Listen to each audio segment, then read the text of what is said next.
should. We'll feed the fire. Let's see it through and let go of what's holding us back. Just light it up and we'll burn through the past and take it higher. Is your heart rushing the way my heart's rushing when you take it all in? Baby, this is where we come alive. Do you feel it? Take the world by storm, just you and I.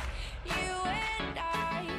Can't believe it took so long to realize. This is where we come alive. Do you feel it? Take the world by storm, just you and I. Can't believe it took so long to realize what makes us, makes us, makes us.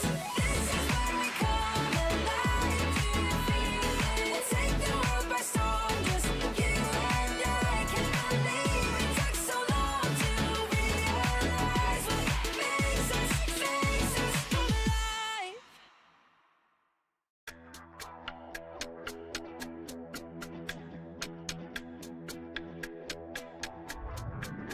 It's now or never. Now or never. It's now or never. Now or never. Yeah. It's now or never. It's now or never. Now or never. It's now or never. Yeah. Now or never. It's now or never. I'm in it to win it like Mike Jordan. Better run out for cover when I walk in. There are no limits to my calling. Going straight to the top like I've been boarding. Taking the title like there are no rivals. Doing the eyes closed, give me a blindfold. This shit is easy, like a recital. I'm taking my shot, like my hands on the rifle. Yeah. It's now or never. Yeah. It's now or never. Now or never. It's now or never. Woo. Now or never. It's now or never. It's now or never. Now or never. It's now or never. Yeah. Now or never. Yeah. Look. Now or never. Keep quiet, the queen's talking, keep walking. Couple of rings brought in, lines choking. Couple of reporters reporting. Fire a line with a red dot, no recordings. Taking the title like there are no rivals. Doing the eyes closed, give me a blindfold. This shit is easy, like a recital. I'm taking my shot, like my hands on the rifle. Yeah. It's now or never. Woo. It's now or never. Now or never. It's now or never. Now or never. It's now or never. It's now or never. Now or never. It's now or never. Now or never. Yeah. It's now or never. It's now or never.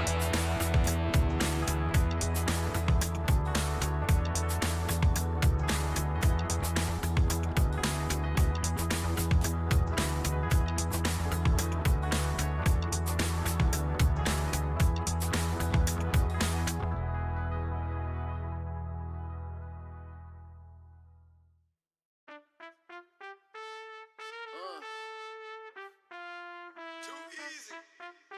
Don't stand too close, it might get hot and start dripping on you. Yeah, it's a whole lot of ice on me.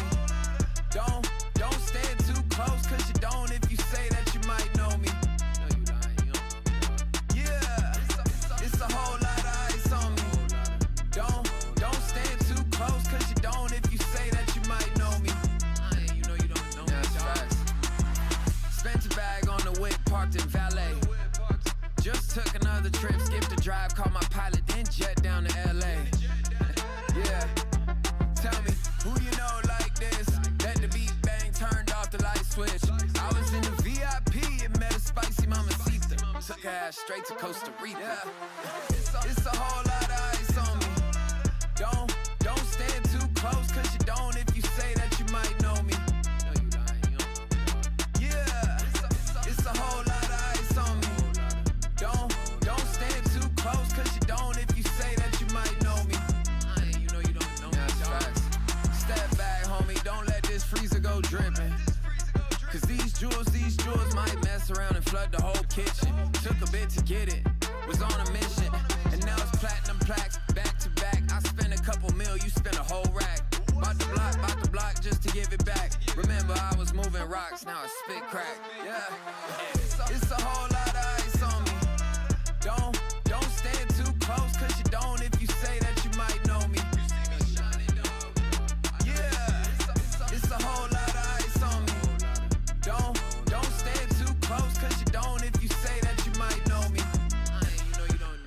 fast.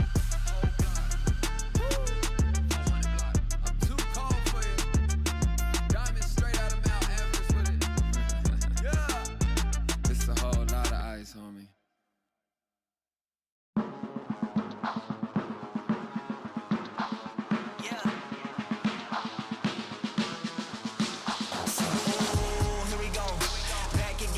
Scenario, win, win, win, win, yeah, we on a roll. Yeah, 2, 4, 6, we like 10 and 0. I should probably tell them something that they didn't know. Back then we was down with nowhere to go. Shit, might have been down, but we didn't fold. Now we running it like some intervals. Ooh, what now?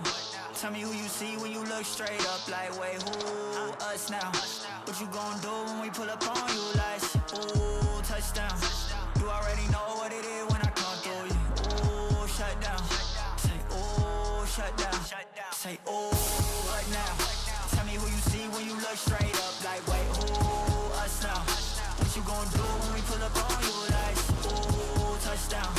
You already know what it is when we come through you. Ooh, shut down. Say, ooh, shut down. Say, ooh, give me that crown. I need that now, right now. Ooh, don't make a sound. It's my time. You hear the crowd. Hey, we need that rain. Me and my team. Deja vu, this here a dream. We done all seen 100 times over back when we was just teens. Now we going dumb, told them we the one. They would count us out, now we counting up the funds. Now without a doubt, they be throwing other ones. Like they was always rapping, yeah, believe them if you want. Now they show love, came with a dub. It is what it is, it isn't what it was. They all love to hate when it don't work out. Tell you that they always been down when it does. Look. Say, ooh, right now. Tell me who you see when you look straight up. Like, wait, who? Now, what you gon' do when we pull up on you? Like, ooh, touchdown. You already know what it is when we come through you. Ooh, shut down.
goes, that's just the way it goes. That's just the way it goes, the way it goes. That's just the way it goes. That's just the way it goes. That's just the way it goes, the way it goes. That's just the ballin', spotting, ballin'. Phone was dry, but now everybody calling. Good at taking risks, yeah, I always go all in. Swear to God that I'm deaf to the talking. I can't hear it, see the finish line, I know that I'm near it. Yeah, cut the check and I'ma clear it. Ain't nobody out here that I'm fearing. Ay. Easy to see things all run away up. Used to think it's hard, now I feel just like a layup.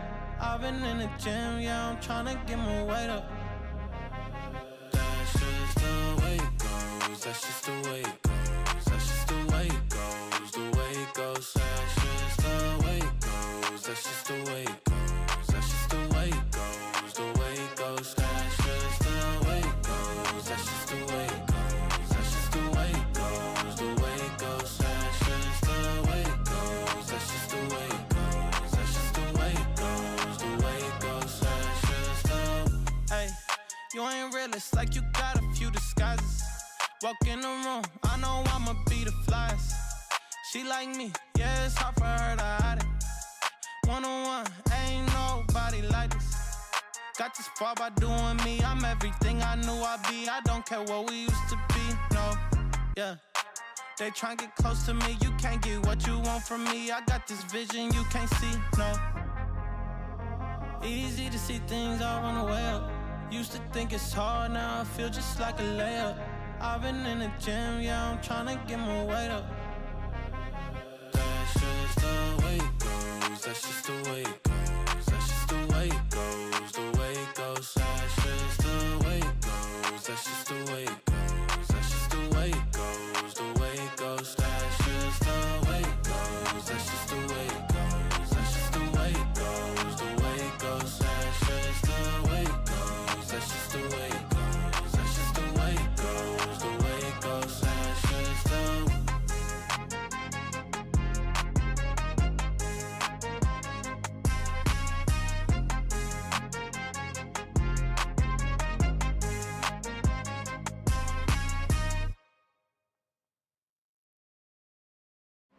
One time for your mind, get rockin'. One time for your mind, we poppin'. One time for your mind, no maybes. Just yes, you'll release the stress. In the place to be, we rhyme. Getting down on the mic, no crime. Hip hop, everybody know it's time. Yeah, we're gonna rock like this.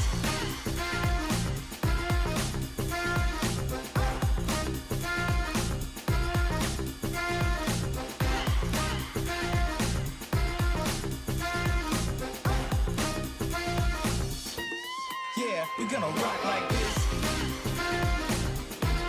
Yeah, we're gonna rock like this.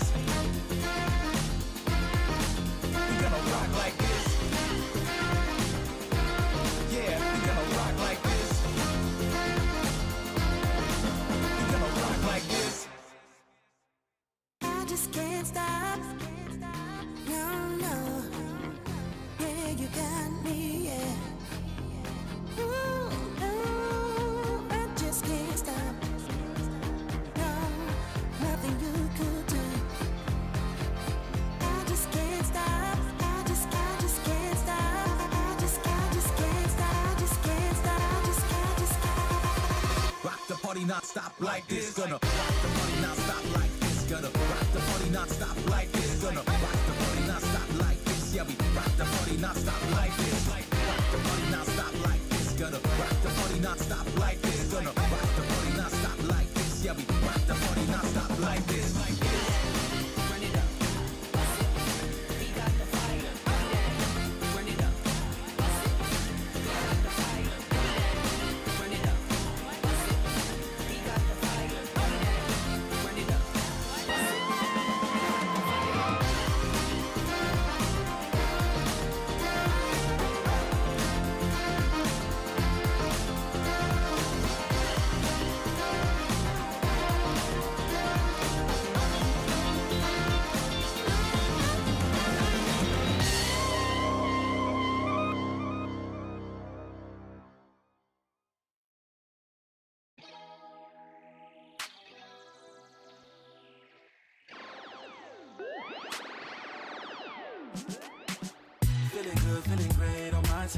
won't let a hater block my shine.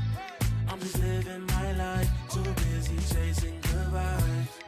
Chasing good vibes, chasing good vibes, chasing good vibes. Too busy chasing good vibes. I'm feeling good, feeling great now. A hater can't play with my day now. Get that negativity out of my face now. In my city, I'm the man of my state now. Yeah, I'm living life to the fullest. Baby girl, you're talking to the realest. Energy and joy, you can't steal it. Good vibes all around. Baby, tell me, can you feel it? I woke up, so I'm blessed. Just another chapter in the test. I know I'm doing better than the rest. Got a smile on my face, showing teeth for the crest. It's no sweat, I'm a vibe in my own right. Go time in the sun, yes, I'm gon' shine. So fine, got a baddie on my phone line. Feeling good, feeling great, chasing these good vibes. Feeling good, feeling great on my time. Won't let a hater block my shine. I'm just living my life, too busy chasing good vibes. Chasing good vibes, chasing good vibes, chasing good vibes. Too busy chasing good vibes.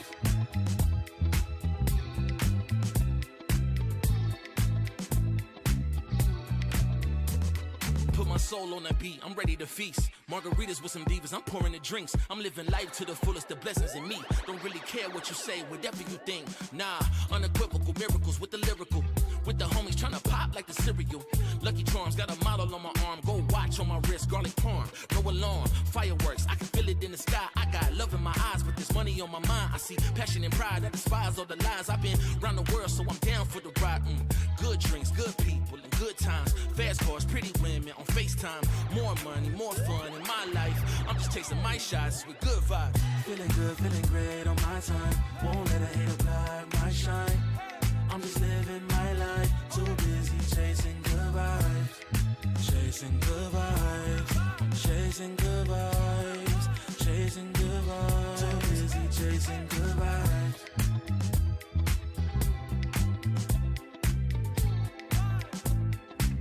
Too busy chasing good vibes.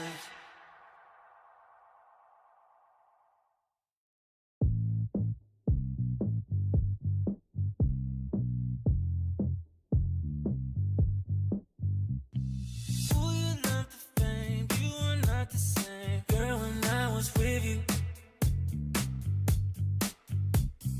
strung around the place, makeup on your face. Tell me what's your issue?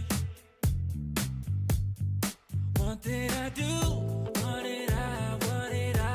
I try to make you happy. Thought that I proved, thought that I. You told me that you love me. But now you're in the spotlight, and you're cruising. You play with my emotions. I was foolish, but now you're in the spotlight. Camera shooting, you playing with my heart.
Let's take it up a notch.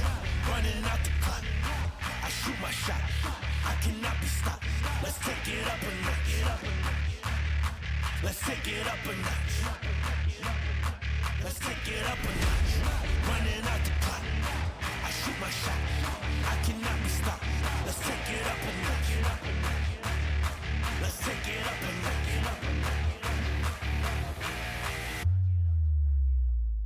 Let's take it up a notch.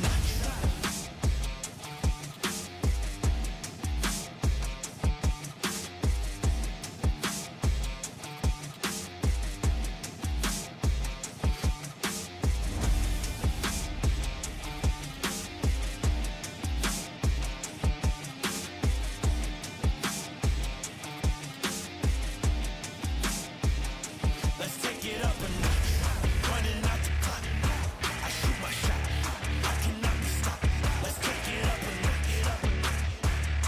Let's take it up a notch. Let's take it up a notch. Running out the clock. I shoot my shot. I cannot be stopped. Let's take it up a notch. Let's take it up a notch. Let's take it up a notch.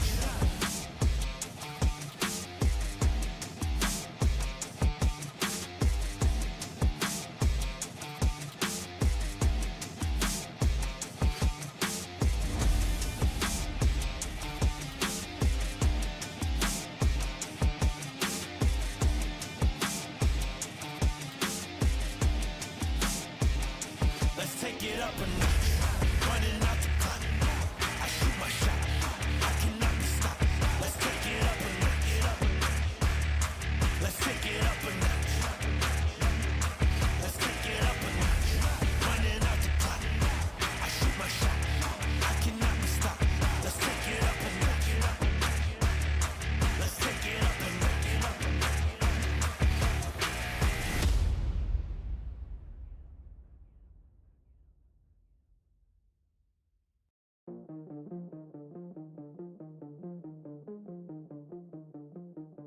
Let's go. Hey, step back. Look at the wrist. Wrist, wrist, wrist. Let go.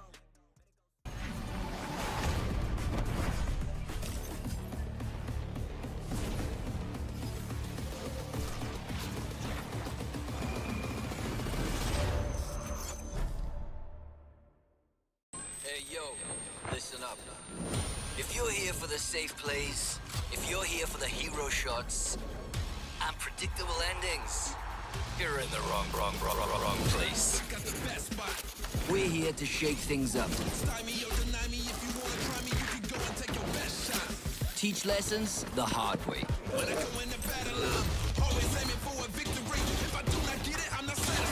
We come from all over, different places, different styles, but one common goal: to challenge conventions and fight for ascension.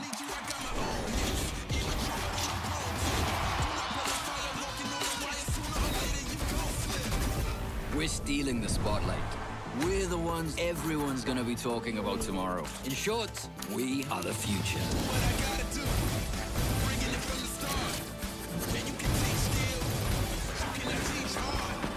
Unfiltered, unpredictable, unstoppable.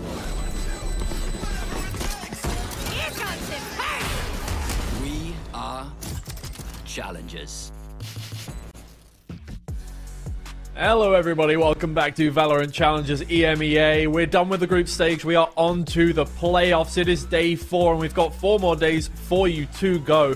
Well, including today, we've got 3 more days for you to go. Whatever, there are 7 days. It's a whole week of Valorant. There's so much happening, and now we're down to our final 4 teams. It's really heating up. It's really exciting. We've got some great teams in store for you, especially if you're a Turkey fan. You're going to enjoy this playoffs quite a lot, I think. I'm here with MP once again. How are you doing, brother? I'm doing good. There was 12 teams to start this one, the group stage, now only 4 left. A lot of Polish players, there's only 1 left. A lot of Turkish players, 10 of them out of 11 are still left. And 6 French players to start this, and now there's 5 left. A lot of national pride is on the line today, because there's 2 Turkish teams, 1 full French team, and then there's 1 full mixed match. How would you say? European team. Yeah, fair vaguely northern, middle European, whatever you want to call it. It's Focus, and if you want to take a look back at the groups, we can give you a quick overview of what happened over the last 3 days to get to this stage. This was yesterday's results. A couple of these games were important, most of them were not. HG Esports versus Metasport, not an important game in the end, but HGE did come away with one ascension point off of coming second in the group. CGN versus Enterprise Esports ended in CGN's favor. Eternal Fire ended up at the top of the group after taking out Job Life quite handily, and then Desire versus Focus, a game that really didn't matter in the end. As soon as Focus won one map, they had qualified themselves into this one, but they did lose it in the end, so they are the only team getting through to this playoffs that hasn't won both of their games. Yeah, and only team that is not a national team. I mean, I guess the biggest talking point from yesterday is especially Focus's loss against Dynasty. How are they gonna be able to beat these teams in this playoff stage if they couldn't beat Dynasty in that match? How are they gonna face against Eternal Fire? I think a lot of these games actually, they didn't maybe give us placement in terms of the playoffs. They gave only one ascension point, but especially for Focus, I think that's a big talking point. Eternal Fire, a lot of firepower there, a lot of tactical stuff as well.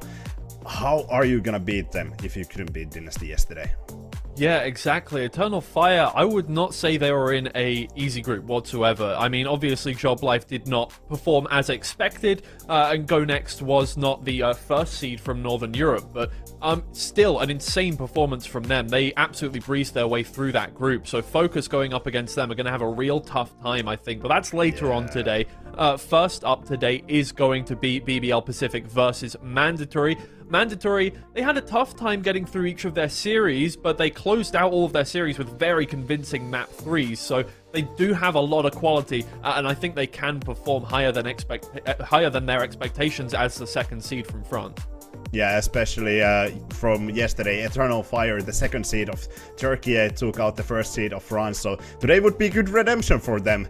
I think that could be a good redemption arc. Obviously not a throwaway game. I think BBL Pacific, they are such a strong competitor here and probably one of my favorites to win out the whole tournament. Honestly, I think this seems to be such a strong roster, but anything is open today, and I think it could be anybody's game.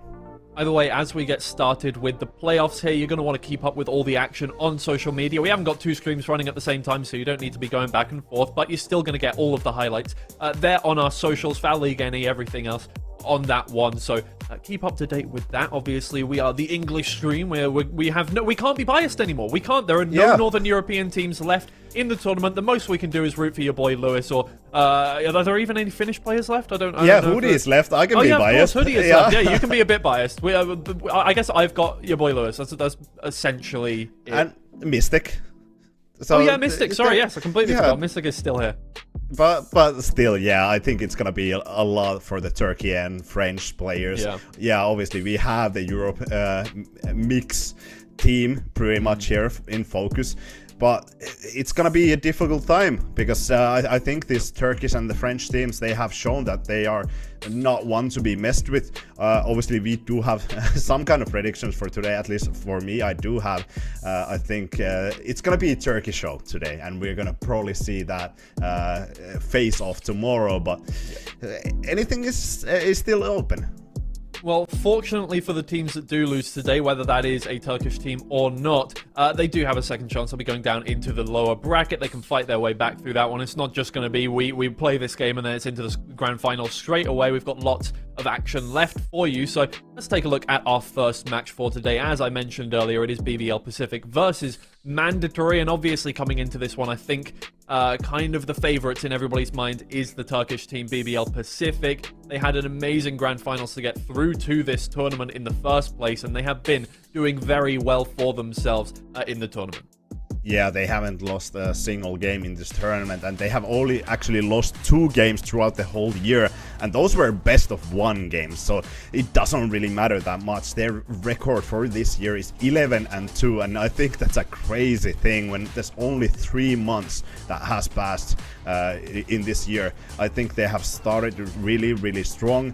One thing that I want to highlight, this roster, this BCF roster, they had a core back in 2021. Everyone else but Anima, or actually this is for Eternal Fire, I'm so sorry.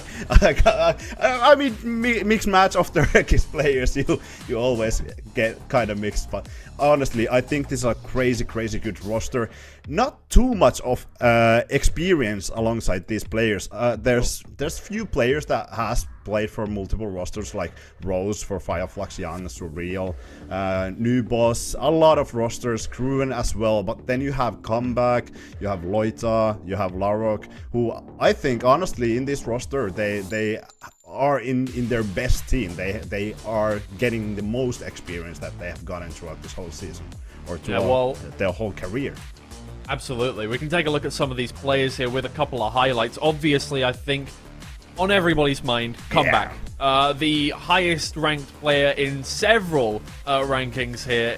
I mean, just throughout, first off, all of the leagues before coming into this tournament, and now even still keeping that up throughout Valorant Challenges EMEA so far. Absolutely ridiculous. Yeah, the kills per round, 1 kill each round. That's insane to me. And what is the biggest part for Comeback? He's 17 years old. He's gonna turn 18 this year, which means that he's gonna be able to compete in the VCT circuit, which means that this tournament could be huge for him. This whole Challengers League could be huge for him in terms of getting picked up by one of those tier 1 teams if they do not make it through the Ascension tournament. I mean, I honestly think they have great shot in that, but Comeback already dropping those numbers. And he has lifetime win rate on official 68.5%, which is crazy to me. Well, the team with a 10-win streak is going to be coming up against Mandatory, who went into this one the second French seed, but they're the only French team emerging from the group stage. And honestly, they've been performing, I think, a little above expectations. They had a tough first game with 2 overtimes to start things off, and they have lost both of their map picks, or their first map picks so far, but they have been absolutely killing it on their floats. Absolutely. I think I'm not the only one that would have said that HGE is gonna go through that bracket, through that group stage, but Mandatory, a beautiful comeback in Abyss that was 12-5, and they managed to gather themselves. I think it all comes down to the experience that they have, especially having Enzo in the roster, but then you have Kellogg's. I feel, for me, Kellogg's has kind of flown under the radar since the Team Heretics days, but now he's back on this roster. Obviously was in DVM before, but I think it's his time to shine and show again who is the boss on the server. Amazing performance throughout this tournament, I think. Yeah, absolutely. I think the thing about Mandatory for me is how all of them can really get involved. You know, there's no one standout player so far. And speaking of which, you want to take a look at 2 players from the same team here. Yeah, I mean, this duo is reunited once more. They spent like the best part of 2020 together in multiple different teams. One of them was NIP, then they had rosters like Hip Hip Hip, I think Fear Fear Fear. This reunion was already teased a bit in the Red Bull homegrown qualifiers, but now they're back together in Mandatory, and both of them, they play crucial part on the team. Hip, he has been part of this organization for like 3 years, and Enzo is gonna bring a lot of experience gained from the teams like Fnatic, Apex, Liquid, also Alliance, and his name just speaks for himself as well. Enzo Mestari, his last name means champion or master, translated in from Finnish, so obviously a great player already from that name. Yeah, I mean, this is going to be a great matchup no matter what. I think both of our matchups today, all of the matchups we're going to get in the playoffs are going to be amazing. What are your predictions going into this first game? Obviously, I think there's an expectation to start things off. I think we've already kind of gone... BBL Pacific, they do have the upper hand here, but I don't want to take anything away from Mandatory. They have tremendous amount of experience, and if something, I think that is gonna be the biggest part in this roster. And so obviously you're probably gonna see him with the Odin. That is something that could tilt the other team, I know for sure, especially in ranked when I see that. But I do think Mandatory, they have a chance in this game. They do have a real chance, and I don't think this is gonna be a close or quick 2-0. I think this is gonna be a close match like Mandatory has played throughout the season. They have always lost at least one map, but then they have closed it out, other than the Job Life series, that best of 5, the grand final in the French league, but they have always closed it out. Yeah, I think that is an interesting point to bring up. Obviously, you know, we only have 2 games from the tournament to kind of use as our statistics for these 2 teams here. But with... Oh, okay, Lotus banned out from Mandatory straight away, and Fracture gone from BBL Pacific. I think if it does go to 3 maps, if Mandatory can hold on for those first 2, and get to map 3, they do seem to have a real way of having that, like, second wind on the 3rd map. Yeah, definitely. I think it shows a lot of experience, a lot of progress to actually come back from that underdog situation. It's kind of ironic because the comeback is on the other team. But I think this map video is really interesting. MDR instantly is like, okay, we do not want to play the Lotus because BBL Pacific, they are quite strong in that map, so they banned out that Fracture. I think that was kind of a surprise for me because MDR was the one that I was like, oh, they're probably gonna ban Fracture. Haven, not too big of a surprise. I think that Pearl is a clear float, but it's gonna be interesting to see what we have for the last map. Bind is gonna be banned, and that's gonna be split. Okay. I'm really interested into this because Mandatory, they have to feel some kind of comfort in split to float that. They have only 1 repetition in that, whereas PBL Pacific, they have 4 already with 3 wins under the belt. Yeah, I'm just checking all of these. Yeah, I mean, everybody's kind of been banning split against Mandatory. They haven't really had a chance to show any kind of like or dislike for it, although against HG Sport, they did have it as their second ban. So yeah, this is an interesting one, and I think based off of the statistics from both teams, Split seems to be one that I think BBL Pacific play a little more, but that's generally just because the teams that play against them like to play it. But they have a good record on it so far, so a little scary for Mandatory, but I think this matchup was going to be scary no matter what. You're coming up against the Turkish first seed. That's always going to be a little intimidating for them. You know, I'm not going to call it a David versus Goliath matchup. It's not quite that, but it's something a bit like it. Yeah, absolutely. It's going to be interesting to see what they pick, actually, because Mandatory, they have been switching up their composition for this tournament. They have brought that Yoru in instead of the Jet, which was, I think, in a sense, it was a funky situation, funky mix-up, because with Yoru, you obviously have to have a lot more setups, but you can have so much clearer rotations throughout the map, which makes it so much easier for Kellogg's to play like an operator, shoot in A long, then rotate back to B or C with the teleport, the gate crash, instead of playing that Jet. In terms of BBL Pacific, they still really feel comfortable with that Jet, so it seems like they are probably not gonna switch anything around. No. Okay, well, this is definitely shaping up to be a good first game for today. I want to know what everybody else is kind of predicting in chat. Obviously, I think the French fans generally tend to get very, you know, they'll represent for sure. Yeah, for sure. But I want to know what people's realistic thoughts are. 2-0, 2-1. Throw it in chat. Either way, we don't have the same thing that we had for the first couple of days where you could like put a hashtag. Oh, we do! We have it! Oh! BCF or MDR. Oh my god, I didn't even know that was a thing. Thank you, production. That's there. Do that. Hashtag BCF. Hashtag MDR.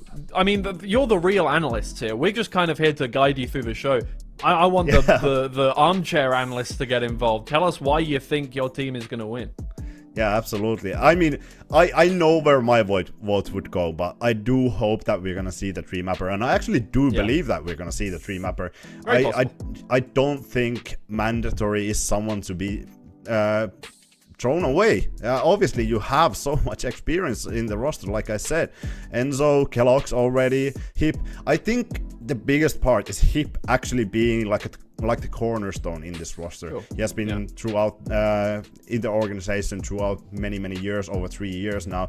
But then you have Mikey as well, bringing in that experience from Wild, was in KC as well, a short time in Job Life Breath as well. So you do have a lot of experience. The difference, I think, here could be the Turkish firepower. I think this is something that we talk about so many times. Comeback has been insane, and even though he didn't quite drop the numbers I was expecting, I think in that latest match that they had against Enterprise Esports, especially in the entry stats department, I think he was kind of slacking in that.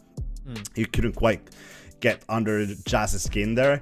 I do think he's gonna be a big part, especially this Haven, because when you have Comeback entering like he did on that matchup against, I think it was now I have to check the numbers.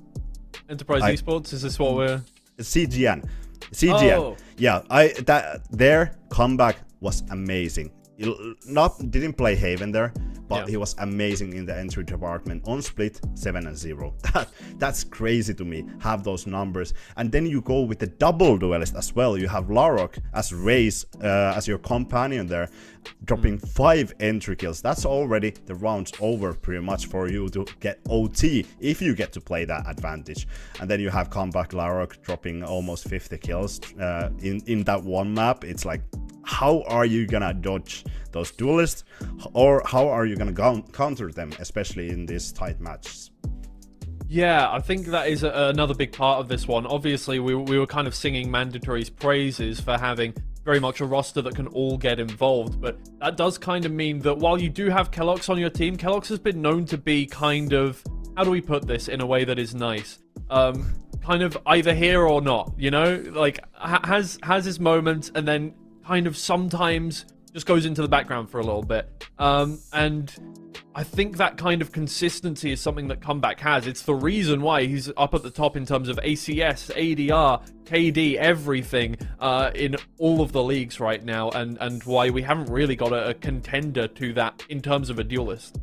Yeah, absolutely, and I think it's a great talking point, keloqz, the inconsistency in that, especially when we see the match against Job Life where he didn't quite have very fun time in the entry fragging department, 4-13. That's not great for you entering duelist, but we'll finally see this agency. Like, I think it's nothing new. It's something that we were expecting, keloqz playing that Yoru, and then we have the classical compositions, because this is very easy to play. They know exactly how to play this. You just need to run the Haven as you have done for the past 4 years. All right, we've got 2 games ahead of you for today. 2 great games, so we'll get started with the first one. Mitch and Tom, take it away. Thank you very much to our wonderful analyst desk. Yes, it's time to kick things off here, Tom. Hell of a game ahead of us today. Any favorites from you? I think we're going to have a pretty unbiased desk here, though. Yeah, but, well, not unbiased, but balanced, because you're heavily in favor of a team that happens to have Enzo on it, and I'm heavily in favor of the team that's probably going to win, which will be, of course, BBL Pacific.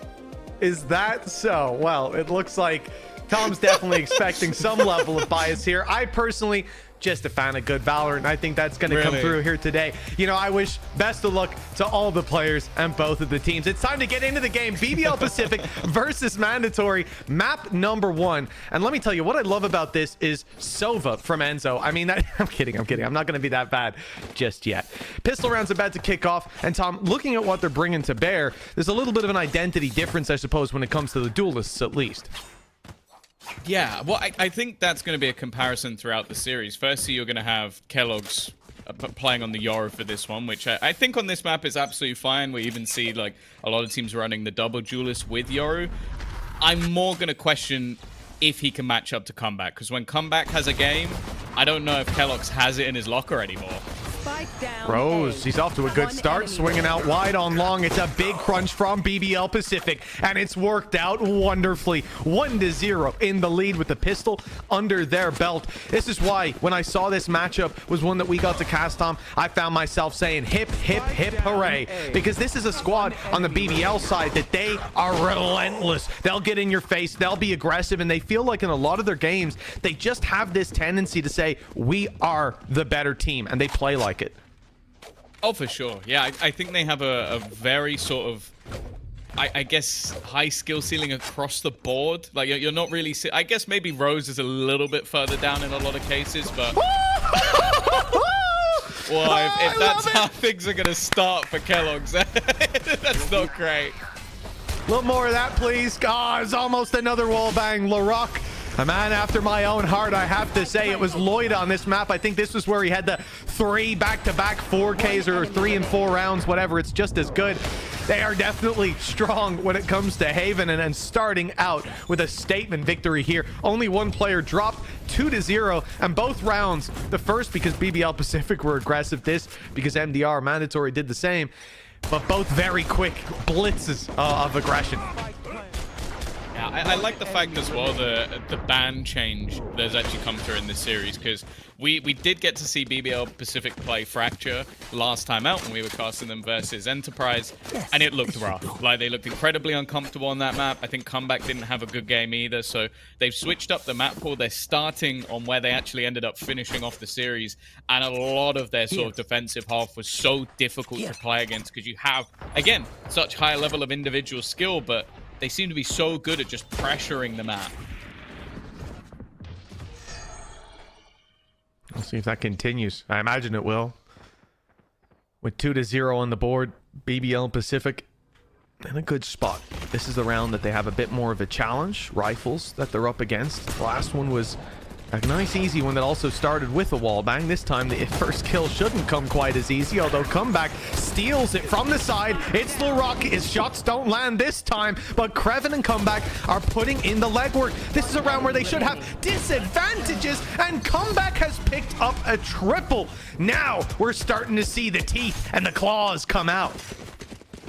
Yeah, again, a lot of these rounds have looked almost a little bit too easy. A lot of them are being incredibly quick, and okay, round number 2 is kind of forgiving, but this one, I don't mind the idea. Going back to the B site again after getting beaten in your eco, you don't really expect a team to be so direct, but I think the dart doesn't even clear the player at the back of the site, and because of that, it really wasn't as clear as maybe they expected it to be. Now again, we've seen actually, like in some of the recent matches, especially here in EMEA challenges, Enzo has been the best player for Mandatory. Oh my god. The only thing that worries me is, can he keep that up against a squad like this, where everybody has probably the best aim you're ever going to play against? It's a great point, Tom. Enzo has been the best player in most of his last games. Let me just confirm He's that. the second best player on the leaderboard. We'll see if he still is after the game. The funds should be in your account right now. Deep push coming through. It's Kellogg's picking up one onto LaRock. Kreven was there, but the flash pushed him back. Good utility to separate these players, and they look for the aggression, finding it. But Kreven lands one of his own. It's still very much within BBL Pacific's grasp, but they're spread out. Timing being taken here by Sivo, the player inside the window. He's thinking about stepping forward. It should be a free kill, and it is. It puts it onto Kreven, who previously was spotted outside a window, but they've just heard stepping his way onto the site, stomping, in fact, looking for one more, and it's wonderful. What a connection for 4-0. Clutch. God, it's a huge clutch. It's a round that probably shouldn't have needed a clutch. When you look at the opening, the sort of weaponry that was there, it was good work from Mandatory to get themselves into this position to begin with. Again, though, like you look at that 1v2 and the way it was played, it was disjointed. They didn't know where the final player was, but because of that, you hand 2 1v1s to any player on BBL Pacific, and you better be prepared, because that was clean from Kreven, and well, a 4-0 start. Bear in mind as well, this is Mandatory's map pick, so you kind of do need to see a little bit more from them here. Yeah, the flavor profile has definitely been leaning heavily in favor of BBL Pacific. They're looking tasty with a double opening from LaRock. He looked to be in a lot of trouble down there, but somehow he goes, I mean, he's unscathed. Didn't even take a lick of damage as he bails out. It's a 5v3. They've still got Cypher set up, ready for the walk-in on B. Smoked off as well, so not much caution needing to be taken by this defensive side. They have got the world in their hands. It's LaRock again. Off the shot. Into the corner. It's just full sprinting and spraying. Oh, this has just become almost like bullying. We're already 5 rounds in. Again, like, I don't think we've seen any A control. Like, every time they battled for it, it's ended with just a slaughter. A lot of it coming off the back of Larocque, but I think even there's some of the utility that went through ended up catching their own players as well. So it didn't give them an advantage. You also see how quick they are to think on their feet. Opening push, Larocque gets stunned, still walks away with 2 kills. Immediately they relocate, they flee the A site, leave 1 anchor behind, stack up B, and Larocque is there waiting for the next leg of the push. He caught them on both sides. And Mandatory have to be feeling right now like there is just nowhere that they can go. Hell, they're running into the same player regardless of where they push. Their book is being read. keloqz has to get out of there. The gate crash used to fall back to safety, and a lot of players seen outside of this A site. And the thing is, that's all by design.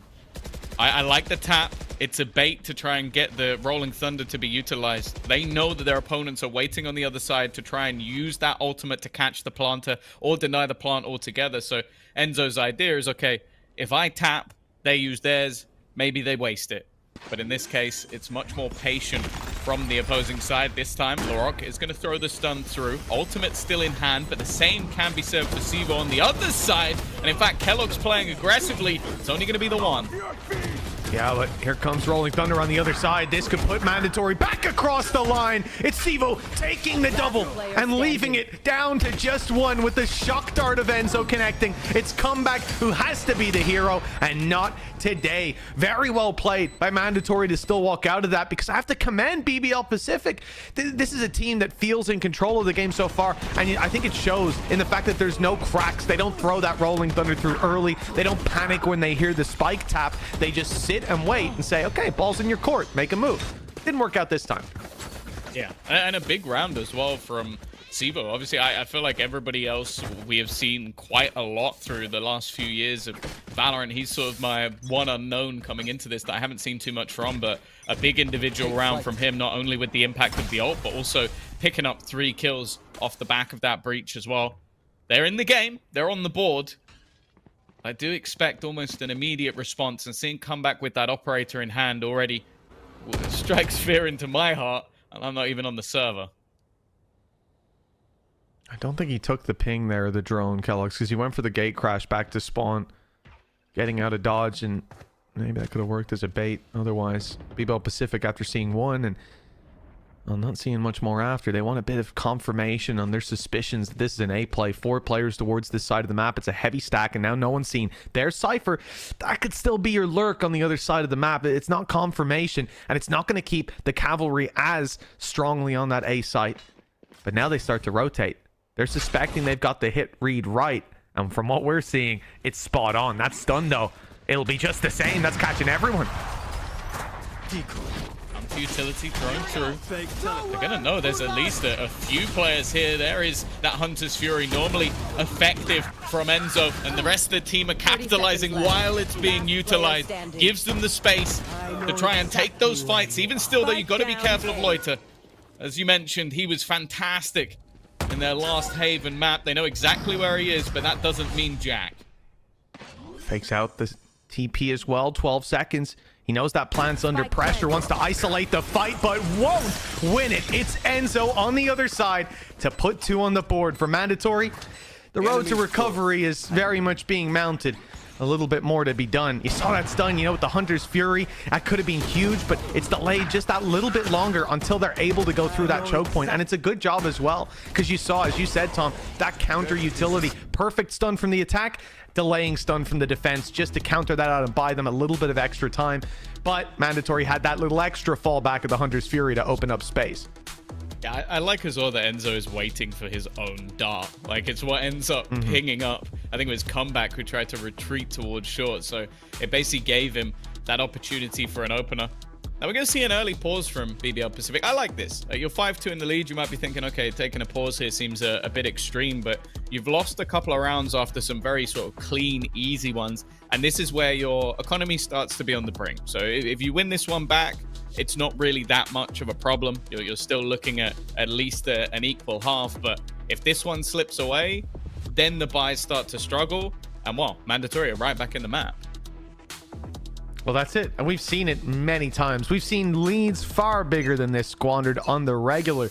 So for BBL Pacific, you definitely commend them for taking the moment here to have that breather and fight their way right back into things. It's not a situation where either team has a huge ult economy advantage, and so those credits can really be chipped away at as we come into this next comeback. Bladestorm as well, and just look at the investment he's making. There's a classic in his hand, and well, he's not one to come into a round without packing a punch. That Bladestorm is activated immediately, and there is a lot of presence on the A side of the map. It's Comeback pushing up a reveal and a smoke that's kept them out of position, and now Comeback can be your late lurk around this side of the map. He can keep that information, maybe even punish them if they go to re-clear this later on. I like it.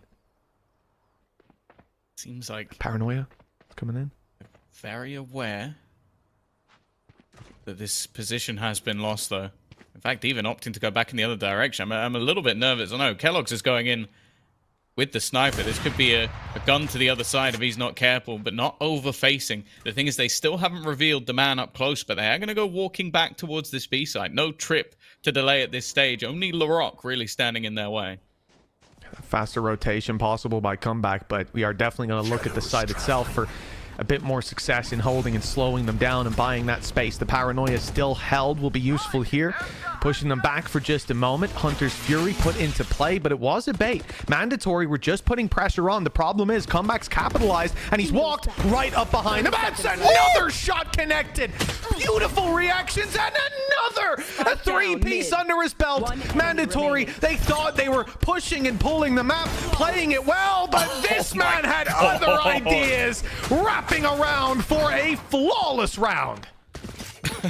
Yeah, there are reasons why at the beginning of the game, like, it might have sounded like an insult to Kellogg's, like, if he's up to that level anymore.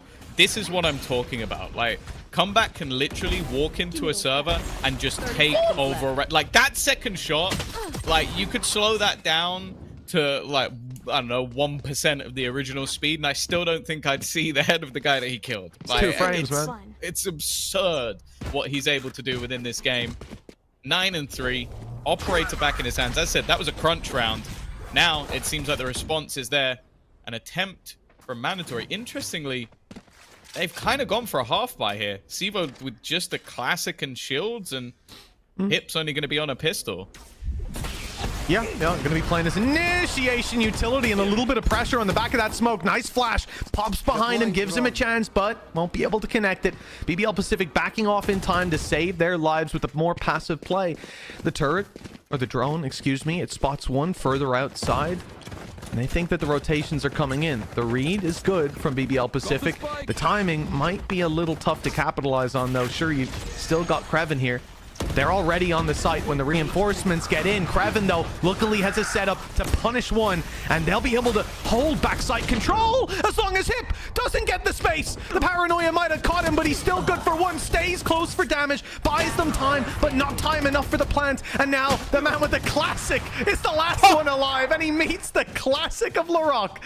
Another round on the board for BBL Pacific, and despite the pressure here, Tom, they still seem to have such good control in these chaotic scenarios. Yeah, it is though. Like, you have to remember, they come from the Turkish league. If you're not used to chaos, you're not making it this far. Like, let's be real. Like, if you can't handle some crazy aggressive rounds from opponents, you're not finishing top 2 in the Turkish league. So they have been born and bred in the right place to be ready for this sort of stuff. But again, like, this is genuinely the most terrifying scoreboard you can have when playing against BBL Pacific. Now, you might look at Rose at the bottom. That is by design.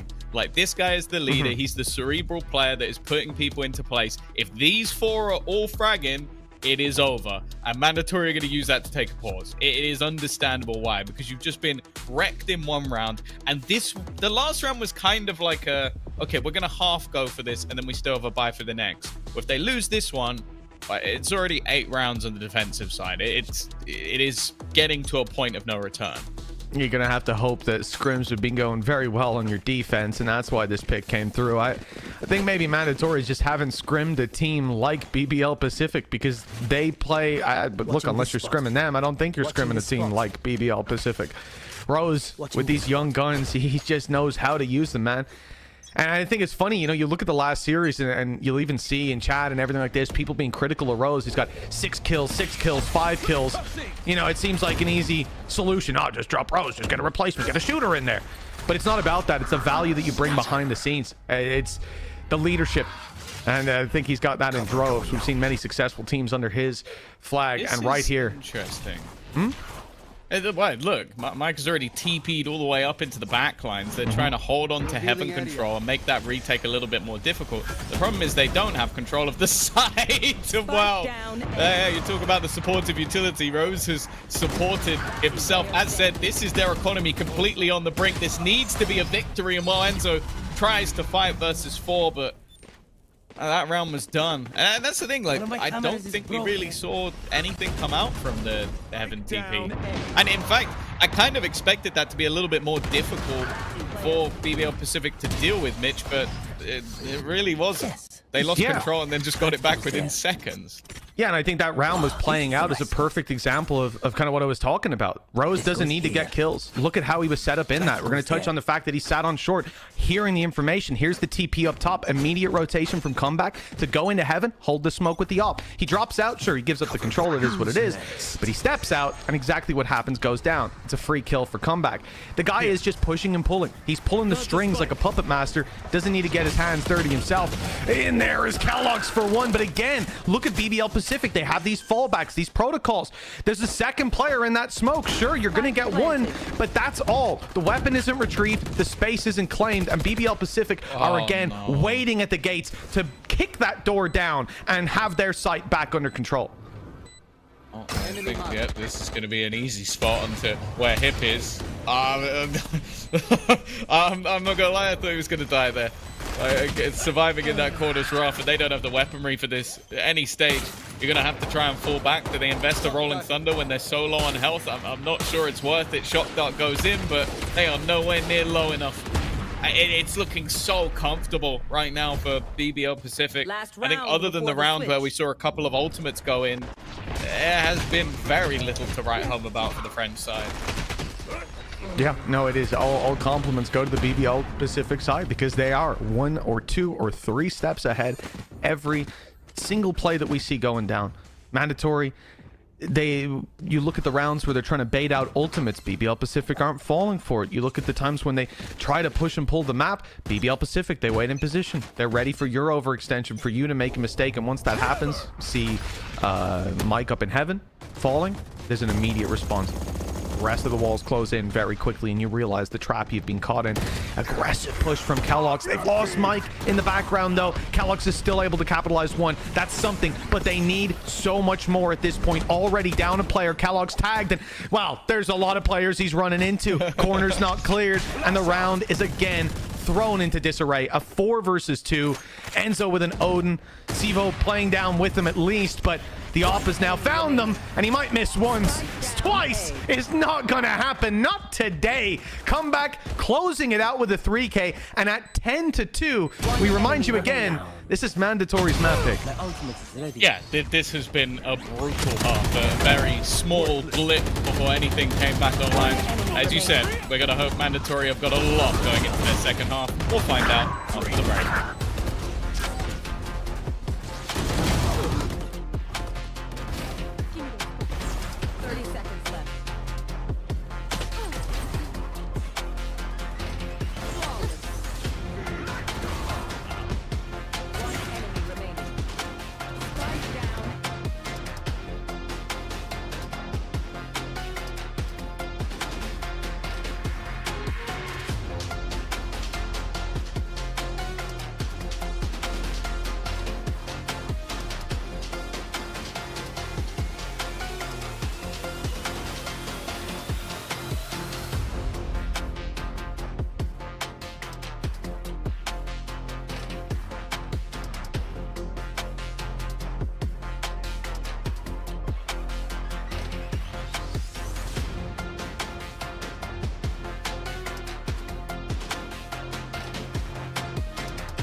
Welcome back, folks. It's time to see how Haven ends. BBL Pacific 10 rounds up. This is a strong position to play from. Mandatory trailing by 8. And I mean, at this point, with 2 rounds on the board, a pistol being a necessity, you really have to hope, if you're a French fan, that this squad has put in a lot of time to their defense. The problem is BBL Pacific attacking, and right now, every box is ticked for them. Everything's been working. Let's see if Mandatory can put up a roadblock here. I have to see. Last time around when they played Virtus Metasport, it was a 8-0 attack half and 5-7 on their defense. So the numbers aren't really too promising, but you know, it's a different day, it's a different squad. BBL Pacific definitely had some struggles of their own, but those struggles seem to have all but gone. It is a 2 versus 5. No, never mind. They don't even get to finish the sentence. It's a 0 versus 5. It's a flawless pistol round. Then, what was map 2? Yeah, I think it's Pearl. Mandatory's pick. I'm gonna cope. Yeah. Let's hope. Don't look in the top left. Logos are wrong. Like I do have the utmost faith. Don't look at the top left. Production. I have decided that the next map is Mandatory's pick, and I'm not hearing anything else about it. Okay. This is tough, man.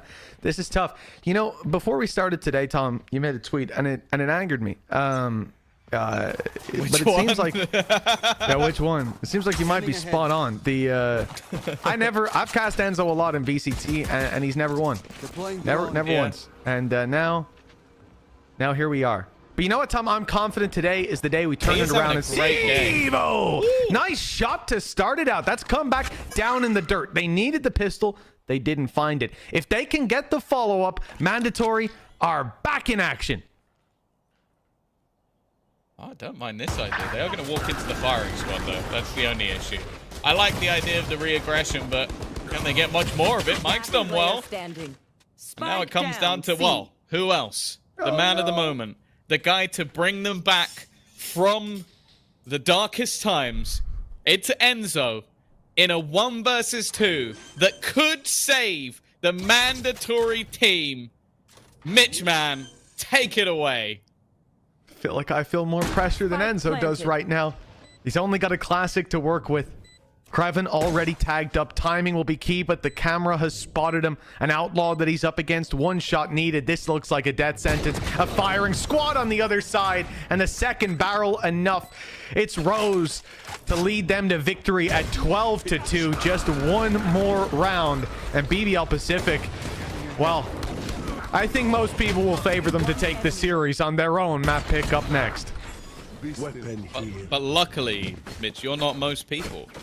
That's true, and I'm cutting through the lies. So that's what I'm here for. Do you believe in the comeback here? Pick. As the because this is obviously, if you were to say no, that means you wouldn't believe in the setups created by Enzo, and you know. Well, we have to be honest and realistic here, Tom. The fact that they came into the previous round and didn't fully invest, that means that they're confident that this round can be theirs. So in round 15, I am feeling supremely confident that Mandatory, the team that chose this map here on defense 16, with 17, rifles in 18, hand, 19. they're going to be able to. Well, those ones, that's another story. We got to see how this one evolves. I don't have all the data just yet, but I'll tell you what. In this round, there's 1 victor.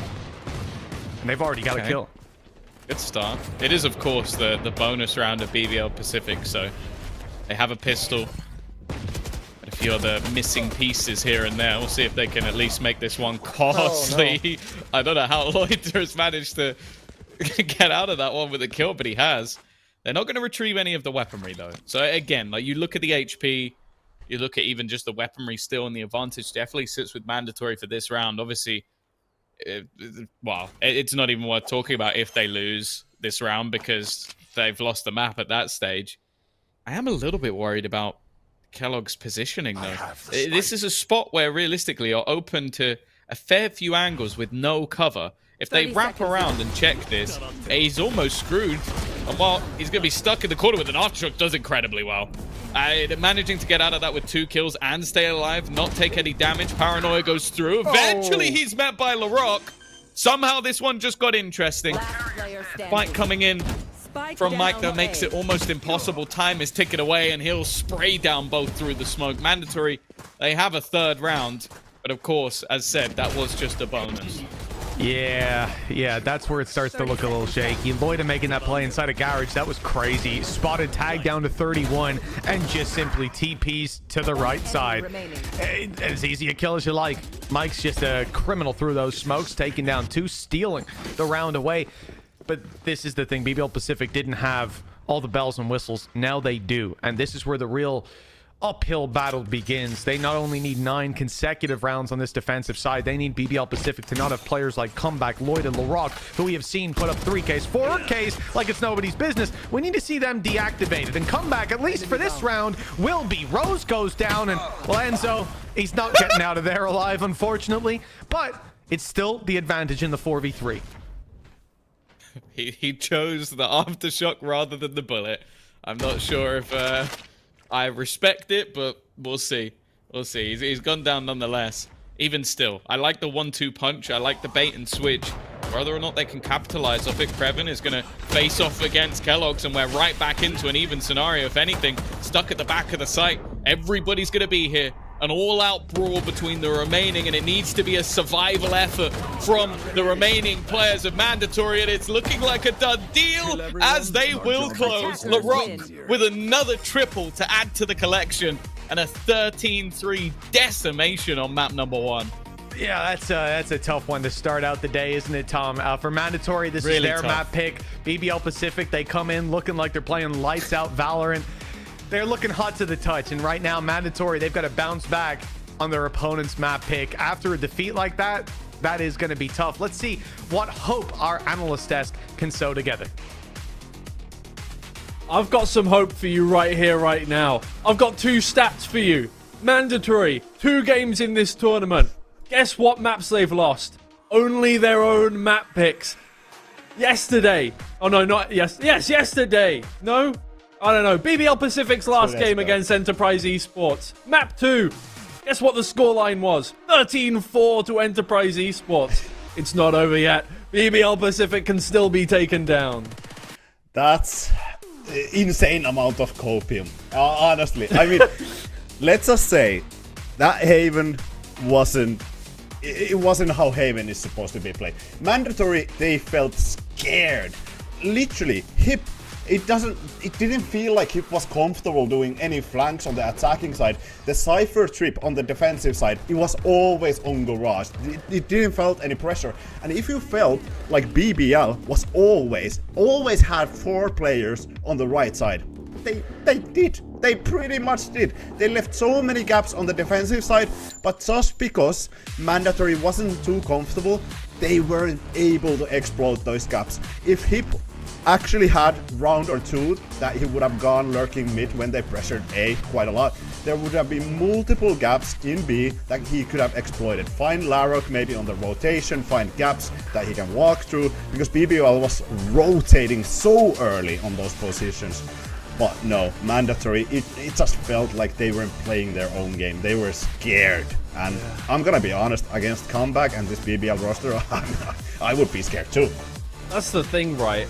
Mandatory, they adapted to the insane, play pace that BBL Pacific were putting on in the first few rounds eventually. But then BBL Pacific were like, okay, we can slow it down a bit, that's fine. They didn't slow it down much, but they slowed it down just enough to once again throw Mandatory off kilter and win a bunch more rounds in a row. So, I mean, there's really not much to say about this. It was just a straight up shooting gallery for BBL Pacific. Like, you want analysis from us? I'm sorry, man. There's nothing to analyze here. I mean, there was 2 rounds that Mandatory got on the attacking side. One of them was brilliant, in my opinion. They were tapping the spike, but in that situation, they were so scared as well. They were trying to bait that Rolling Thunder out there. They could have done it with Yoru. They could have sent the Yoru, plant the spike instantly and then fall back. But they played that round pretty well together. And the next round after that, they played it really well. They actually had good trades. They found the entry and they had instant trades on the side. That was beautiful round from the side of Mandatory, and that is exactly what you need to have against this BBL Pacific roster. You need to have trades, because honestly, you cannot win 1 versus 1s. Yeah, here and there, but I would give like 75 to 80% chance 1v1s is to BBL Pacific, especially if you have comeback or Lavok. Yeah, I mean, look, we're going into map 2 here, and look, as we've said, mandatory, they always lose their map picks so far in this tournament. BBL Pacific, they have been taken down before in quite dominant fashion, so there is a possibility, but right now it's really not looking likely whatsoever. We're going to throw to a quick break, and then we will be back with Pearl, where hopefully mandatory can get something together.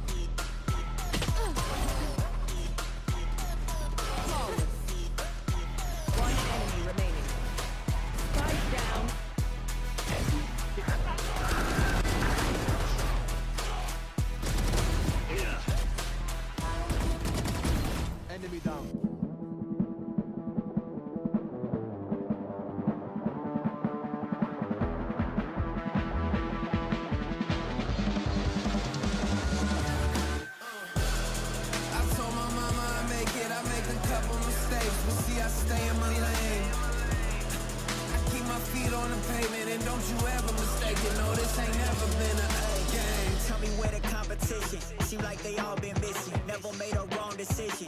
It's got me walking different. I stay gassed up. Please point the opposition. No scope is no joke. Just know I aim with raw precision. I went and got my bid up quick, 100 figures. They once was competition, now ain't sitting with us. Been on a wave since we've been away. Snatched the game, now we here to stay. I told my mama I make it, I make a couple mistakes, but see I stay in my lane. I keep my feet on the pavement and don't you ever mistake it, no this ain't never been a game. I told my mama I make it, I made a couple mistakes, but see I stay in my lane.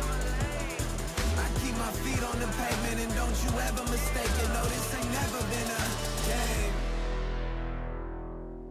It's that you can't touch me. Things get ugly, they mad now. This all must be a whole new level to count. I'm packing on the pounds, pulled up with the dog hound, and I still had time to shut it down. Now you see them all screaming my name, see them trying to switch to my lane. They ain't never fit that frame, only present when the cash came.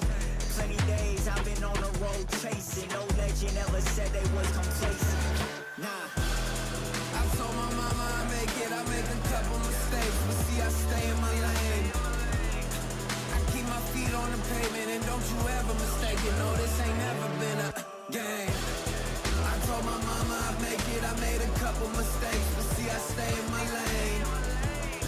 I keep my feet on the pavement and don't you ever mistake it, no this ain't never been a game.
Welcome back to Valorant Challenges EMEA, everybody. We've got a second map for you coming up, and if anything can be judged from the first map, it's going to be pretty quick for you here. It's BBL Pacific versus Mandatory, and the first map very much went in the favor of BBL Pacific. 13-3 on Mandatory's map pick, and now we go to Pearl, a map which historically BBL Pacific haven't really lost. Yeah, not really. This year, 3-0. I mean, I think one thing that Mandatory has going for them is that they are starting on the defensive side. So they probably don't have to face against Compact's operator instantly. It's something that is almost impossible to deal with. You have that Neon just running around the map. But the one thing that Compact is great, in my opinion, especially in that game against CGN, he had some of these late lurks on post plant. They would take the site, but with the Neon, because you can run so fast, you just wrap around on a lurk on B-Link and be like, hey, surprise, I'm here. It's insanely hard to deal with. Yeah, I think there's no real other way to put it. I mean, this guy has been putting up numbers. I mentioned to you at the start of that map, you know, in the group stage, it kind of looked like, to me, I didn't even know if I was correct on that one. I was just like, it just kind of felt like at some points BBL Pacific were, I don't know, I don't want to use the term sandbagging a bit, but kind of sandbagging a bit, you know? How are they getting a 13-10 after everybody is, all these things that everybody said about them, a 13-11 split? That seems a little bit, you know, far-fetched against CGN Esports. I mean, this looked like a different team to what we saw in the group stage completely from BBL Pacific, despite the fact that we still had comeback fragging out, we still had all of that, but that was something else. And I think we can say the same to Mandatory. This looked like completely a different team that we saw on the group stage. Honestly, I do think Mandatory was a great team in the group stage. I think they had a great showing, good comeback there, and I think great maps overall. But this Mandatory in Haven, it looked like they haven't played Haven a single time previously. They didn't know how to run the map on the attacking side, which was really awkward for me. And now you go against this BBL Pacific funky composition with the Phoenix and Neon. It's like, do you know how to face against this attacking side, Neon and Phoenix? A lot of the times, this Sova composition, they have struggled controlling this mid. It's really hard compared to the Fate to control Art, control this B-Link, because you don't have the Prowlers. But when you have Larok in the Phoenix, or with the Phoenix, it becomes so much easier, because you just can curveball throughout, maybe double door, maybe Art, and the enemy is just caught completely by surprise, and comeback is usually there to support as well. Yeah, I think for Mandatory, really the game plan here is going to be figure out where Comeback is and try to get him down before he gets on towards the site. Because as soon as Comeback is within close range here on the Neon, things are going to get real hairy for Mandatory. I mean, we saw it last map, the explosive style of play. It really lends itself to Haven, obviously, because you've got all these short sight angles and stuff like this where you can just rush in. He wasn't even playing the same kind of thing going on there. They were playing the Jet. Now we're going on to a Neon, completely different kind of stuff. So hopefully we're going to see a lot of plays down B-Long, and then maybe you can kill him down there before he gets in towards site. We'll see what the game plan is. This time Kellogg's is on the Jet. I mean, I wouldn't usually bring up the other duelists so much. It's just the thing is, Comeback is such a star player that you've got to compare him to somebody. Yeah, absolutely, and I think it was a fair point to say that Kellogg's isn't maybe up to par, because we have Comeback against him. Insane performer, 17 years of old. Maybe Kellogg's has already reached that Unk status, is something that we discussed here. Maybe said that, yeah. Yeah, you could have maybe implied at least there. But to be fair, Kellogg's had a great performance against Metisport, but this BBL Pacific is a whole different level. Yeah. And honestly, I'm not a big fan of this composition that they're running. I don't really like you not having that Sova and not having the Fade. Yeah, sure, you have double initiator as KO and Teho, but I don't think this is the best composition. Either way, we're going to find out. Let's get map 2 underway, and hopefully this isn't the end of the series. Miction Tom, dale. Yeah, hopefully indeed. For the sake of good Valorant, let's bring us to a third map. Tom, I want to check in with you on your confidence rating on that third map. How likely? What's the forecast looking like? Well, you heard my confidence in map 1. It's not gone maybe down, it changed? has it? Had a moment to think. Oh, yeah. I was like, after they won 13-3, I was like, oh, it's all over now. They're going to fall off. No, I still think going into their map choice, you know? playing a giga aggressive composition, it's probably going to work out for them. I do like seeing the Teo. I think on this map in particular, the way you're able to get aggressive with the Teo and sort of take a lot of map control that you'd normally get for free. I think especially when you have Larocque playing a Phoenix, obviously the goal is always to try and get the orbs as quickly as possible. I think Enzo has a really good opportunity to deny that, and they can also get a lot of the information off of Sivo, but they will have to be taking a fair amount of space. So they're going to have to fight for those corners against BBL Pacific, and let's be real, they didn't really win many opening duels throughout the entirety of the last map. You know, maybe there's a chance that BBL Pacific will use those walls on Neon and Phoenix defensively. And then because they don't play to their strengths, Mandatory will win. You see, there's always a way that it could work out. Right. Anyways, they're getting aggressive with those two characters that have the walls to push them right up, but it looks like there's a little bit of a passive play by Mandatory. A trap being set, and it is sensed and disarmed in seconds. I'm not sure what gave that away, but they were so ready. I've never seen, like, they didn't... Did I miss something? Did they peek out? That's vile. Crazy. That makes me feel ill. They just comboed him with a stun molly and then spammed the box like, yeah, go on, bro. Get out of that one. That was like if someone did that to me in a ranked game, I'm reporting them for wall hacking immediately. And speaking of that, you know what? Hip's done incredibly well. This is a really horrific spot to try and get out of, though. While Rose has already put the advantage straight back into their control. One man standing, 1 versus 3. Well, listen, Mike, your name's going to be in lights if you can find this one. 3 players, they're spread out, ready for a triple swing. He's isolated 1. Good start. Low HP on the other 2. But they swing together and quickly put a close to that round. The pistol in play for BBL Pacific, off to a good start here. And this is their map pick. They're on comfort. They're playing an aggressive comp. This is the most disgusting thing I've ever seen. Again, I don't know if they've just expected this. I don't know the stats on how often they play that position in pistols or if they maybe heard a step. But whatever led to that is outrageous.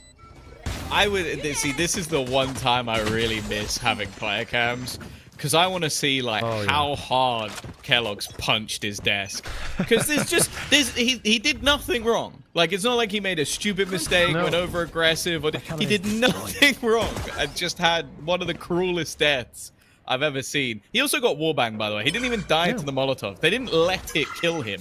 They spammed him at the same time. With 3 which, players. by the way, you can do without the stun and the molly.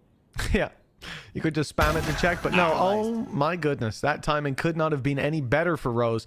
And he's the one that's taken risks in this round. Himself and Loida obviously would be less risky, playing those stars and helping from the back lines. Rose wants to lead by example, stepping forward with the pistol. Very little risk. If he goes down, what are they going to do? Upgrade to a ghost? Well, it'd be funny if Sivo kills him and ends up winning the round with that ghost, but quite unlikely. And indeed, Sivo is the one to fall. Hip does the same, and it's left to Enzo. Really good housekeeping from the side of BBL Pacific. They've lost nobody so far, and their economy, the way they've invested, allows them to lose at least 2. I'm also looking at Larocque 2 away from already having to run it back online, and that's why he's hunting. That's why he's running around the map trying to find these kills as quickly as possible. Even if he goes down, that's fine, and he will. Exactly. There's no problem with that whatsoever. You retrieve the rifle onto comeback, and now he is just 1 orb away from having a very high impact ultimate. Now, obviously in this round, you're going to see more gaps than maybe expected. This is one way you're going to take risks. If that happens in any future round, then yeah, they may be a little bit worried, but I don't think that's a problem for, for now at least. If that was a buy round, you're going to hear a much more critical approach to the narration. But that is one where you are going to leave gaps like that. It's why you see Rose walking out down Art. He's not looking for a fight. He's looking to catch you off, and it's exactly what he gets. This round here, though, full buy for the defensive side. Put everything on the table. BBL Pacific, they're not in that bad of a position. They can fight on almost every front. Aggression from Kellogg's, and it's rewarded. There's the opening pick. In a round like this, they need that desperately. But will they continue? It seemed like on one side they wanted to aggress, but the nade has kept them back. I think the only bad thing about getting that opening kill is Comeback has upgraded from a Marshal to a Vandal. So true. They did have one vulnerability. Obviously, the man advantage is far more important. Kreven's going to go walking about. The whole idea is to, again, just potentially try and bait some utility. I like the fact as well he immediately throws down the cage, because that lets them know the person that broke that was the Cypher, and that actually gives them left information, because they're not going to know if this is a lurk or a full commit, and well, it's a full commit. They're on their way in, and it's Hip in the backside. Threaten first, come back with that upgraded weapon. He's able to take the head of the defender and leave Mandatory with nothing to do. He almost picked up another. Sivu taking a couple of risks if he goes for the wide swing, but now Kellogg's is here with him. They take the fight towards the elbow, push the players back. Try to use that to leverage some space, but it's quickly thrown right back in their face, and Comeback maintains backside control. Trades are good, back and forth, but keeping it in BBL Pacific's favor, down to the 1v1 that Kreven connects as well. I feel like he was just trading everybody out from the back of elbow, and with 3-0 on the board, that is a devastating blow dealt to Mandatory. I have to say as well, like, obviously we casted a lot of the journey last year through Ascension for this side of BBL Pacific, and I was definitely nervous when I saw them making changes to the roster going into this year, because I was like, oh my guys, like your team is insane. I think Jellison as well was someone that you really could write home about in terms of individual brilliance. Kreven has been one of the players I've enjoyed the most. Consistent to a ridiculous degree, so clutch in late rounds. It's got to almost be irritating that it seems like they've added an upgrade to a puzzle that already got them second in Ascension. Right. That's a start, I suppose.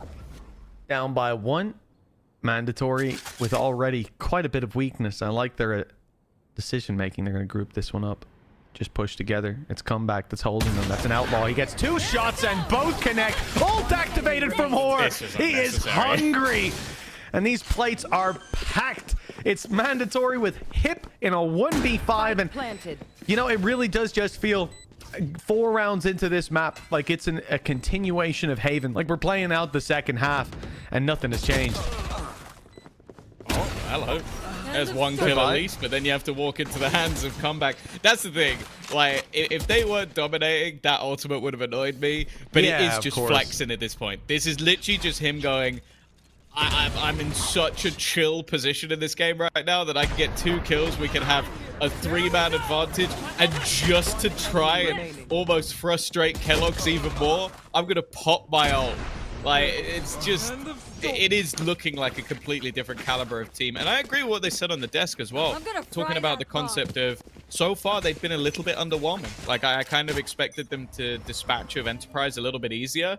This is the squad I expected to see. A team that could just genuinely win relative ease. Oh, I thought he was going to get away with that. It was a nice start, but Comeback is just, it's just a different gravy. He knew right away once that first shot rang out that he needed to just speed around the corner to take the trade, and yeah, he got there in time. Kellogg's not even the updraft could save him. The wall a few inches too far away. Ult used, and Kreven popping the cage. He's putting pressure on them here. But the pressure is coming in elsewhere. The rest of the team is rotated around. That flash is gorgeous. Rose capitalizing for 2. And the cavalry is here. Now Enzo, previously worried about Kreven on long, has the whole squad to worry about. A stun lands perfectly and Comeback just seconds away. Enzo shuts him down, but the trade, as always, is ready to be found. BBL Pacific, they give up nothing without an immediate return in their favor. And this is set to be 5-0 to start, unless Hip can perform this 1v3. And look, they're just grouped up, waiting for him to step around that corner so they can swing out as 3 and put this round to bed. I don't know how he gets out of this one alive, I'll be honest with you. It seems like such a set deal. Does at least manage to take out Rose towards the end of the round, but that is all she wrote. 5-0. Utter dominance. And again, you see it, like these opening picks can go their way, but like not many players I think are going to hit that shot on the way back out. But that's the unfortunate truth of what you're up against. I'll also say as well is there's 2 manners in which I think you're going to see Teo used a lot on maps, especially the salvo. One is these aggressive takes of positioning. We have seen correct me if I'm wrong, none of those effectively work. And it plant denial. Yeah, I've not seen that either. Plant denial when you're in a 2v5 is going to be tough to manage. They don't really... they've not needed to plant. Oh, hey, they're not planting. Honest. But there's 4 sets of footsteps around the corner. I'm All not of sure. us are dead, but they didn't plant the spike. So at least we got that. Yeah, I suppose as far as plant denial goes, great success. Round denial, maybe not so much. BBL Pacific have looked great. And a lot of this pressure has been mid. It has been B long. This time they moved to A. Exactly. Run it back. Hunter's Fury online. Drone about to lead the charge as well. It'll be LaRock following the drone. So he is a sharp instrument of death on the way through. And then if he goes down or even keeps getting the info, Hunter's Fury can come in. They have sent it back the other direction, though.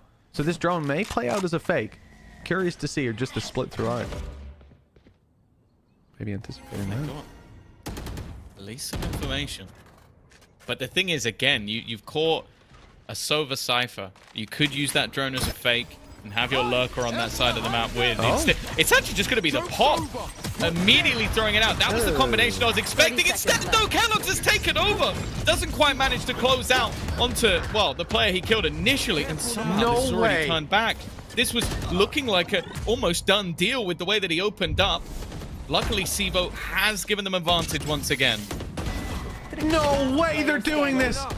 Down to the 1v1. Wall blocks off that corner. 8 seconds. LaRock needs the spike in the plant right away. All they have to do is deny. One player needs to swing. One player needs to swing and stop the plant, but they don't. They've given him a chance, and he may yet capitalize. 5 bullets remaining. Low HP on him, and he knows exactly where they both are, but these shots need to be clean. The first is, and it's down to Enzo. He'll bring it across the line, but that was way too close. Around where they came in, and they threw the Hunter's Fury in early.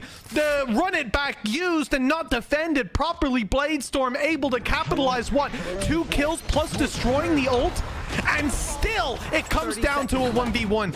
If you're gonna make the comeback in the series, we need this flavor profile to change up massively. Yeah, it's on the board, but yeah, as you said, it was way too close for comfort. Again, you'd normally bank on LaRock to win those, and I'm not going to harp on him because he hasn't, but... We had 3 bullets left. Yeah.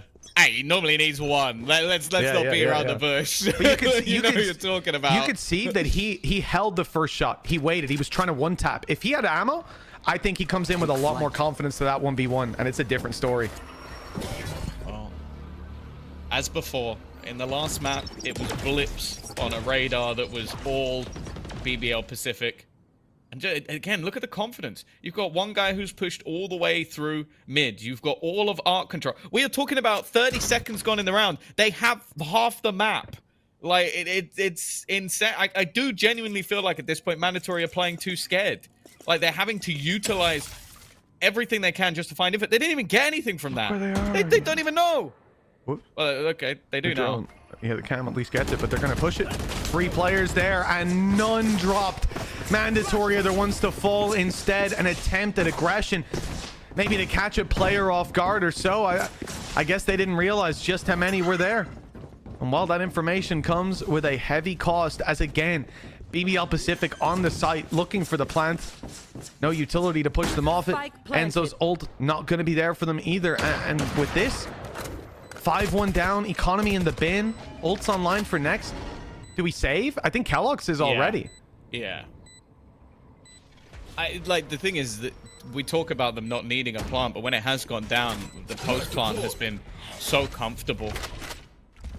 And again, it does exactly as said, just seem like a blip on the radar. Like, it's not like it's a, okay, this is the start of something, this is a response. Like, just look at what BBL Pacific did in this round. They just took not just one side of mid, they took both halves of mid with no resistance. None. And now the people saving are gone. Only Kellogg's, and they know it's the op. They are on him immediately, and he's gone. They spam too much with 2 players close. BBL Pacific showing even in the late round, the second that they realize, oh, they're not coming for this. Hell, it might be before they even realized that. I think at some point they just went, let's go. Let's take the fight to them. I'm bored. And it is just phenomenal to watch this squad play, because you'll see a lot of teams attempt this sort of style, and it ultimately doesn't work out because they don't have this level of firepower. They can't back it up when they come to these crazy pushes. BBL PCIFIC can, and that is a scary thing to face off against. And now back to, well, basically rags. There is only a single rifle. Nice shot from Kellogg's. That is the spike down on the deck, but they're not going to be able to hold on to that. At least managing to get some semblance something in this round. Even still, though, I see that Spike drop. comeback still standing. Plenty more to still play with. Whether or not Mandatory can turn this into anything notable. It is a big ask with how the rounds have gone, with the weapons they've got indeed, and the ult's online for BBL PCIFIC. You'll already see the run it back used, the space taken, deep flash on the right. That should be a kill, but Mike does well to recover, to take down the rock, the smoke. I think he even gave him a safe spot to hide inside of, just dodges the flash well. Doesn't dodge the shots from Loida, nor can they take Krevin down before he gets one. I mean, it's still in even numbers, but it's this fight that ultimately decides it, and Enzo's the one to pick it up onto Loida. Now the spike running in the other direction. LaRock is isolated, but he still gets his one. The plan can come in on the other side of the map in the rotation from LaRock, although late. It won't really cause any headaches. Just look at where Mandatory are. That's the thing. I felt like that rotation baited Kellogg's. He ended up running into the open looking for a gun, so that man advantage is dissipated. And now you look at, well, this man sat passive with a sniper rifle in hand.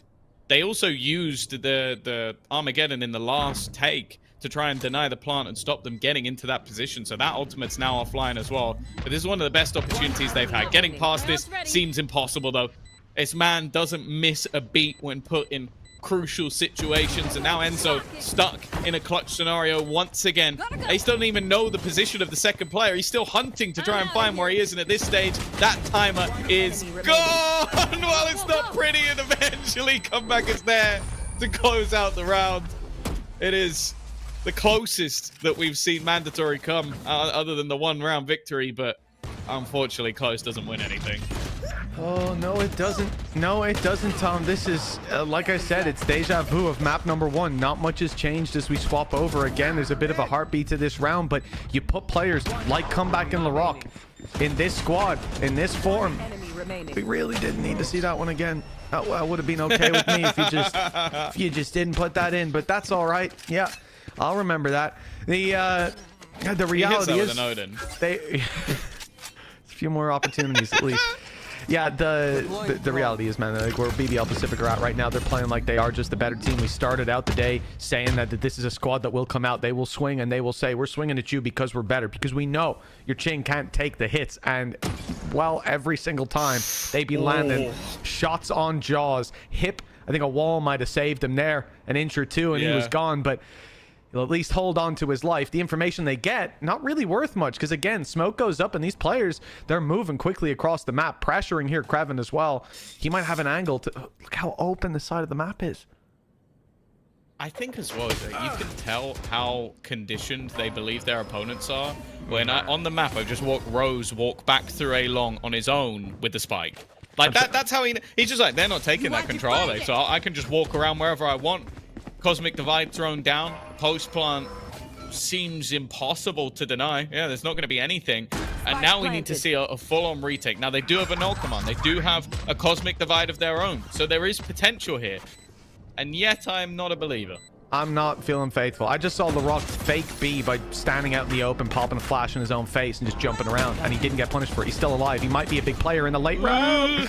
It's a little bit nasty, but it's worked out for Mandatory. They get towards the site, still need to get that defuse in. Cosmic Divide's blocking them off, but back round goes Krevin. He's able to take down one, but falls ultimately. Mandatory need players on that spike here and now, though. Molly's already been sent through, and they've been buying time. Gravwell does the same. Rose in through the wall, but Enzo shuts him down, and Mandatory, they're coming ahead in all the fights that matter.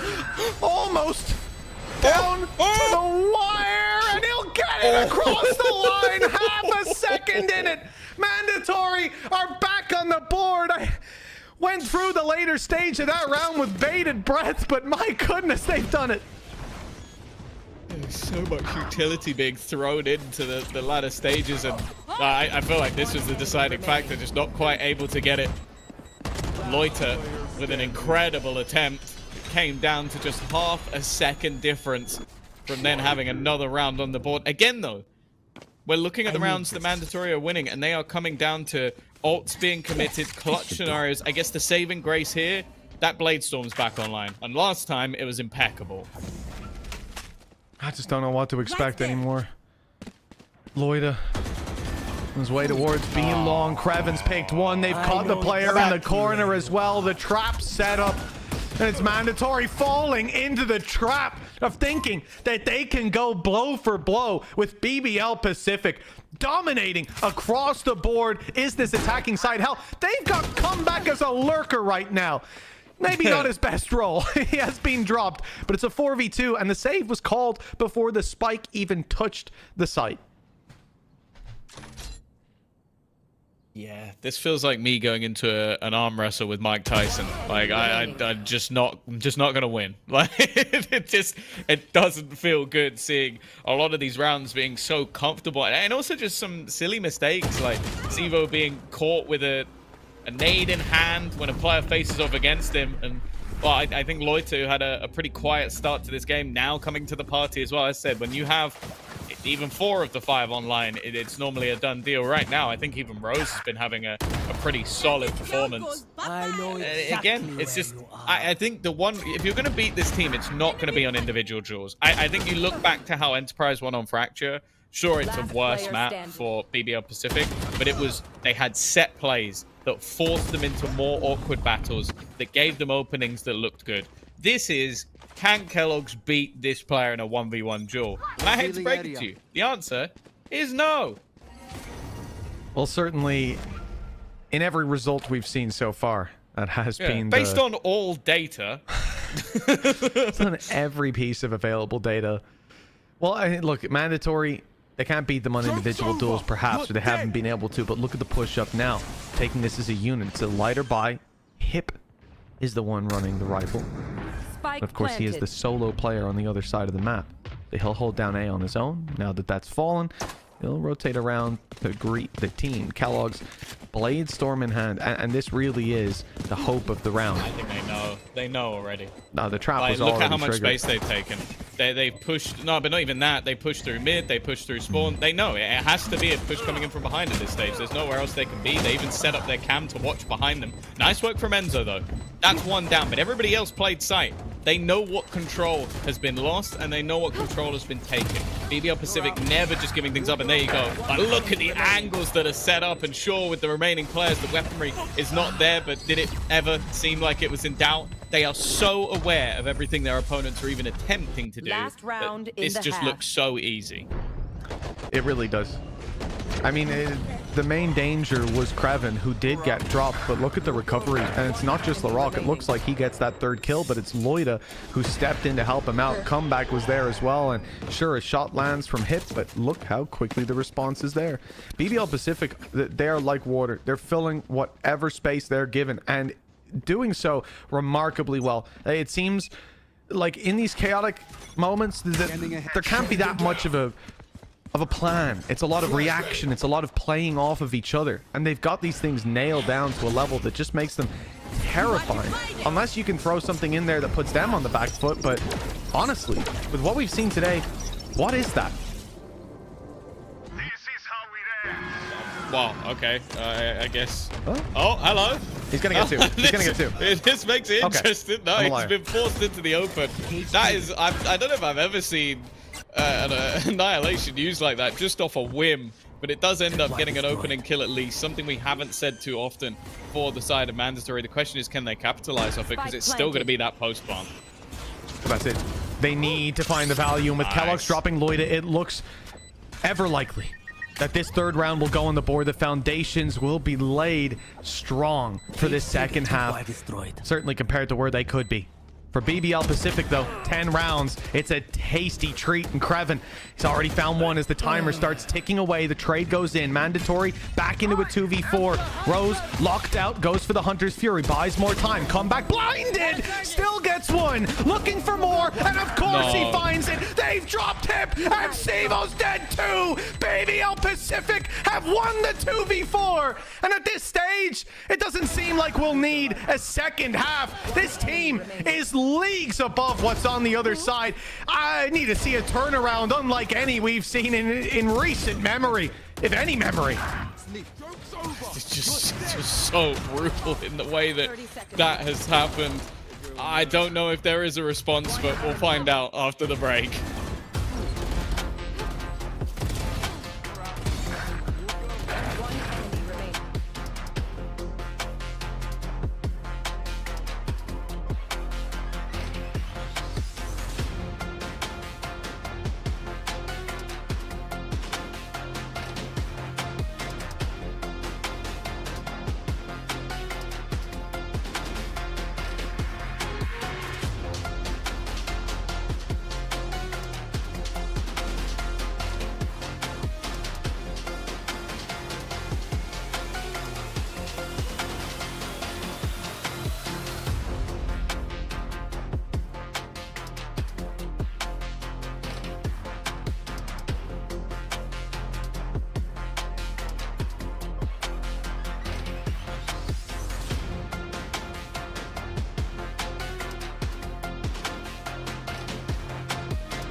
Welcome back, folks. 10-2 BBL Pacific. They are dominating at the moment. That first half was looking down in the dumps for Mandatory. There was almost a little bit of a heartbeat right at the end, a resurgence in round 12, and then they lost the 2v4. It has felt like in almost every position that you put BBL Pacific in, they will find victory, and it doesn't matter how unlikely that may seem. Now, round 13. The pistol already underway, and Mandatory set to run into comeback. This can end one of two ways. Let's see if we can see the second for the first time in this map. I'd say a lot of the time it feels like it ends one way, but they have managed to take him down. A good trade. Again, it feels like a couple of moments that have gone their way. A lot of it was down to Sivo. Enzo isolated though. He can't afford to go down with that. At least take him one with him, and he's not going to. That means they can hold on to this control, although stuck reloading could be a problem for LaRock. Needing to try and not get overwhelmed, survives longer than expected. And now it's all on to one. Kreven will be revealed. First shot connected, but it's hit. King of the pistol round, who will get things over the line. Remember, well, that's one on the board. Just a little more needed. I mean, after the last 10-2 half, which was on Haven, you know, we've had two now back to back starting out the maps. Mandatory weren't able to get back on the horse, at least here starting the pistol. Gives me a little bit of faith. But you know what the thing is? The scary thought is that BBL Pacific, they might come in and just force buy this. I can't see in game right now, but I'm expecting when we get there a high probability of them saying we are the better squad. We're going to put it all on the line. They don't. I respect this. Again, you're 10-3 in the lead. There's no need to rush to the finish line. But it would have been in character. I might win this round. All right, good. Let's calm ourselves down a bit, Tom. 10-4. They ended the last half winning a 2 versus 4. It's 10-4. While a guy was full blind and hit a headshot. Round 15. It's 10-4, and we're ready. It's incredibly unlikely, especially when you look at the setup. You've got this sort of bait over on B with the majority of the defenders currently in that spot on the map. You then have the bulk looking to go the other way. So that's not landed. Definitely Makes me feel at least a little bit more nervous, but with so much space taken on the other side, unless Rose is going to do something incredibly cheeky, I don't know how they come out of this one alive. What? Oh, no. What? No. He kills him there. Okay, Rose has got one. Rose is down. So is LaRock. Enzo's recovering this. At least a couple more kills on range, and it'll look pretty good. But Lloyd has stepped in onto Mike. Enzo's low, and he's dropped his classic kills across the board. They're defusing. How has this happened? How? How? So, I called it. Just say anybody who ever questions me as an analytical mind in Valorant ever again, I want you to watch back this round where I predicted 4 classics and a sheriff would be a full investment. I also want to go back to I don't like to plug my own socials, but earlier in the day I said nobody tell Enzo that Mitchman is casting him today on Val League _EMEA, so he has a 0% chance of winning. And there you go. This is what I expect to see when Mitchman casts Enzo. It is the ultimate curse. Thoughts on the last round, Mitch? Thoughts?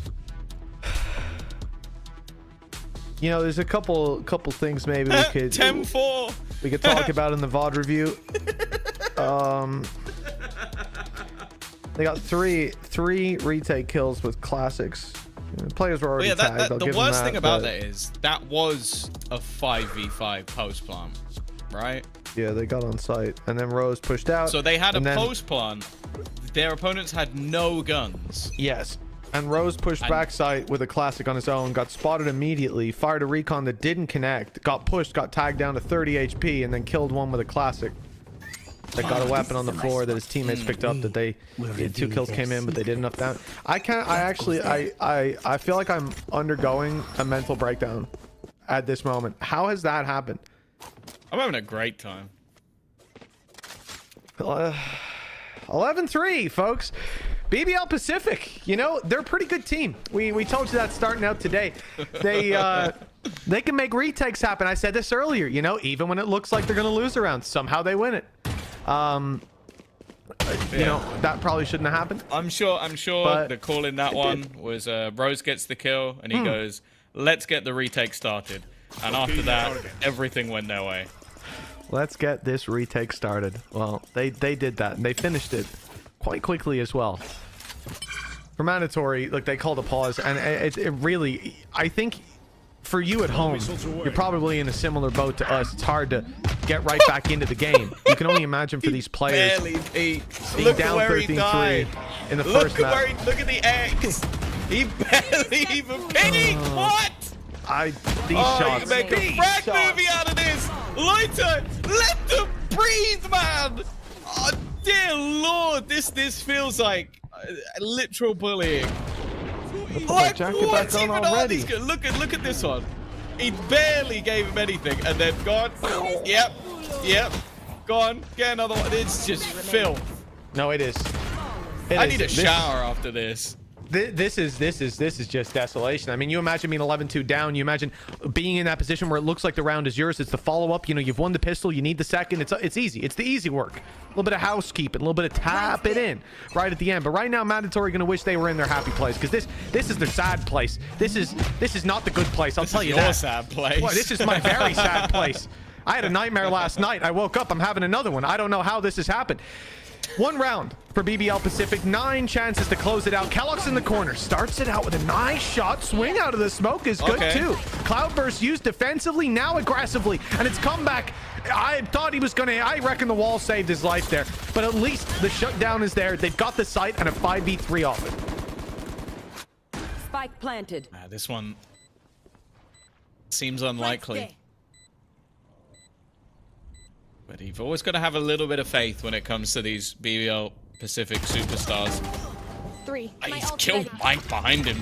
It's another good-looking round for Kellogg's. Creven turns it into a somewhat winnable position. Bear in mind, some of the weaponry is still a little bit questionable on the other side. The player on site, though, clearing him's not going to be easy. drone being utilized to give the game away. Stun actually from a teammate, but even still comeback has somehow picked up another. They're looking to end it here and now. A 3v5, a story that has been the case all the way through.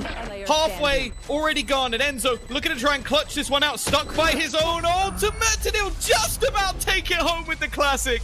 It is a butt clencher, but it's a round nonetheless. Wasn't even close. Wasn't even close. Wasn't worried at all right there.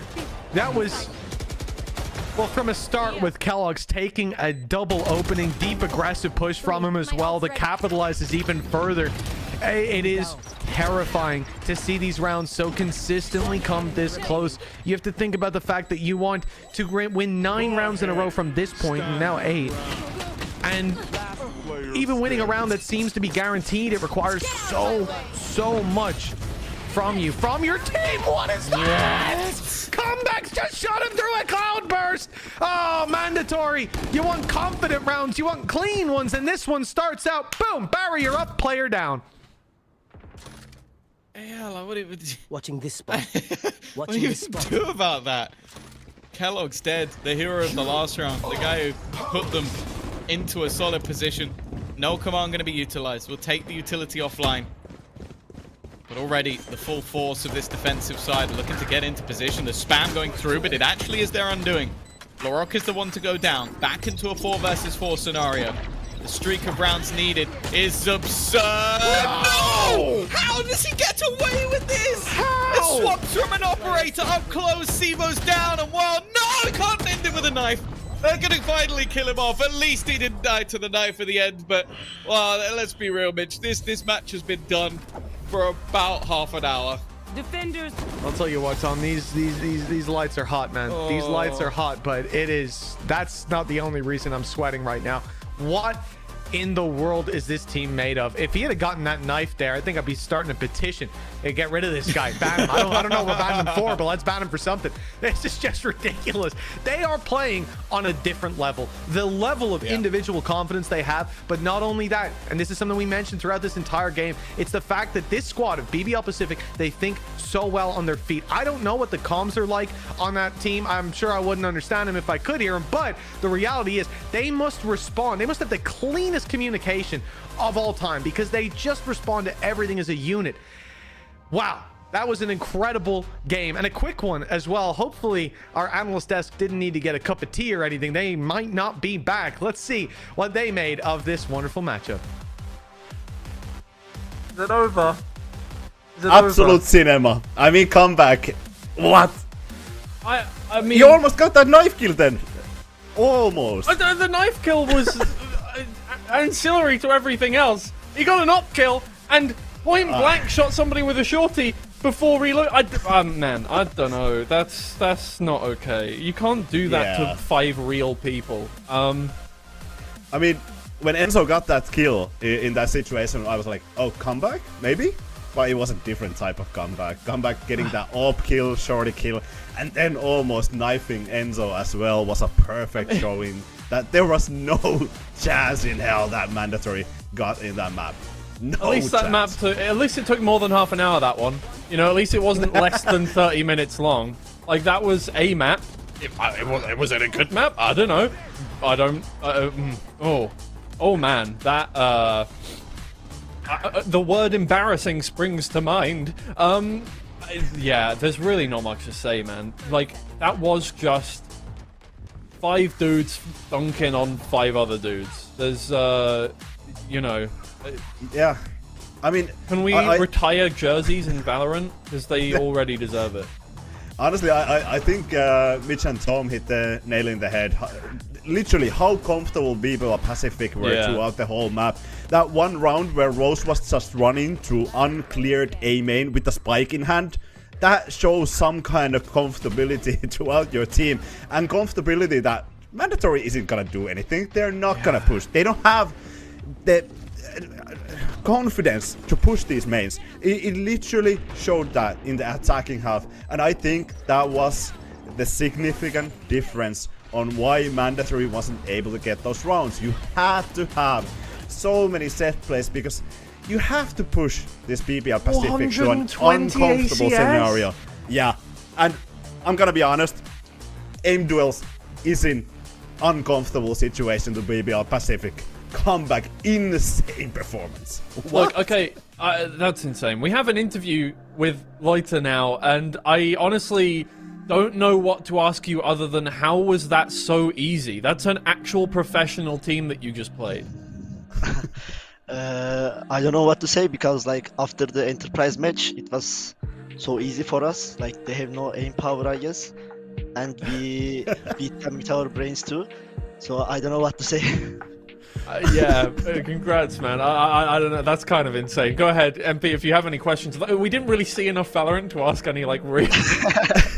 Yeah, true. I mean, I'm just gonna set my sights for your next match tomorrow and the other match that we have today. It's obviously gonna be Fokus versus Eternal Fire. Is there a reason that you would like either one of these teams to be your next match, and why? To be honest, I don't really care. Like, we don't choose or pick teams. Everyone is the same for us. So I don't really like wait for any opponent. It's all same. Okay. Yeah, I guess, look, there are 5 people to shoot at, and if you can shoot at them, you can shoot at them, and evidently today something was clicking, and something definitely wasn't clicking for Mandatory. I mean, congratulations on that incredible start to the playoffs. Hopefully, well, I mean, we get to see plenty more of you. Maybe if you drop, like, if you sandbag a game and drop into the low bracket, we can see even more games of you guys. I think that's why everybody wants. No, that's not okay. No, don't worry. Sorry, I'm not endorsing that. I'm not endorsing that. No, okay. Well, congratulations. I'm assuming we'll see you in the grand finals at some point, based off of that. But we'll see. We'll see. One step at a time. Thank you for having the interview with us later. Jinx it. Thanks. No, okay. Don't jinx it. All right, thanks, man, so much for talking to us. Thanks. Thank you later. Yeah, I mean... 44.4% headshot. I think that's amazing. Like, yeah, literally, when you have comeback popping off, it's very, very easy to dismiss these other players and not even recognize them. But Loiter was amazing throughout that series as well. Larok was amazing. There was multiple rounds that Crewen won in that map. It's very, very hard to notice those guys when your comeback is dropping 27 and 10. Yeah. It kind of just felt like, you know, Valorant hasn't added like a play against bots feature yet, but you know, I mean, I'm not calling mandatory that. I'm just saying that's what it looked like. I'm just saying that's what it looked like. I don't know. That was that's kind crazy. of insane. 7 rounds go to mandatory over the course of 2 maps there. That's our first series done. Not much more to say. Wow. Yeah, I mean, I don't know. I think that was just something that mandatory didn't feel comfortable with. Yeah. Obviously, you can see it from the score, but literally, I think round 12 even, where they got the entry, they had 4 versus 2 situation, and Comeback just pops them off one by one. They just went and gave BBL 1 versus 1 situations, and that is something that you don't want to do against any Turkish team, nonetheless BBL Pacific. It is a scary thing to do. I mean, we're going to go to a break now. We'll be back with Eternal Fire versus Fokus. Hopefully, Fokus can put up more of a battle against the Turkish powerhouses than we saw in that series. Either way, we will see you there, and it might be quite a short day. We'll see you in just a second.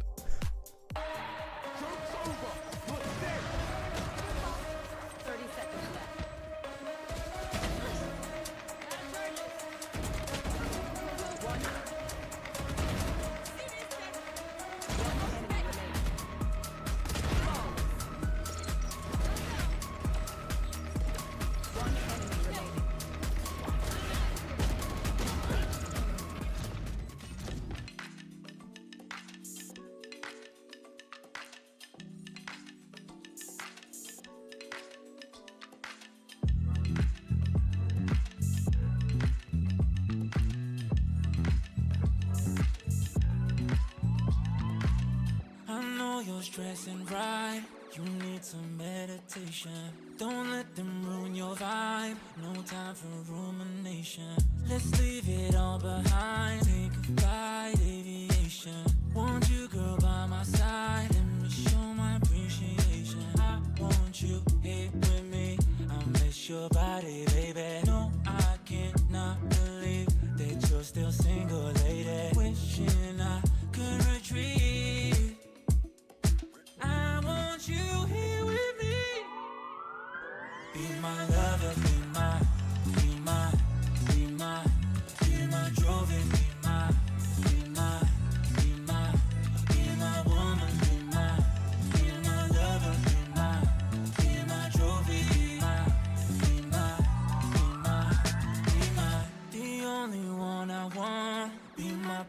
preliminary.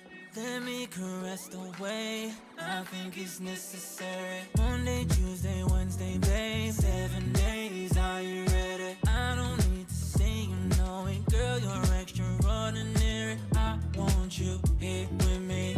I miss your body, baby. No, I cannot believe that you're still single, lady. Wishing I could retreat. I want you here with me.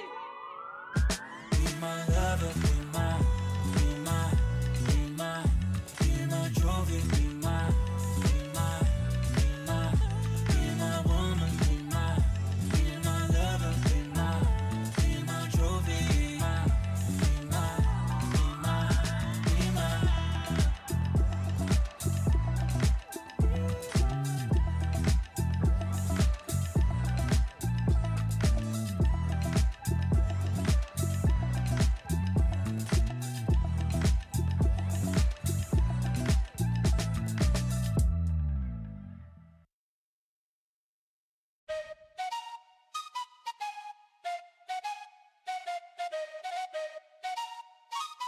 Let's go.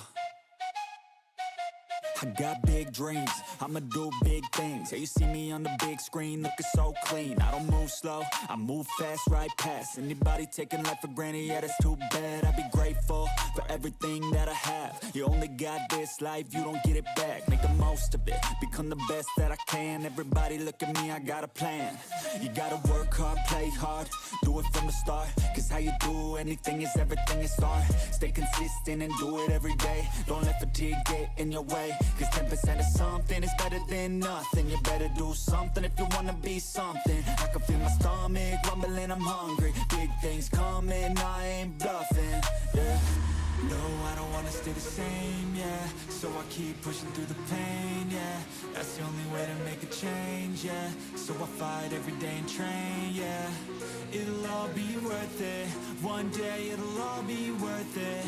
So I keep pushing through the pain, yeah. That's the only way to make a change, yeah. I've had enough, I'm making my own luck. Adrenaline, my drug, I'm sick of feeling stuck. I got this, will not quit to the top, I promise. Cause I've had enough.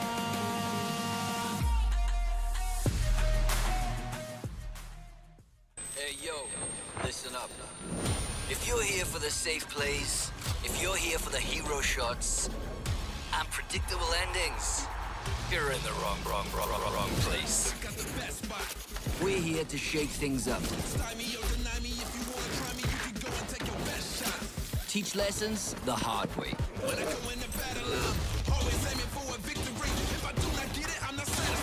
We come from all over, different places, different styles, but one common goal: to challenge conventions and fight for ascension.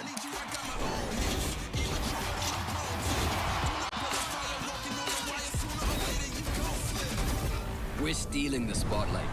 We're the ones everyone's gonna be talking about tomorrow. In short, we are the future.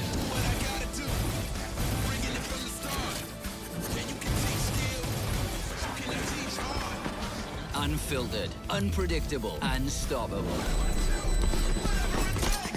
Here comes the party! We are challengers. Hello everybody, welcome back to Valorant Challenges EMEA. If you're just joining us, no, it is not map 2, no, it is not map 3 of the first series. We are on to the second series already. It's going to be Eternal Fire versus Fokus up next, and if anything, to go by off of that first series, Turkey is on top. Absolutely, that was a crazy matchup, and I mean, I think we kind of painted the picture that there might be a second one that is kind of similar coming up. But I do want to give the keys to Fokus. I don't want to throw this one away quite yet. Even though Eternal Fire, they have been really strong. They have been very, very good team, and they have dropped very comfortable 2-0 matches against Go Next and Job Life. So Fokus, they need to focus up in this match. Very good. They do, though. They really do. I mean, this is going to be their most difficult opponent so far, I think. And as well as that, it's just, you know, we're in the playoffs now. They lost to Dynasty yesterday. after quite a grueling series, honestly, despite the fact they only needed to win one map to get into playoffs in the first place. They're the only people coming into the playoffs with a 1-1 scoreline, and now they're up against a Turkish team. If they were up against Mandatory, I would say, you know, they have a, you know, well, not a nice easy entry, but at least something that they can kind of build up into. But straight away, they're coming up against Eternal Fire here, who kind of rolled their way through the group stage. Yeah, absolutely, and the Dynasty loss, yeah, it doesn't paint a good picture. Obviously, you can always be like, yeah, they were already through the groups, they didn't want to show anything extra, but if you cannot win against Dynasty with your firepower, with your basics, how are you gonna do it against Eternal Fire? Because against these Turkish teams, you need to have your fundamentals on point. You need to have those trades set up. But Fokus, honestly, I think this year's roster is one of the best that they have ever had, especially on the experience department. Obviously, bringing in Mystic and Hoodie gains them experience in the VCT circuit, but also adding Sus in this roster means that the firepower department isn't lacking either. Lewis and Valorant obviously staying in this roster, and Valorant is probably one of the better players I've seen throughout this whole tournament. Yeah, this is actually a really exciting roster. We've seen some really good things from them. They have the potential to be great. It's just, you know, sometimes it seems to slip away from them, just like we saw yesterday. Either way, take me through some of these highlights. Oh yeah, I mean, yeah, boy Lewis is gonna be biggest highlight for me. Lewis actually has been the cornerstone for Fokus over 3 years now. It all started like in 2022 when they went to the road of Challenger circuit, but was quickly stopped both times in round 128, which is really, really early. But from there, he has stuck through thick and thin in Fokus, and they have gone through Dark, they have gone through EMEA promotion tournament, EMEA Challengers, Polaris, and Dark again, and now they have a chance to actually prove that they belong here. Yeah, for sure. They are going to be coming up against Eternal Fire, however, who really, really went their way through the group stage quite handily. And, you know, this is the only team other than Enterprise Esports, as Loiter mentioned, that have been able to really take a map against BBL Pacific for the last, you know, 2 months. So, yeah, a scary team in their own right. Keep in mind, they took BBL Pacific to 5 maps. That's the team you just saw make Mandatory look like they only got 7 rounds. That's all. I'm not going to rag on them. They're already. I'm not going to kick a team while they're down. Yeah, I mean, this is a great core. Kushner, obviously, he's been spamming that race. 15 games played this year alone, but has a great capability to flex on multiple agents. There's KO, Fade, Chamber, Gecko, Vice, and Phoenix. This year, 7 different agents, but it's a great comfort zone for Kushner, that race. It is something that he feels very, very comfortable. We've been moving through things quite quickly today. We're going to move through them even quicker. We're going to go to Map Veto pretty much straight away here because we can see these map win and loss statistics for both of these teams. What are you gaining from this one? What do you think is going to be happening here? I mean, I think the strangest part is Abyss. Both of these teams, they have been banning Abyss in this tournament, so it mixes up the map veto quite a lot. It's weird to see whether the first team is actually gonna ban the Abyss or if they are gonna ban the best map of the enemy team and be like, yeah, you ban Abyss, you have been banning Abyss, we're fine floating that. It gives kinda weird feeling on this map veto. I'm not quite sure where we're gonna head with this, and honestly I'm really keen to see whether Fokus have something that they have pulled into this, and well, we're gonna see who is gonna ban the Abyss. Is Fokus gonna float? Oh, okay, I love this. They do not want to play Split. Okay, yes, there you go. It's the best map for Eternal. No, neither one is banning Abyss. No Abyss ban whatsoever. Okay. Wow, we're leaving that to the end. Either way, okay, not wanting to play Split, absolutely fair enough. I mean, they handily beat Team Liquid Academy on that map a couple of days ago, but understandable that you don't want to play it against Eternal Fire, who are 7-0 on that map currently.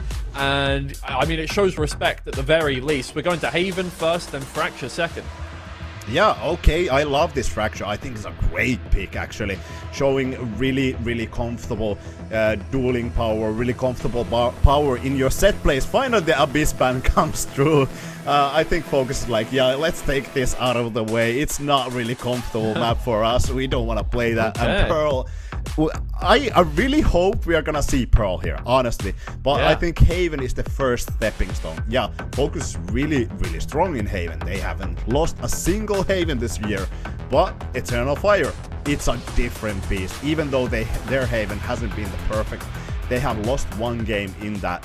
But it was at the start of the season. This 4-player core that they have, that they had back in 2021 under Kafalar Esports as well. Everyone else has played together, apart from Anima previously as well. I think this brings a lot of power to the roster, and it's gonna be interesting to see whether Focus can actually fight against this terrifying Turkish power. Yeah, for sure. This is a completely different composition for Eternal Fire. They were previously running the Neon, they were running the Sova, they're now running a Teho, they're running a Jet. And Kushner is on a Sentinel. Yeah. I mean, sure, Kushner had played Chamber and Vice previously as well, but this is not the flex I was expecting. Obviously, one of the better Neon players when Neon was really heavy meta.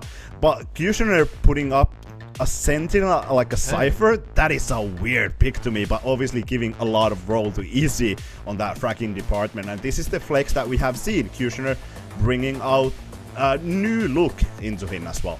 Yeah, it's been about 3 weeks, since Eternal Fire have played this map, so I'm not immensely surprised that they have changed things up. It's not uncommon for teams to go through a period of change like that one, especially, you know, going into a tournament like this where Focus will have probably looked at a couple of Eternal Fire games, looked at their maps, and that's probably why they chose to go with the map veto that they did. It's not uncommon whatsoever, and have probably not prepared for this look for BBL Pacific, for Eternal Fire on this map whatsoever on Haven. So, I'm interested. This should be a cool look at a new style for Eternal Fire on Haven. Yeah, and I do love the Breach Teho comp. I think it's just OP. It depends how new Waylay is looking and how the new meta is looking. But right now, in this client, in this tournament mode, this is very meta. The Breach and Teho, you can lock down, on the defensive side, you can lock down a lobby completely. You can get that control every round you want when you have just Omen Smoke there, Teho, Breach, Teho salvos and Breach stun, and the A lobby is completely yours. I'm really keen on seeing how Focus is gonna counter that. Obviously, there is some counter plays, really fast, heavy reactions from that heavy instant control of the A lobby, but you do also have that Yoru, which allows them to maybe cross that stun and those salvos and fight through long, which is gonna be really interesting, because mandatory, they weren't comfortable on doing those kind of set plays. In my opinion, I felt like they were really, really static. Focus against Eternal Fire, they have to do that. They have to drive the car instantly here. Yeah, this was the map that looked the most convincing against Dynasty yesterday for Focus. It was good. They managed to get numbers up. It was 13-9 to them. And I think they have a fair chance in this series, especially up against an Eternal Fire that may not have played this composition in officials for a little while. So I'm interested. Focus have an opportunity here to start things off well for themselves, because it is going to be an uphill battle, I think, for most of this series. Oh yeah, for sure. It's not gonna come easier, for sure. And hey, who will win? I think BBL was like 87-13 on this. Let's see if there's enough Europeans or Northern Europeans, any Focus fans, any Mystic fans, any Finnish people, Hoodie fans, or is it gonna be Eternal Fire just dominating this ball? bring over some of your viewers from DAC and from the Turkey stream, just to vote in this. Let's just get everybody in here just to vote right now, because we've got absolutely no representation for Northern Europe here, so we're not going to get any biased kind of things. We can just get everybody in and vote for the teams that you want in this one. So interesting. Yeah, I think Eternal Fire definitely have the what would we call it? The tier list kind of winning look coming into this one. But Focus, we haven't really seen anything insanely convincing from them. The game against Team Liquid Academy was very good, but that's pretty much all we've seen, right? We've only seen 2 games from every single team in this tournament so far, and that's not a lot to go off, especially when, you know, Focus's second game really didn't mean anything. Yeah, but I don't think we can like put too heavy emphasis on how underwhelming the performance was yesterday. Yeah, I mean, yeah, you always do have to take into account that, yeah, it didn't really matter. The game after the first map, it didn't really matter. But still, like we talked about, the old classic fundamentals. When I was looking that BBL Pacific match, I was like, yeah, mandatory. They didn't have any fundamentals. Well, sure, you have some fundamentals, but in really messy situations, they might be thrown out. You have to keep composed. You have to play retakes. You have to play with your util. You have to play with your teammates, because in these aim duels, especially in that previous match, like we saw, you cannot really win. You cannot out-aim these Turkish firepower demons. You already know this. If you have ever played ranked against Turkish players, you know you cannot out-aim. Yeah, sure, you maybe win some battles. You maybe be able to out-aim with some kind of utility. But I would place that, like I said, 75 to 80% for the side of Eternal Fire. Yeah, for sure. I think obviously, you know, we do have more Fokus fans in this chat. Again, it is the Northern Europe stream, so, you know, with more Northern Europe players, I can see that happening. Either way, this isn't a punishment for you guys for picking Fokus whatsoever. We're going to go to a quick break. We're having a couple of technical issues, so we will be back as soon as we're ready with the game.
Hate my grind down, lay my shine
you gon' do when we pull up on you? Like, ooh, touchdown. You already know what it is when I come through you. Ooh, shut down. Say, ooh, shut down. Say, ooh, what now? Tell me who you see when you look straight up. Like, wait, ooh, us now. What you gon' do when we pull up on you? Like, ooh, touchdown. You already know what it is when we come through you. Ooh, shut down.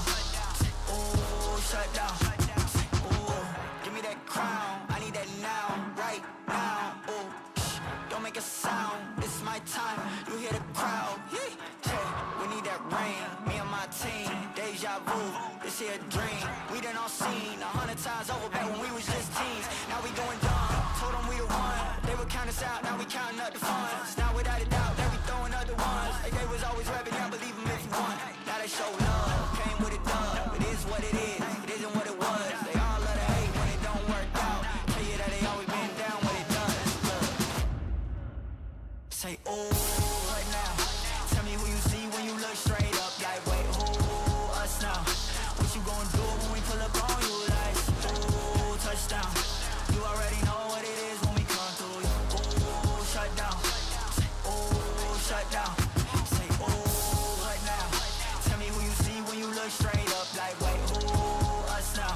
What you gon' do when we pull up on you? Like, ooh, touchdown. You already know what it is when we come through you. Ooh, shut down.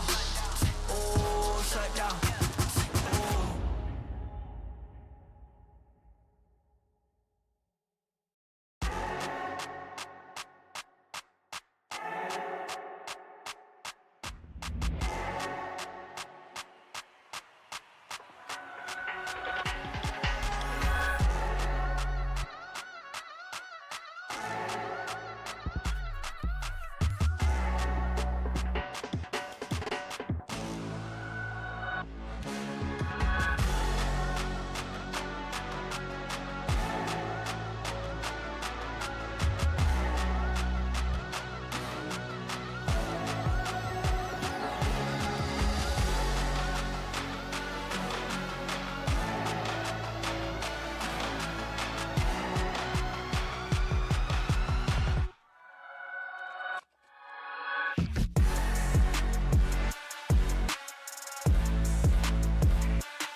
Hello everybody and welcome back. We're ready to get on with our second game of the day here at the Challengers League EMEA. I'm Mitch, with me is Tom, and Tom, we're about to see Eternal Fire and Fokus face off against each other. Eternal Fire on a streak of wins, and although Fokus do have a recent loss, there is a little pinch of salt to be taken with that one.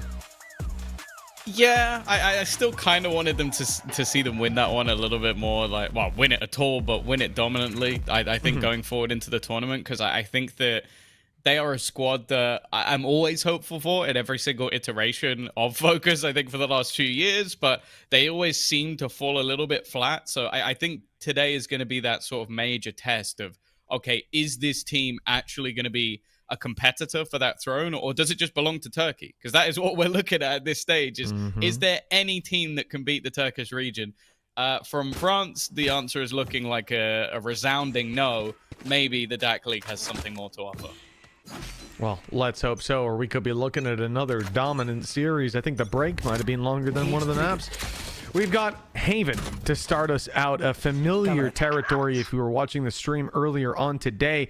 Focus on the attack side, and already a bit of presence towards A. They've got 2 players over there and 2 players to C. It looks like the easier of the 2 or 3, I should say, choices has been made. Only 1 player that can stand in their way on B, and for now, it looks like Eternal Fire should be forced into a retake. A little bit of aggression, though, from Fokus as they take a lot of control towards the C side of the map, and the spike makes its way there. Nice little thinking on their feet from Fokus, and a 3v4 is the reward. Spike planted. Already a good start. We get to see if there's a response. Thrown through in the retake. But it isn't going to give away too much. This is an obscure post farm from Fokus. Just 3 players basically sat towards the site. And well, that hasn't exactly gone well. First kill goes the way of their opponents. And now there's a real chance in the 3v3. He's trying to get those shots in. Just about gets Izzy. Damage done as well. And the third will find its way into his pocket.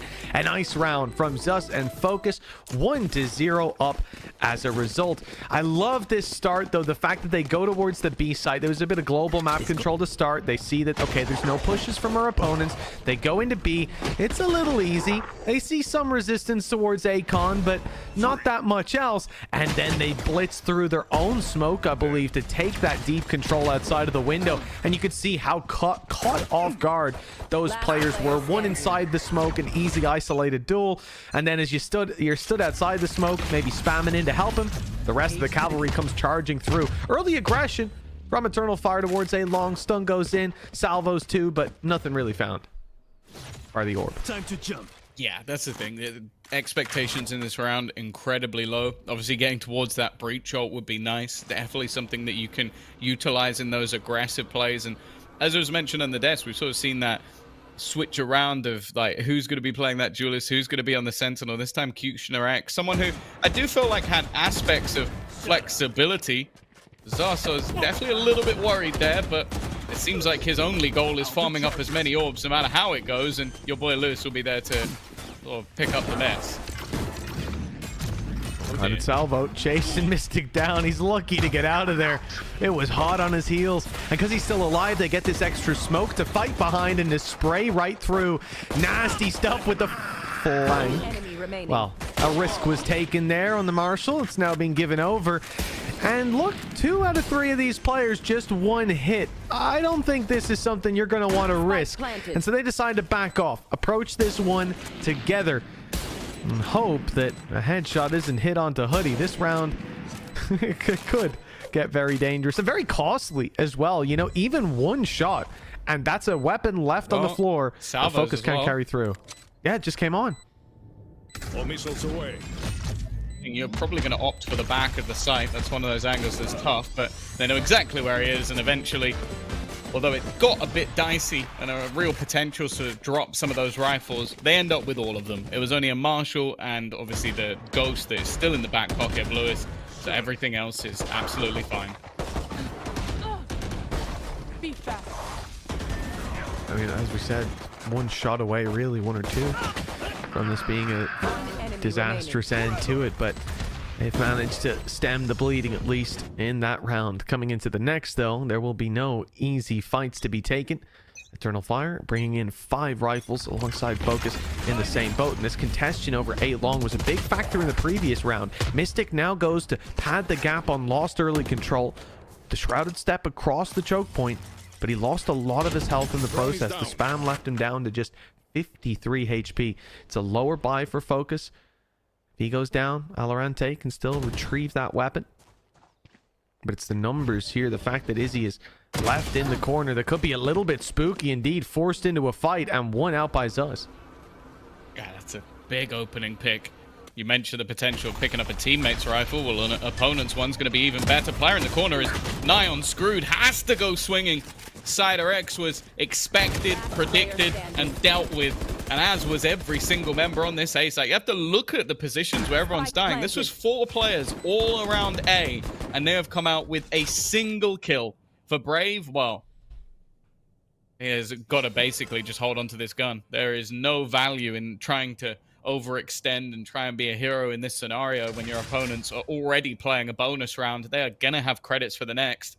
And for him, it's not going to be the same sort of story. This is a rough start for the side of Eternal Fire. And it's a squad that I am going to be very interested to sort of watch throughout this tournament, because I look at some of the players they have. Obviously, I think in terms of the Turkish scene, you're looking at a wealth of experience. Like we know about Cider X, Izzy, Brave, Kushner X, specifically all playing within the tier 1 at different times. A lot of it, though, came down to, at times, these players being quite momentum-based. I look especially towards Izzy and Kushner X, and those are players that on their day, unstoppable. But if you're able to shut them down, if you're able to maybe take away like what they can do with specific agents, it becomes a little bit more difficult. And specifically Kushner X, he was always someone who was very much the front line. And we've seen a lot of players swap away and move over and be like, okay, I'm now going to be a Sentinel player. But I think players like Alfie are a prime example. I just need to wait and see if he's actually one of those players that can make it work. We had a lot to say about BBL Pacific in the last matchup, and talking about them as a hive mind, how they move together, and I think that's going to be Eternal Fire's biggest challenge up against Fokus. They had the same flair to it, and then players like Valorant was unbelievable. And, you know, seeing him up against Kushner X, it's not the matchup that I expected on the Cyphers, that's for sure. I know our analyst desk was quite taken aback by that as well. Cutie not going to get much done in this round. Izzy almost does, but your boy Lewis is there to pick up the pieces before they even fall. Cider X left as the last man alive, and you saw the threat that was there in this round for a moment, and look how quickly Fokus got that under control.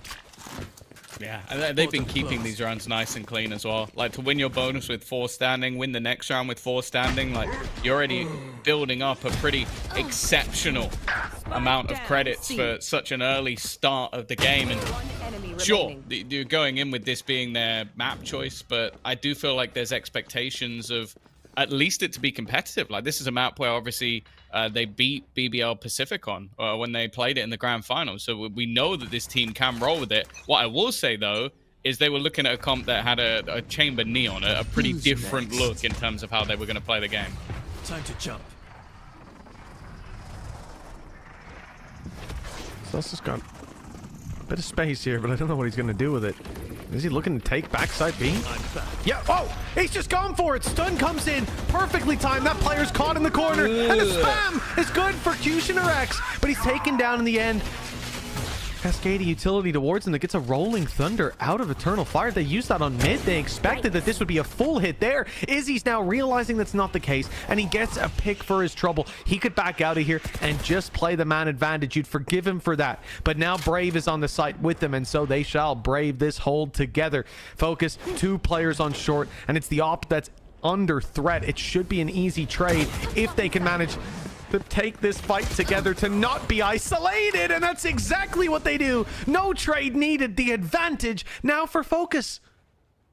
And getting back into this is not going to be an easy one. Sure, they still have a fair amount of utility. That's the main thing. Potential to deny. And they're going to push into the smoke. That's so smart. They're expecting someone to take a risk. Now, it has actually been denied, so Hoodie's not going to be able to do that. And this has to be the moment that Cider X almost makes a move. Otherwise, they're going to be able to group up, play this one on a 1-2 punch, and yeah, there's no chance in winning it from that point onwards. I feel like CyberX slightly missed the timing on that one.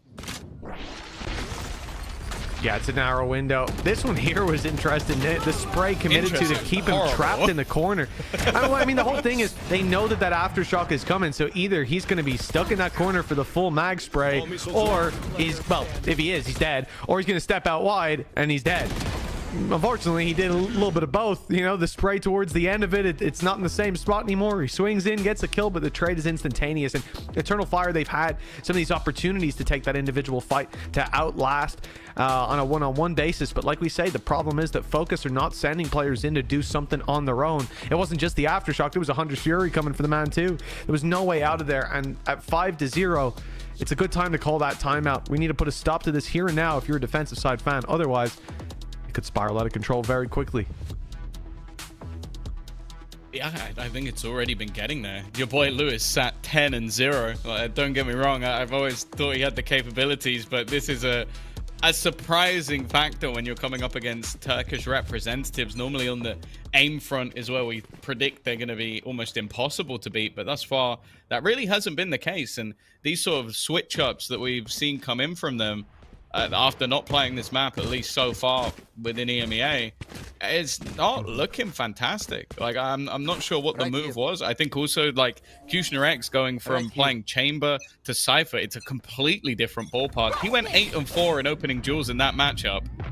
I already think that things have been going much worse for him.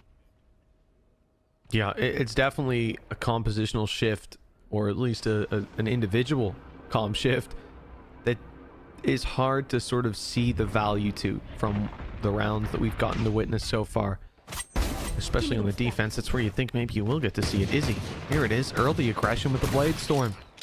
Caught himself one. He's going walkabouts for a bit more. That's a mistake. The dash keeps him alive, but he's got to get out of that corner. And it's Anima to go down in the spams. End up losing 2 players in an attempt to keep that position. And in a round like this, they've got pistols. That man advantage is going to be hard to pull back into your favor.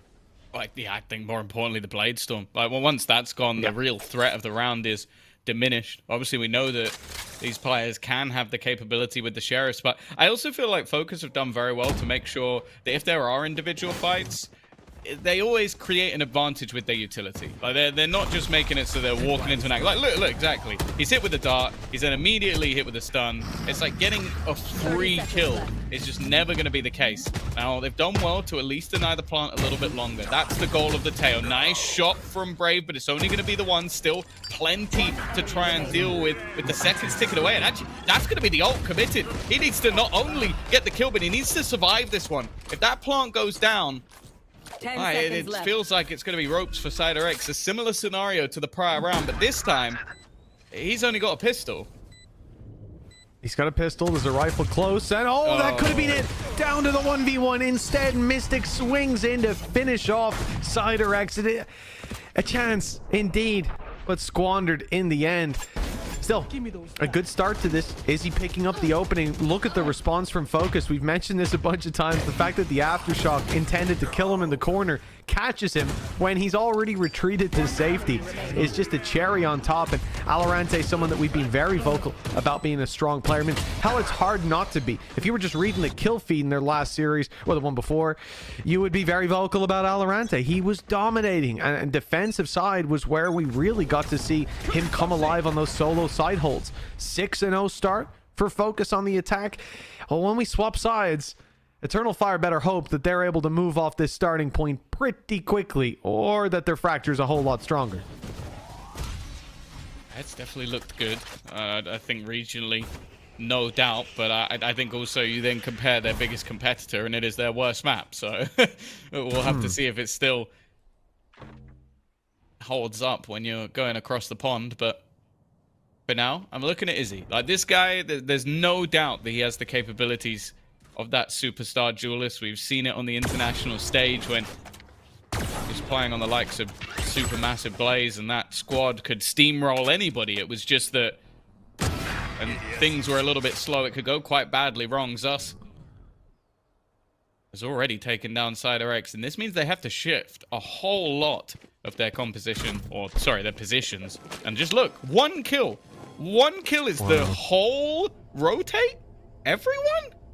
Look at where the kill was as well. You know, hell, if they're getting it on site, if they've pushed up long, but that was in main. That was someone standing at the entrance to the attacker's spawn, essentially, that found that kill. They can quickly move in the other direction, and that is a lesson that Fokus are looking to teach here and now. Rolling Thunder goes through, but the site was not being occupied, mainly because of the rotations. And Kushner X, 10 seconds well, if he does manage to stop this plant and win the round, you would be very impressed indeed. Unfortunately, he steps into the op. Luckily, he does survive. All this while, though, time being bought for Valorant. Caught by Izzy, who was holding the angle all the while, and Hoodie's double spray. Wonderful work with your boy Lewis's support. They have put this up 7-0. There's no end in sight for the Fokus attack side. Eternal Fire. Well, that fire's starting to go out. Yeah, they honestly did pretty well, considering they had to almost completely give up the site. The fact this comes back to a close scenario, but again, it just looks a little bit disjointed. I don't think you're seeing the differences between a team that is well synergized and a team that is almost used to getting away with a little bit too much. Like, a lot of those fights didn't have an opportunity for a trade, or if there was one, it wasn't taken. Well, you can see in this round already, there's a lot of pieces missing. Cider X and Izzy are going to try and pad the gap by basically just going all out aggressive. But look at how many credits have been spent, down to just 650. It means in the next round is probably just going to be a rifle with light shields. I guess for Izzy, for the most part, that's fine. Take flight. Well, he's got to break this. I have a feeling they're going to suspect that there's a guy in this corner. In fact, they're even... No, they don't. Oh, okay. I thought with the stun, like, clipping that corner, maybe they had him, but never mind. It was still a surprise. I'm sure it was a bit of a surprise to see Izzy up that close. But he was trying to get aggressive with the weaker weapons to make it worthwhile. The element of surprise might have been gone, but Eternal Fire is still... Whoa! Okay. I'm not sure he should have gotten away with that one. What was that? This is a round that Eternal Fire desperately needed. 7-0 down. Cider X desperately low as well. And a shot through the smoke might just have flipped this back in Fokus's favor. Tony's down. 30 seconds left. I believe that Hoodie's wife is Turkish, so he's been learning from the best. That's where he got that one from, I'm certain. Nonetheless, brave. Good corner, but not hitting the shot. It had to be the first one. And now we find ourselves in that same position that we've seen so many times. Cider X, or 1 versus 2. He's got to try and isolate one of these battles. The thing is, I don't even know if he'd expect a player to be up above 26 HP as well, Mitch. This needs a miracle. It very much does. These shots better be clean, certainly to start with. Is the right idea, but the angle was better for Hoodie. Just about saw the shoulder, I suppose. The elbow sticking around that corner. 8-0 start. And as well, you know, the fact that Izzy gets away with this, even gets out for free. And look, I can't really fault staying up close. Maybe going around the corner was a bit much, but staying close, trying to get something out of this situation. Cider X is on his way around with the Guardian as well, and you think, okay, we can lock this fight down. That doesn't work. But the fact that the 3 versus 2 is brought back into Fokus's favor is remarkable. And I think Hoodie, he has to thank his lucky stars that that shot through the smoke landed. I don't know if, like, somebody found out maybe we're being paid by the hour and they're trying to make this day as short as humanly possible for that. But, yeah, 8-0. I think maybe in the last game I had expectations of a dominant win. I know you don't like that, but I did. This game I expected to be incredibly close, and thus far it has been anything but. 8-0. Okay, the opening pick has gone the way again, but I don't know, it feels like the last game. The second they get into a post plant, I am very confident the Fokus take them over the line. Maybe I'll jinx them. I kind of hope I have.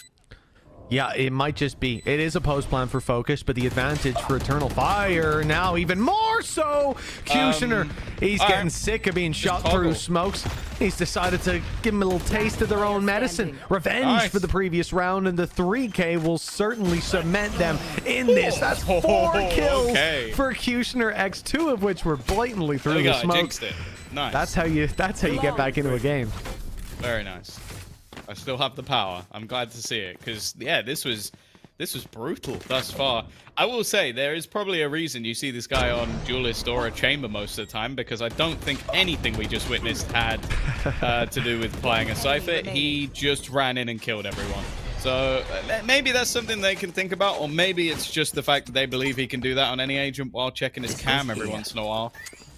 We'll have to wait and see, but at least on the board, at least something to write home about. The thing is, I feel like so far from the stats, Eternal Fire have been fairly even on this map. Normally a 7-5 when it comes to their attack half, so they're definitely going to have to break them all nonetheless. And for Fokus, they're not going to want to allow this to end up as an 8-4. They don't want to give them away back into this game, so maybe a more direct response as they do look to build up. And, well, unfortunately, Brave is the one player that can escape that. Yeah, couldn't quite connect onto him. And now he's set back up on that side. Kushner X is here to help out. Just had a 4K in the previous round. That's the first that Eternal Fire found. He might need to step up again, although Brave is the one to draw first blood. Mystic down. The spike still yet to move towards C long. They've managed to get Valorant in towards Garage, but it looks like they're taking this to the other side of the map. Certainly looking for other options. B site didn't go to plan last time out. Thus finds his target, but doesn't manage to capitalize. Again, though, this is just him almost selling a ruse. Same for Valorant. They are desperately just trying to go around and break all of those trips so that any information that could be there isn't going to be. The thing is, this drone has been held incredibly late, down to the last 25 seconds, and now you can see that this defensive side is starting to make the realization there's only really one gap, and that gap needs to be filled. 12 seconds. If that spike goes down, it could be done. The shots don't land, though. Izzy going out for a little bit more, and there's shots firing back. Has to be careful. Everyone's distracted. Valorant on his way, but the spike is being denied. This one is done, unless they can get all the kills, and the timer has run dry. Well handled by Eternal Fire. Calm under pressure, even as the timer ran down to its last. Yeah, I like that. Leaving Izzy up above, but with how low the clock was, all it really took were those salvos just placed on towards the spike plant. It really didn't leave with much opportunity at all. We are starting to see 10 seconds left. A late resurgence in this half. Like, that's the thing, an 8-4, it's not pretty, but it would be enough to potentially turn this into a winning map, maybe with a pistol under their belt. 10-2 still leaves us in well, pretty much the same realm as we saw for a mandatory. Flash out. Well, that's it, and it didn't go too well for their opponents, let me tell you. Focus, they look to build on what's already laid. 3 players outside of C waiting for that aggression from Eternal Fire, and it did come in, but they have backed off. That's being, I guess, noted by the side of Fokus. 2-man shift away from C, and they'll move towards this B hold. It's been the same pressure that we've seen a couple of times, and I think that's really because Eternal Fire here and there, they will be swinging that angle. They will be looking in, even though there's a trap in play. They've given opportunities before. This time the trap will be broken, and Fokus will again spread out, just waiting for a reaction. That's the one thing I'll say I don't think we've really seen from Eternal Fire so far, though. Just because they see presence on A, they don't often push C, and vice versa. It's very passive on that defensive side. Times it's definitely left them with a lack of information. Like, you're reliant basically on Kushner, who's playing a role that it doesn't really sit within his wheelhouse, at least from what we've seen so far. Again, though, this clock is desperately low. 30 seconds. Salvos once more causing issues. Stuns, slowing them down. It ends up being a rolling thunder to try and just burst out of this gap. They've got to be careful because Brave's position is a nasty one, and they are being delayed. The delay just comes at the hands of Brave, though. 10 seconds already left. 3 dropped, and they don't have to fight for this. It's done. The spike being dropped, and at this stage, I have to now start looking at Fokus to pick up the pace a little bit. I think this is a solid adaptation from Eternal Fire of just, yeah, we're not going to challenge for map control. We're not going to give you those early kills. We're not going to give up ground. We're going to sit pretty and wait, and Fokus have just been too slow. Yeah, it was 100% the right call. And you even look at this rolling thunder, it went right past Brave because he took that more aggressive stance while the rest of his team was sitting outside of C. So backside, which was the target of the rolling thunder from Fokus, Well, it fell on nothing, on empty space. And if anything, it sold this false idea that the site will be clear, that the players on backside, if they are there, are stunned and you need to set upon them like hyenas. But instead, they were the ones that end up being the prey, being taken down by that sneaky position. It's a TP in from Zus. I saw it on the map. Of course, he's already used his ultimate, so he's clearing this out from another dimension. Lots of players spotted. That's 3. He's got the info to work with. The whole squad does. Do they want to take it to the other side of the map, though? They know that this is stacked up, yet still, they want the fight. Looking for that info, and they've got it. The reveal, the paranoia put into play. The combination's looking stellar, and while not leaving it to the final second seems to work much better for the side of Focus, they will end up with a 9-3. Well, that is your score at halftime. Still plenty more Valorant to go when we come back from our halftime break.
Well, welcome back, folks. It's time to get into half number 2 of Haven. Focus will now be on their defensive side, and we'll get a taste of what Eternal Fire have been cooking up on that attack. The light was dim for Eternal Fire, but it started to heat up a little bit towards the end of that first half, Tom.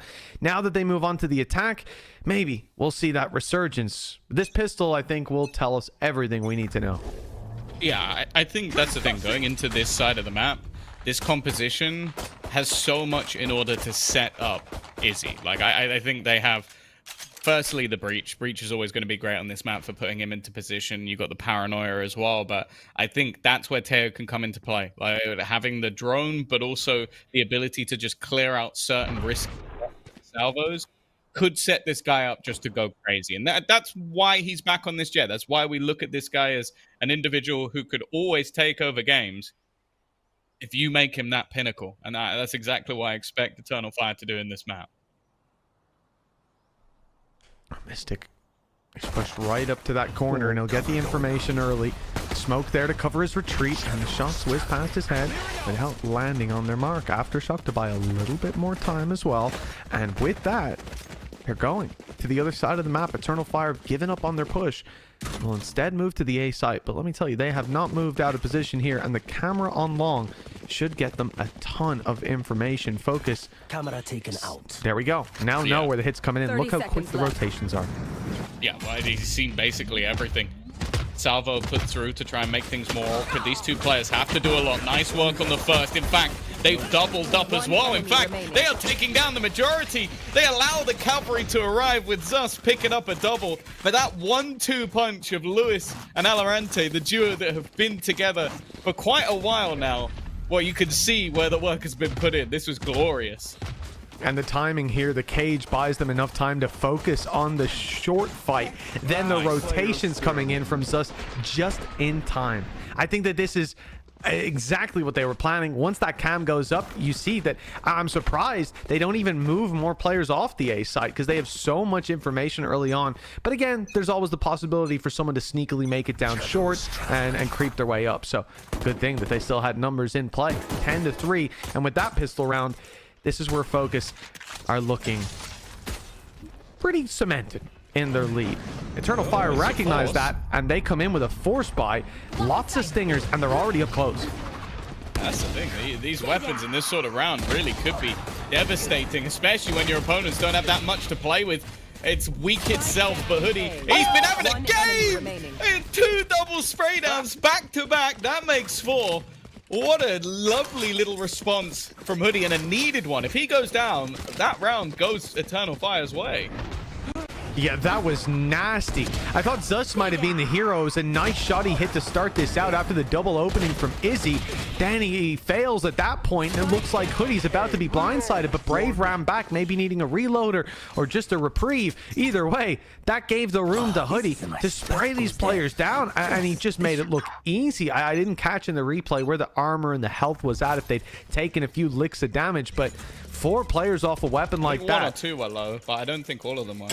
Yeah, it still shouldn't justify what just happened. That is a Hail Mary play that's landed at the final minute. And then Fokus, you know, they're not the team that need the Hail Marys here. That is just beating their opponents, kicking them while they're down.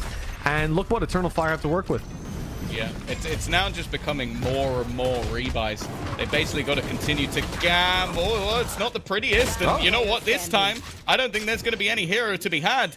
They have wiped out this B site. Thus not quick enough, and well, if at first you don't succeed, try again. Or in this case, buy again, because it certainly does work out. That little bit of an investment, and they bring it across the line. Drop down from Brave, and the fact that Izzy doesn't get one still draws the ire of those players on site from up top. They're focused on taking him down, and it gives Brave that little bit of extra space to run shenanigans on back site. That's a beautiful conclusion to this round for Eternal Fire, a team that was looking down and out of it. That should have been Fokus, obliterating them after dealing with the force buy, but it turns out there was another danger lurking. And now, in round 16, it is Eternal Fire coming in with a heavy advantage. 5 rifles, up against pistols and some Guardians. This should be a much easier round to put on the board, and we should see the comeback begin. No, I have some faith in Valorant here. We'll have to wait and see. This guy always seems to be good with the Guardian. And well, here you go. Just going to get a double immediately. Mystic wants to try and put the pressure on. We spoke about dynamic duos. Maybe it's just whoever teams up with Valorant for the round. Lesson learned. I'll shut up in future. You know, pistols and Guardians, that's all they needed. It was Mystic starting this one out with a Ghost and spamming down C-Long to take a headshot through the smoke, finishing off Izzy and then taking the final kill. Brilliant round from him. And a lot of this stopping power relies on that paranoia. A paranoia that didn't land onto Anima. It was, I think, the only player that could still see and got domed immediately. That's a hell of a hold. And now 12-4. That goes from a potential comeback starter, an opportunity to heat this up and start cooking with fire. And instead, they are eternally behind with 8 rounds in a row needed for this attack. Can't say I'm much of a believer. We expected to see those explosive rounds coming out of the side of Eternal Fire. That's what we expect to see from teams within the Turkish League. But it seems like, okay, maybe there's been a blip here and there, a big play from Brave, but they have struggled.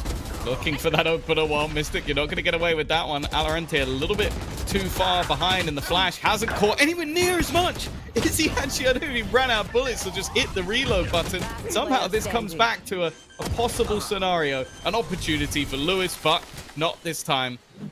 Anima will respond. Well, Eternal Fire aren't out of it just yet.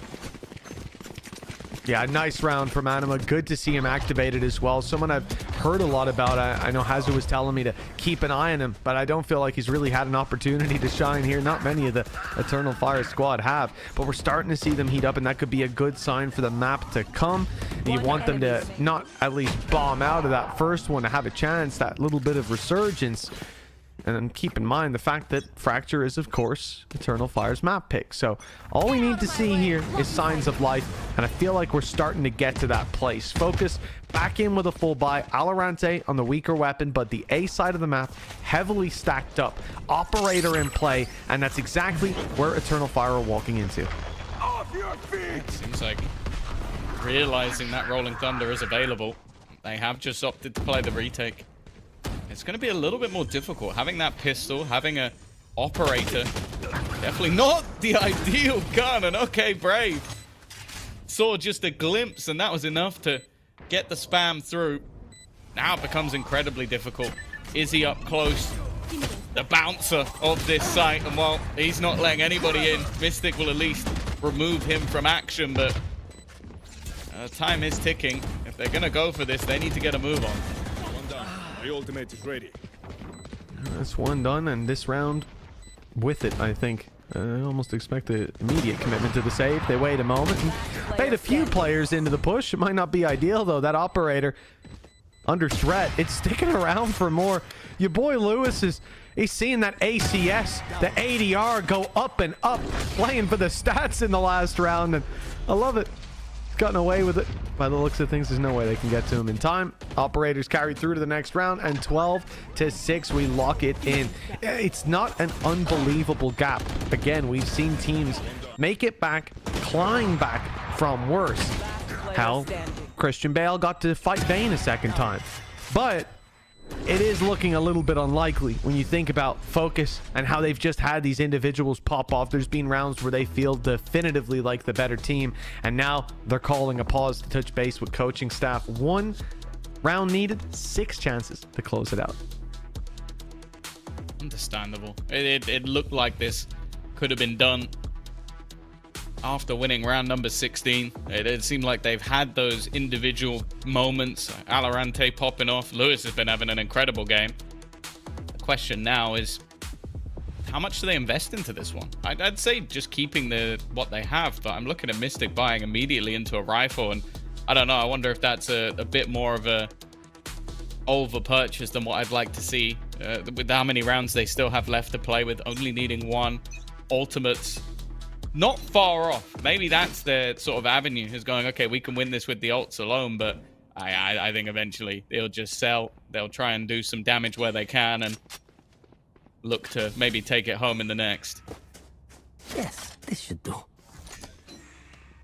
Yeah, it could be that. It could be another huge play with the weaker buy. You never know what you're going to get with this squad. You said it, so it's not going to happen. That is true. That's my bad. Zus, he's pushed up. The random shot has very nearly hit, but he will be forced back down short. Credit Salvo comes in, blocking some of these key choke points. He'll now look to capitalize on the space. The flash good. Izzy gets there in the end. Last shot onto your boy Lewis was a headshot, apparently. Fair enough. And with that, the plant is secured. Eternal Fire already. Most of the danger of this round is avoided. The op now has to push back into you. This should be easy. Yeah, if anything, the op should be saved. Like, just bring it into the next round. Like, not really worth just burning that extra economy, especially as you're looking at this as, okay, our ultimates are basically online anyway. Lewis has got his. Rolling Thunder for next round. Mystic, okay, I'm not going to wait for the From the Shadows, so that's not really relevant. And for breaking the economy of the opponents, even if you kill everyone, they're still going to be able to buy into the next round. So there's not really any value for Focus unless they think they can win this one. It will just be the remaining players potentially looking for exits or going down to the spike. Well, it is going to be a little bit of both. Yep, the game plan of going down to the spike, at least for most of the guys, succeeds. Op carried through to the next, and no one able to fight it. That's exactly what you wanted to see if you were Focused. Now, coming into this round, like you said, Tom, they saved up a lot. This is where the credits go out of the bank account, and just take a look at ult economy massively in their favor in terms of high impact ults. Eternal Fire only have Cider X. If he goes down, that safety net is gone. And oh, listen, I know Mystic's gonna rate that ulti pretty highly, but the From the Shadows not likely to turn the tide of a round in your favor. For Focus, safety net on safety net on safety net. They've got a lot to work with here. 5 rounds in a row needed for Eternal Fire. It starts with the hardest of those challenges. The op already avoided at least.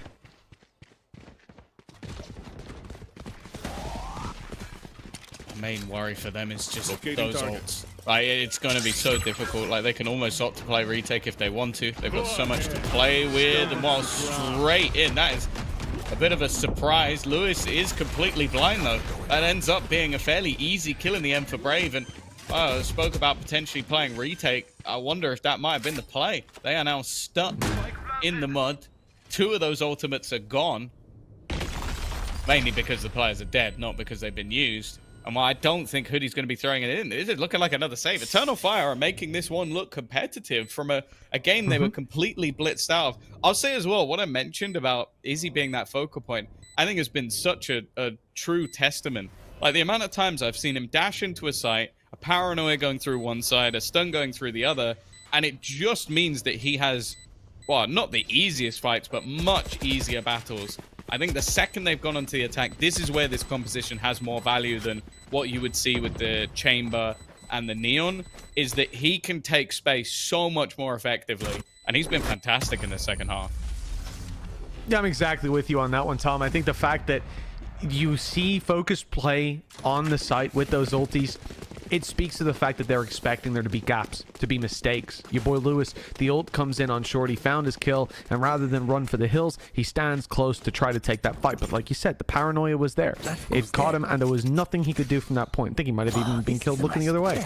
But again, what other choice did he have? Face death. I think he did that no matter what.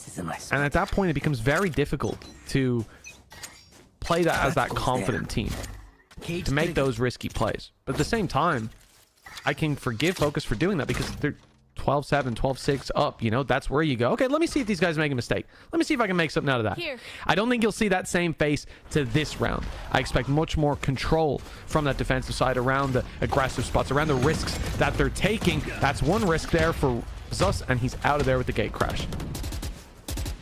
Spamming the smokes, but again, Eternal Fire, I think they've spotted enough players at this stage that keeping this going isn't really necessary. And you have to take into consideration, they didn't really use much in terms of utility there. That was just a contact play, still having the drones, still having the stun, still having the paranoia, and everything on Anima's belt as well.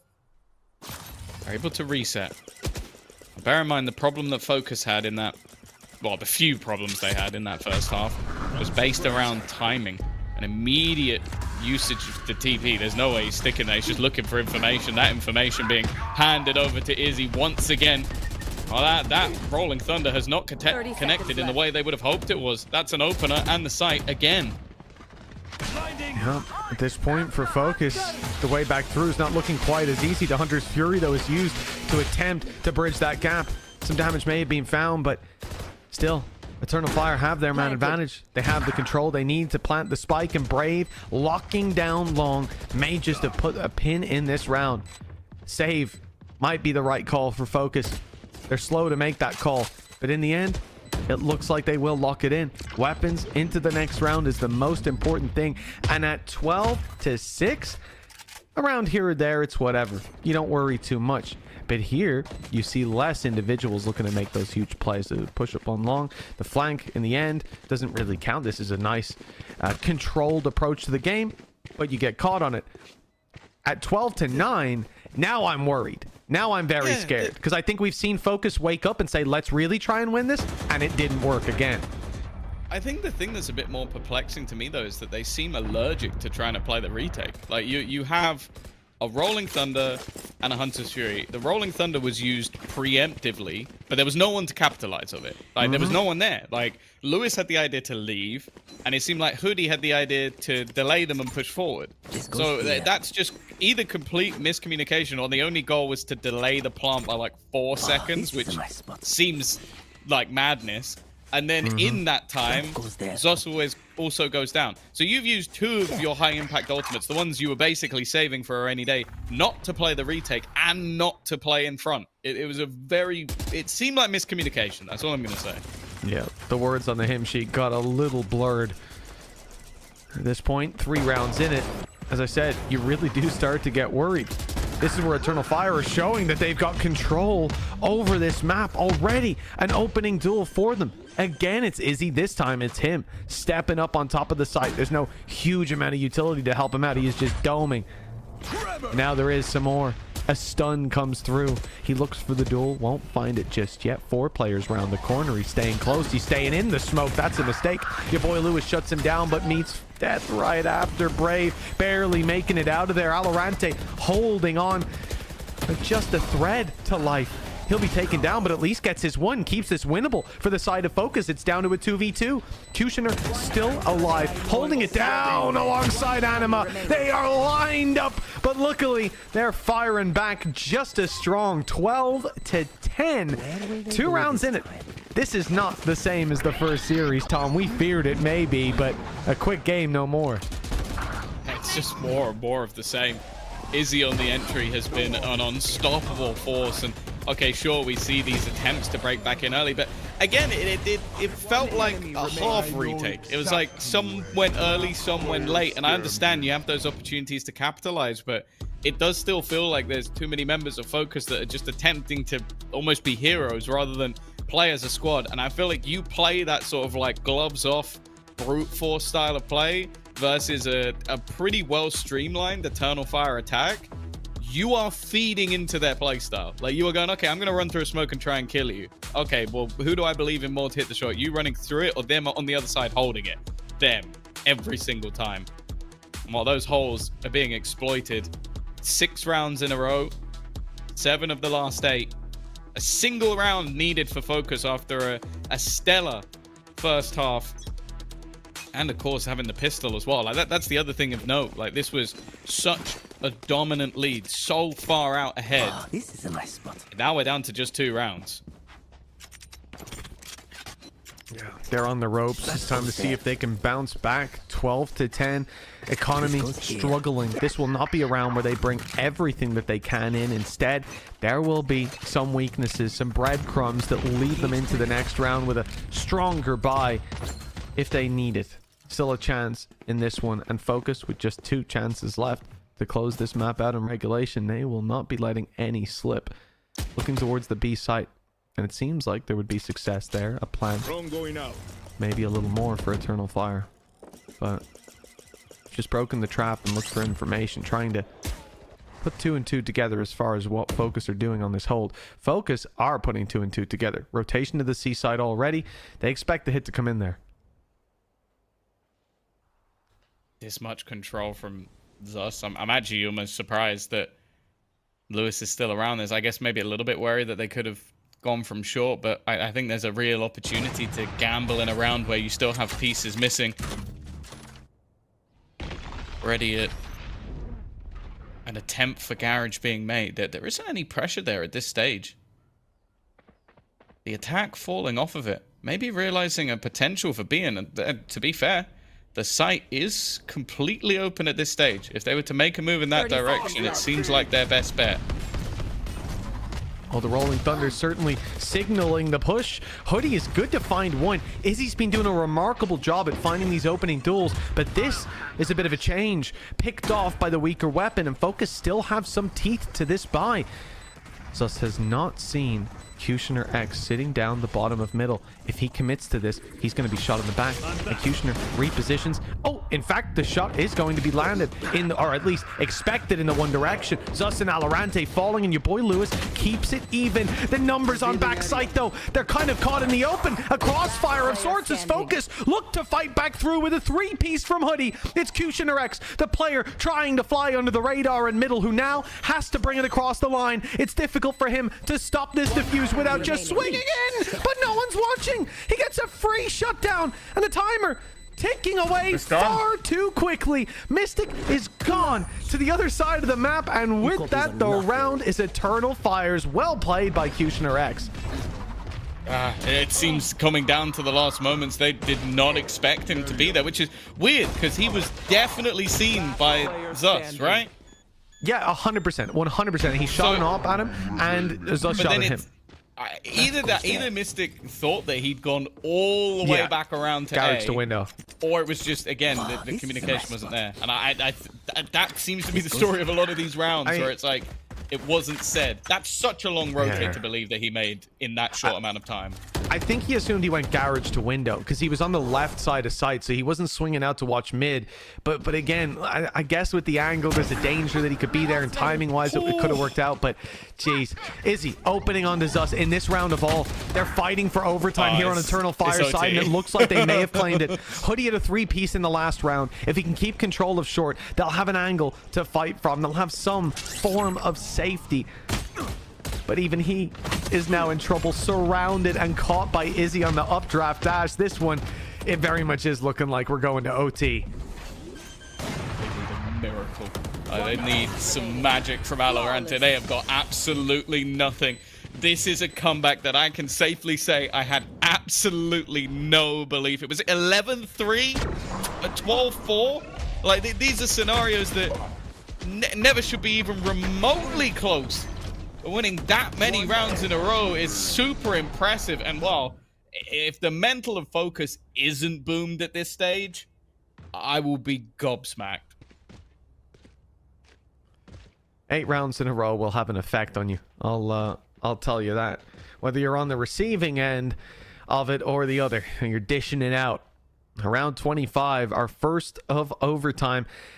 And on the defensive side here, Eternal Fire seem to be committing to having the operator for Izzy. I see the time ticking down further, and it is going to be in play. Flash off Brit for Hoodie should push them back, but there go.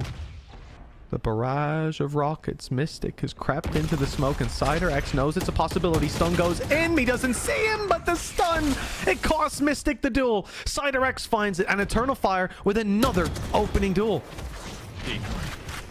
Well, they've done damage. The player at back of sight, but the support is there. Anima does well. Kushner, he's going to fall. This is looking better for Focus. A 3v3 scenario with a rotation coming in through a link. They've got to be a bit careful of this operator of Izzy. They've got to be careful of Izzy in general. With the drone coming through, they'll have a little bit of info, but that was destroyed quite quick. I believe might have been given away where Brave was a little bit earlier on. He broke some of Valorante's utility. So they're very much focused on that position as he rounded that corner. Izzy and Cider-X. It's no concept of saving at this stage, but it's an uphill battle, especially now for the operator needing to take down 2. Oh, and not quite making it out of the ult either. That means time runs desperately low at this point. You can hear the spike ticking away, and so can Izzy. That's why he's so quickly moving through this site, desperately trying to find them, but no one is giving it away. They are just going to win off the clock at worst case scenario, and there it is. 13 rounds on the board, and that's how they do it, finally breaking the streak of Eternal Fire. It took all the way to OT just to get themselves that one round, but it was still an attack round. They were fine on the attack the entire time. It was this defensive side that had its issues, had its problems, and was where Izzy had an absolute field day with some incredible support utility as well. I think that Anima as well, we spoke about how he had some rounds on the defense. I think a lot of his attack was mostly just setup, like basically being that out-and-out support player for Izzy. We'll see if they can channel that. All it takes is one blip, one mistake, and it did for a long, long time. Focus takes the map, but I don't know how happy they'll be even if they do get this over the line at this stage. Yeah, it's not the resounding victory that it looked like it could have been, would have been. Dash in from Izzy's good. Valorante has to hold on strong. There's spams coming down, but somehow he stays alive. That'll give them an extra angle to fight from and a bit of discomfort for Eternal Fire. They're stuck on the site and they want to take this somewhere, but where? For now, waiting for a reaction from Focus with no clear access to any part of this map. Yeah, that is a little bit strange. Expecting a flank, I suppose. It's going to take them a while. Valorante can now pounce as they're focused on this spawn point, on the players emerging from the choke point. Flash goes through. Valorante is still good for the shot, and that's it. It must be put to bed. Kushner-X, the last bastion of hope for the side of Eternal Fire, and he'll land the shot with the shorty. A clutch for Kushner, and another OT for us. Overtime. Yeah, I never thought we'd be in OT, but a 1v3 to take it over the line. Again, we saw this fantastic start. I think, again, you have to give credit to Valorante. holding on to so much ground for such a long time, even putting a second player in the dirt after everything was dead and buried. And, well, once again, it seems like when this man can focus on his crosshair rather than on anything else, he thrives. 13-13. The attack side is where both teams are in the driver's seat. We'll see who is the first flounder. Well, this is Fokus's map pick, but it's looking like Eternal Fire are the ones cracking the code. An opening duel onto Valorant. Punishment outside that A site, and with that, they look for space elsewhere, running straight into the waiting arms of Anima, and the rest of the squad are revealed as well. Huge damage done. It might not be the kill, but your boy Lewis is not going to fare well in a heads-up battle anymore. And we're down to a 3v5. Eternal Fire, they're not pulling any punches, and cracking the code here on the defense. Well, that could most certainly lead to the victory. That's the thing. All that really needs to come through here for CyberX is one or nothing. Like, that's the thing. The information is enough. He's got that salvo available.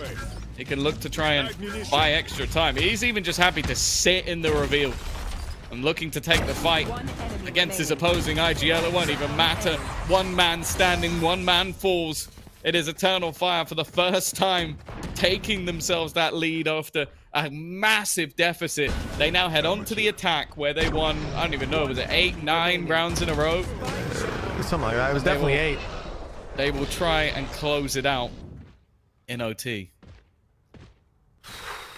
Wow. You can imagine going into the next map being Fracture, your map pick.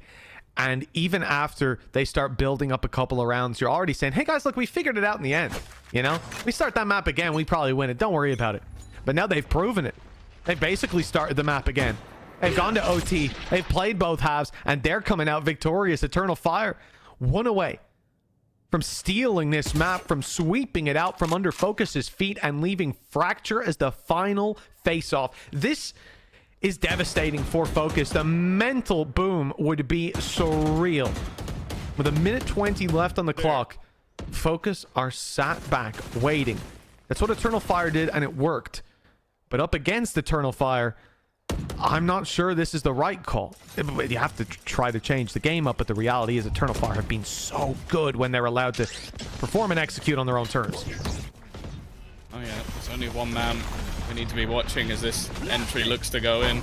That is a nice combination. This could be so much damage, but it seems like the masses have avoided. In fact, didn't manage to catch onto anybody. Valorant there for the start. Mystic, a surprise factor in the corner, looking for a multi-frag, and he will find it. CyberX has done impeccably well, though.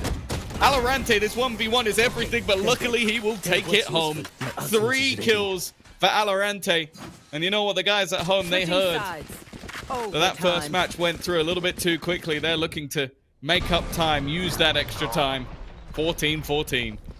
Let's bump that ad revenue up. That's what they're saying. They might even get a share. Sort it out. If this keeps going OT, we'll have to organize something. This is unreal. And I think for Fokus in that moment, there was still that little scary pop-off from Eternal Fire. They get a couple of kills back, and you start to think it's doable. Luckily, CyberX was low and busy destroying some of that Cypher utility. 14-14. And Izzy, he's not letting up. Foot on the gas and pedal on the floor. For now, though, nobody's biting on Fokus. They haven't gone for the mid control, instead focused on this A long hold.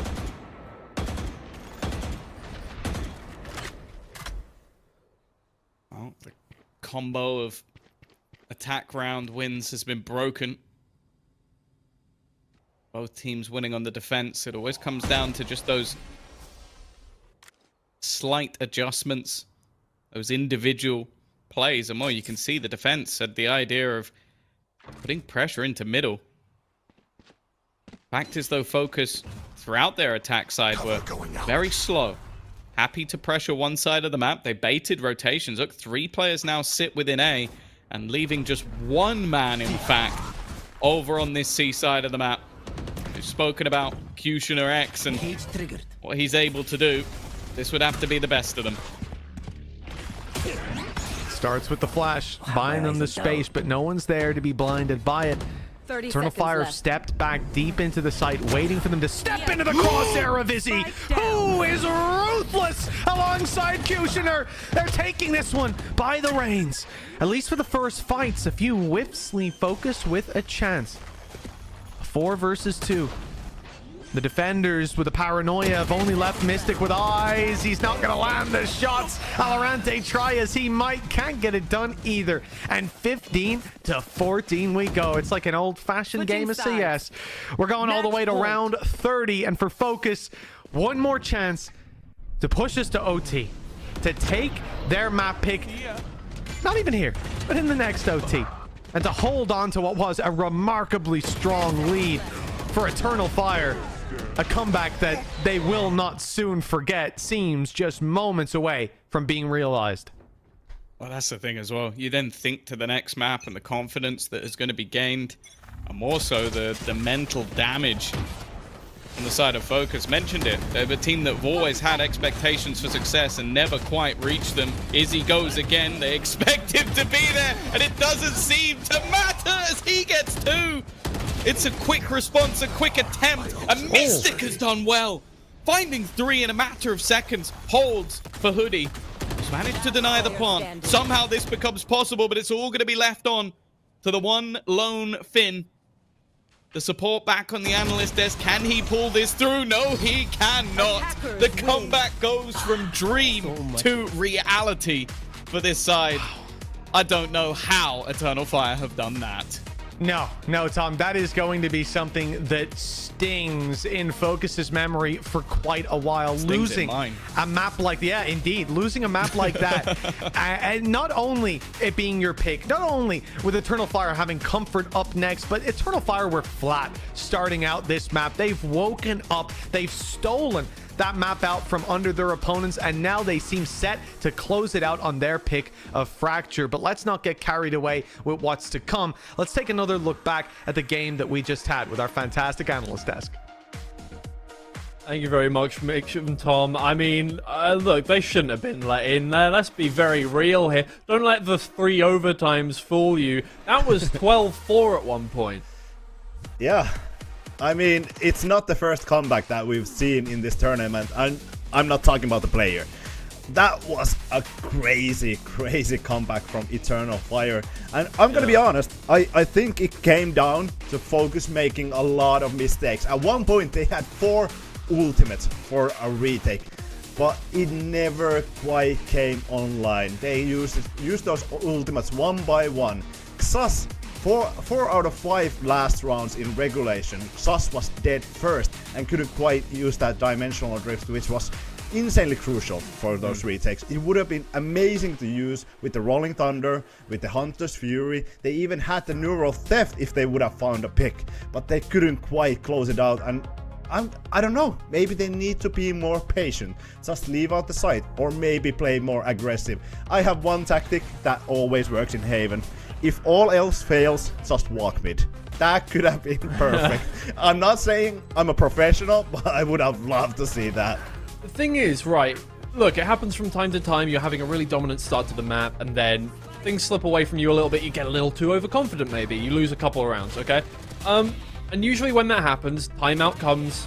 Focus did that. They went through all of the steps to kind of bring it back in their favor. But they never really actually calmed down. They never really actually took matters back into their own hands. They were still playing to Eternal Fire's pipe whistle, you know? They were still being completely controlled in terms of pace. They were making decisions that were confusing. You remember that round where they planted backside and then they were playing in mid for some reason in overtime, despite the fact that they could just... I mean, they won the round, don't get me wrong, but there were still just so many times where you thought, what are they doing? Why are they making those decisions?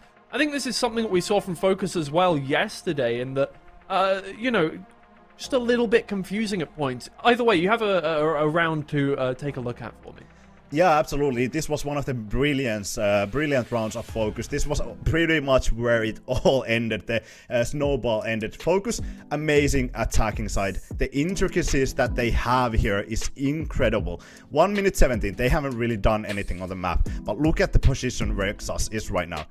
Is on mid with operator. And this is everything that happens here. Yep.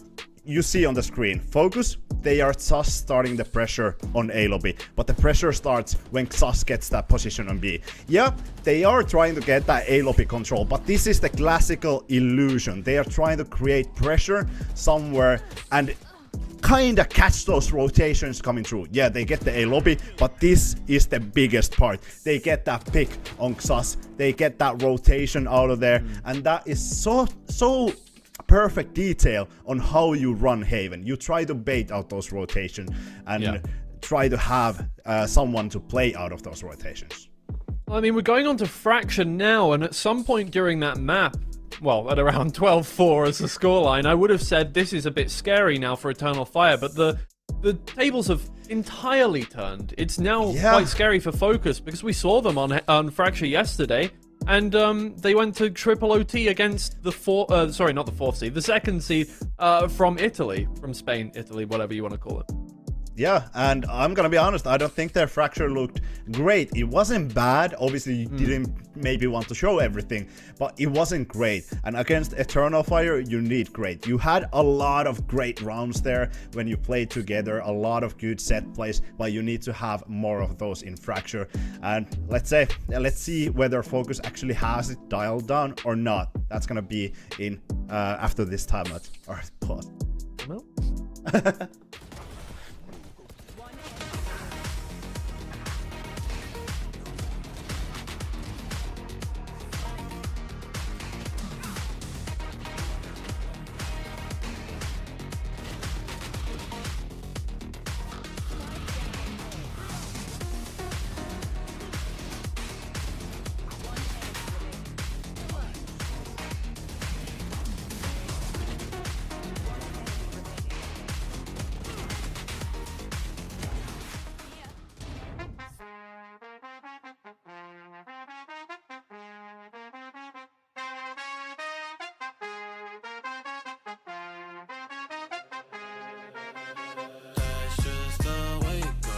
That's just the way it goes. That's just the way it goes. The way it goes. That's just the way it goes. That's just the way it goes. That's just the way it goes. The way it goes. That's just the ballin', spotting, ballin'. Phone was dry, but now everybody calling. Good at taking risks, yeah, I always go all in. Swear to God that I'm deaf to the talking. I can't hear it. See the finish line. I know that I'm near it, yeah. Cut the check and I'ma clear it. Ain't nobody out here that I'm fearing, hey. Easy to see things all on the way up. Used to think it's hard, now I feel just like a layup. I've been in the gym, yeah, I'm tryna get my weight up. That's just the way it goes, that's just the way it goes. That's just the way it goes, the way it goes. That's just the way it goes. That's just the way it goes. That's just the way it goes. The way it goes. That's just the way it goes. That's just the way it goes. That's just the way it goes. The way it goes. That's just the way it goes. That's just the way it goes. That's just the way it goes. The way it goes. That's just the. Hey, you ain't real. It's like you got a few disguises. Walk in the room, I know I'ma be the flyest. She like me, yeah, it's hard for her to hide it. One-on-one, ain't nobody like this. Got this far by doing me, I'm everything I knew I'd be. I don't care what we used to be, no, yeah. They try and get close to me, you can't get what you want from me. I got this vision you can't see, no. Easy to see things all on the way up. Used to think it's hard, now I feel just like a layup. I've been in the gym, yeah, I'm tryna get my weight up. That's just the way it goes. That's just the way it goes. That's just the way it goes. The way it goes. That's just the way it goes. That's just the way it goes. That's just the way it goes. The way it goes. That's just the way it goes. That's just the way it goes. That's just the way it goes.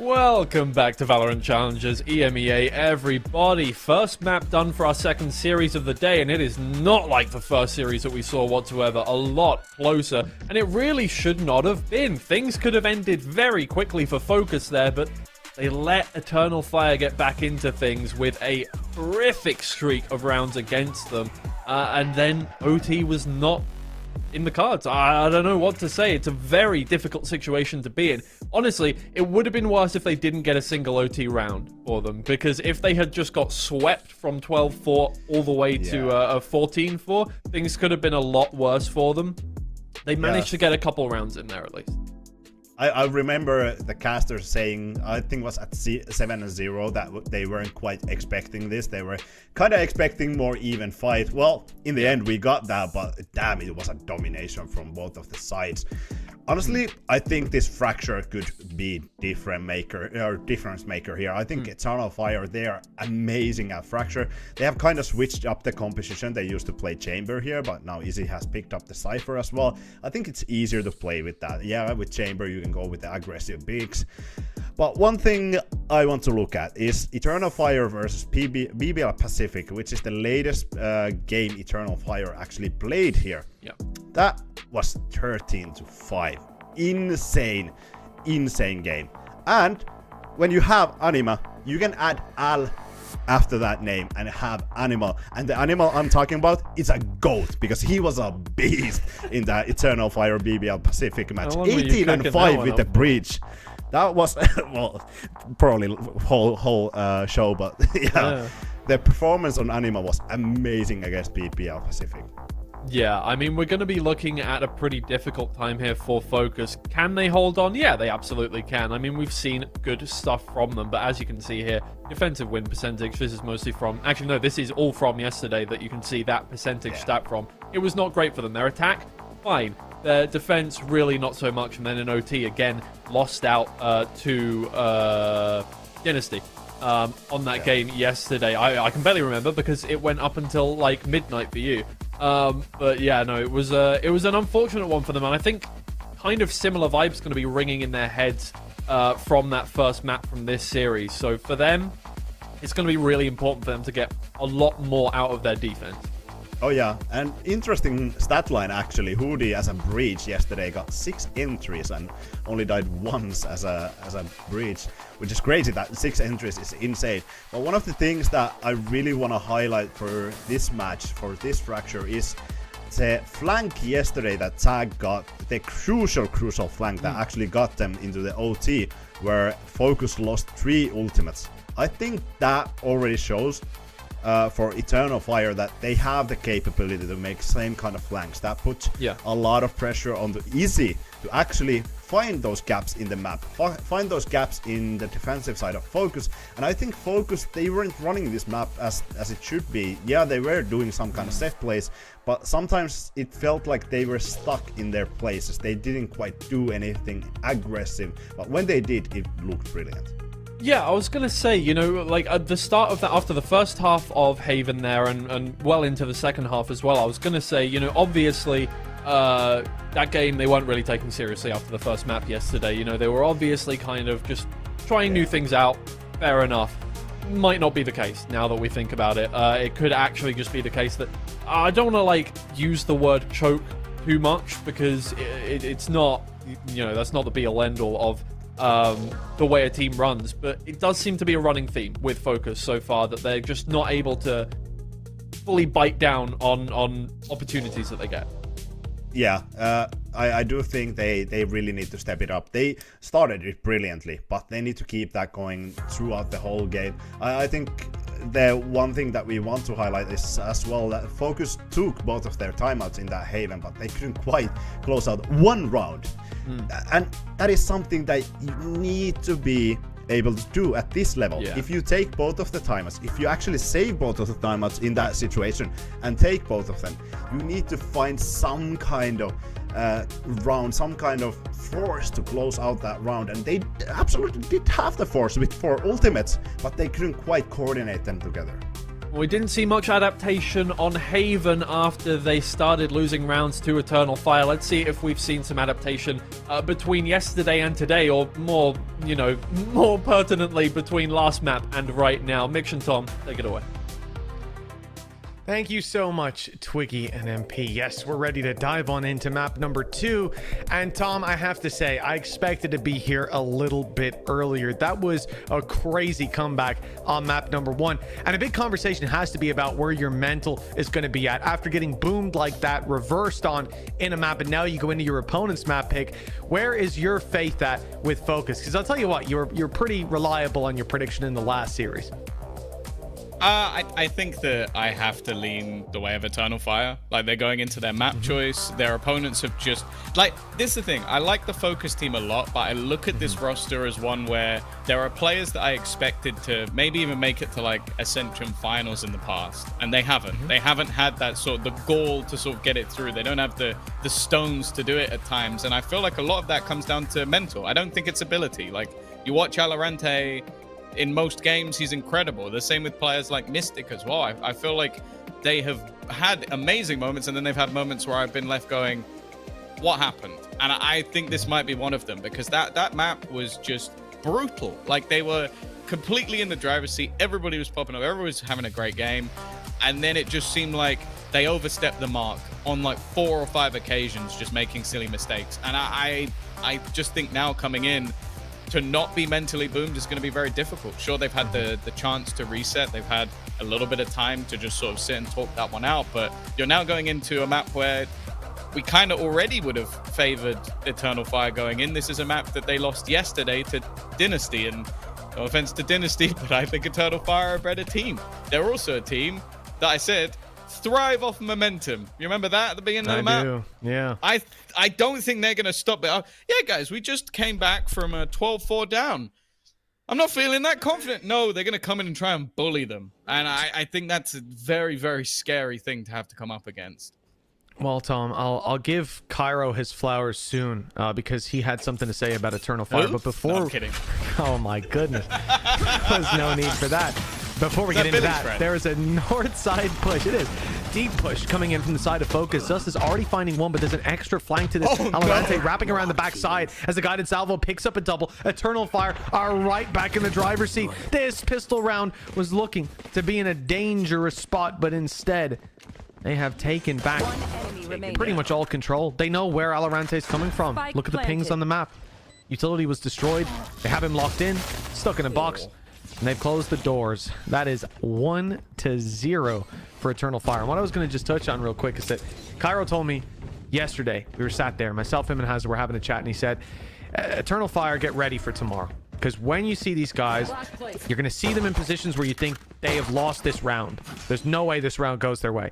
And they win the round. Well, they did that with the the map. And maybe with the series if they end up taking it 2-0. So I have to say, you know, fair play. I was doubting you, Cairo, when they were, you know, well, what was it, like 12-4 down? But you had me in the first half. You got me in the end. Wow. That's not gone to plan either. Okay, Valorant always seems to be at least good for one. I don't think anything more will come of it. And the problem is, again, those rifles are just going to be retrieved almost immediately. Looking to try and push in as a unit. Again, I think credit needs to be given to what we saw from CyberX in the last map as well, where he's just able to put those salvos into positions that are going to make things that much more awkward. Hoodie, though, again, making things that little bit more costly. Rifle needs to be picked up by Izzy, but instead he'll take the fight initially. Obviously, a complete switch up of roles for him, going from that point of contact, that entry, to playing that almost hard lurk at times. We'll see how that works out for him. Despite a few licks of damage here and there, a few picks found, altogether, not the end of the world for that attacking side. You can see that Eternal Fire come into this round with plenty of credits and plenty of weapons. For Focus, it will obviously be the same thing, but the bounce backs, and we've talked a lot about how it can be different losing a map. You lose at 13-3 and you can quickly shake it off, move on to the next one. Losing a map that you start to come back into, and then your opponents close out anyways. That can be deflating to know that, well, if we just woken up earlier. But here for Focus, they have the worst option. They should have won the map. They've lost it, and now they're on their opponent's map pick. They're all going to cross this wall at the same time. Alorante thinks he's going to catch them out, but instead it could be the other way around. Already so many, 3 of them making it past, but they haven't caught him yet. And he is just tucked in behind this box, waiting for a chance. It seems like they were very aware of the potential of him being around this angle. Of course, there was 30 rounds of data for the side of Eternal Fire to take in from yesterday's matchup. Yushina, well, this is what we sort of said. He's allowed to be that aggressor this time around, not playing on the Sentinel anymore, and he has support. An attempted response from Zus is not going to be found, and that plant coming in, maybe not in the best of positions for a post plant, but the thing is, look at where these defenders are all coming in from. This is not an easy spot to find anything. In fact, they are just looking to fight them. Hoodie attempts to find a way back into the round, but the attempt is a failure. Eternal Fire continue their attack side streak, and I guess it's a smaller thing, but that's another thing to take into consideration. They get to start on the attack on their map choice. I don't know if that's a preference more for Focus, enjoying their defense. I don't think it is. They got 3 rounds on it yesterday and then had a 9-3 response on their own attack, but I feel like you really do have to have an insane mental to go, we've just lost because of a poor defense side. Let's go back into a defense side knowing that it's our worst side, and then try and bring it back in the second half. Like, that's... As far as I'm aware, they will have had to make that. I don't think you can change it after veto, right? So they will have chosen defense early on, and that's almost worse. But still after yesterday, yeah. Oh yeah, sure, sorry, yeah, I understand. I was referencing the previous map, but indeed it makes it worse, right? The fact that you're then locked into that decision. I'm sure now if they had a choice, they'd maybe want to take it the other way around. Eternal Fire, oh, they're dealing with that push very well. They were, but Hoodie's just stepped up for a double. He's got himself a rifle at 3-0 down. Weak by Focus might just have been given a lifeline. It now comes down to just a lurking sniper.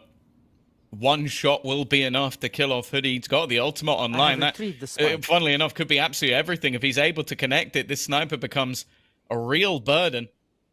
You can see Izzy's a little bit confused. This reposition from Hoodie, I don't mind it. You have absolutely no idea where your opponent's coming from, so you kind of sit there and go, okay, let's just reset the duel altogether. Let me go back and play a different spot and wait for him to go for the plant. The problem is, Izzy is very slowly making his way to the other side of the map with no possible information of where he'll be standing. That's the thing. Rolling Thunder here is a wonderful ult to have, but it's only helpful if you know where he goes.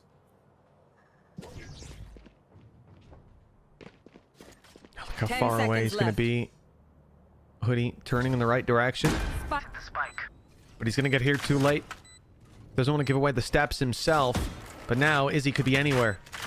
The cam has spotted the information, the assumption that he's on the site. The stun is good. The aftershock is perfect. That's going to force him out in the open, but he's able to cross the cage placed earlier. We saw it just before the plant. It's bought him a little bit of space, but Hoodie was waiting eagerly on the other side.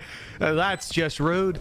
And now the defuse for Focus. He might regret that little display of superiority. Eternal Fire have been in control, but now Focus have got a round. Yeah, it's a huge one to take. A momentum shift or some individual brilliance. A huge round from Hoodie, but I feel like he's had them throughout. Even in the last map was definitely showing that he can still put up those numbers. Obviously, for the side of the Eternal Fire, they won themselves a bonus, so they still have cash to play with. They could look to make an immediate response, but this allows for the operator to be in. Ultimates as well, really built up for either side. I'm looking at the potential of a Rolling Thunder into the Armageddon. Could be a massive opener, and you can see actually the defense have opted to play completely off-site. I think realizing that, yeah, you know what, if they've got those ults online, I don't want to be anywhere near them.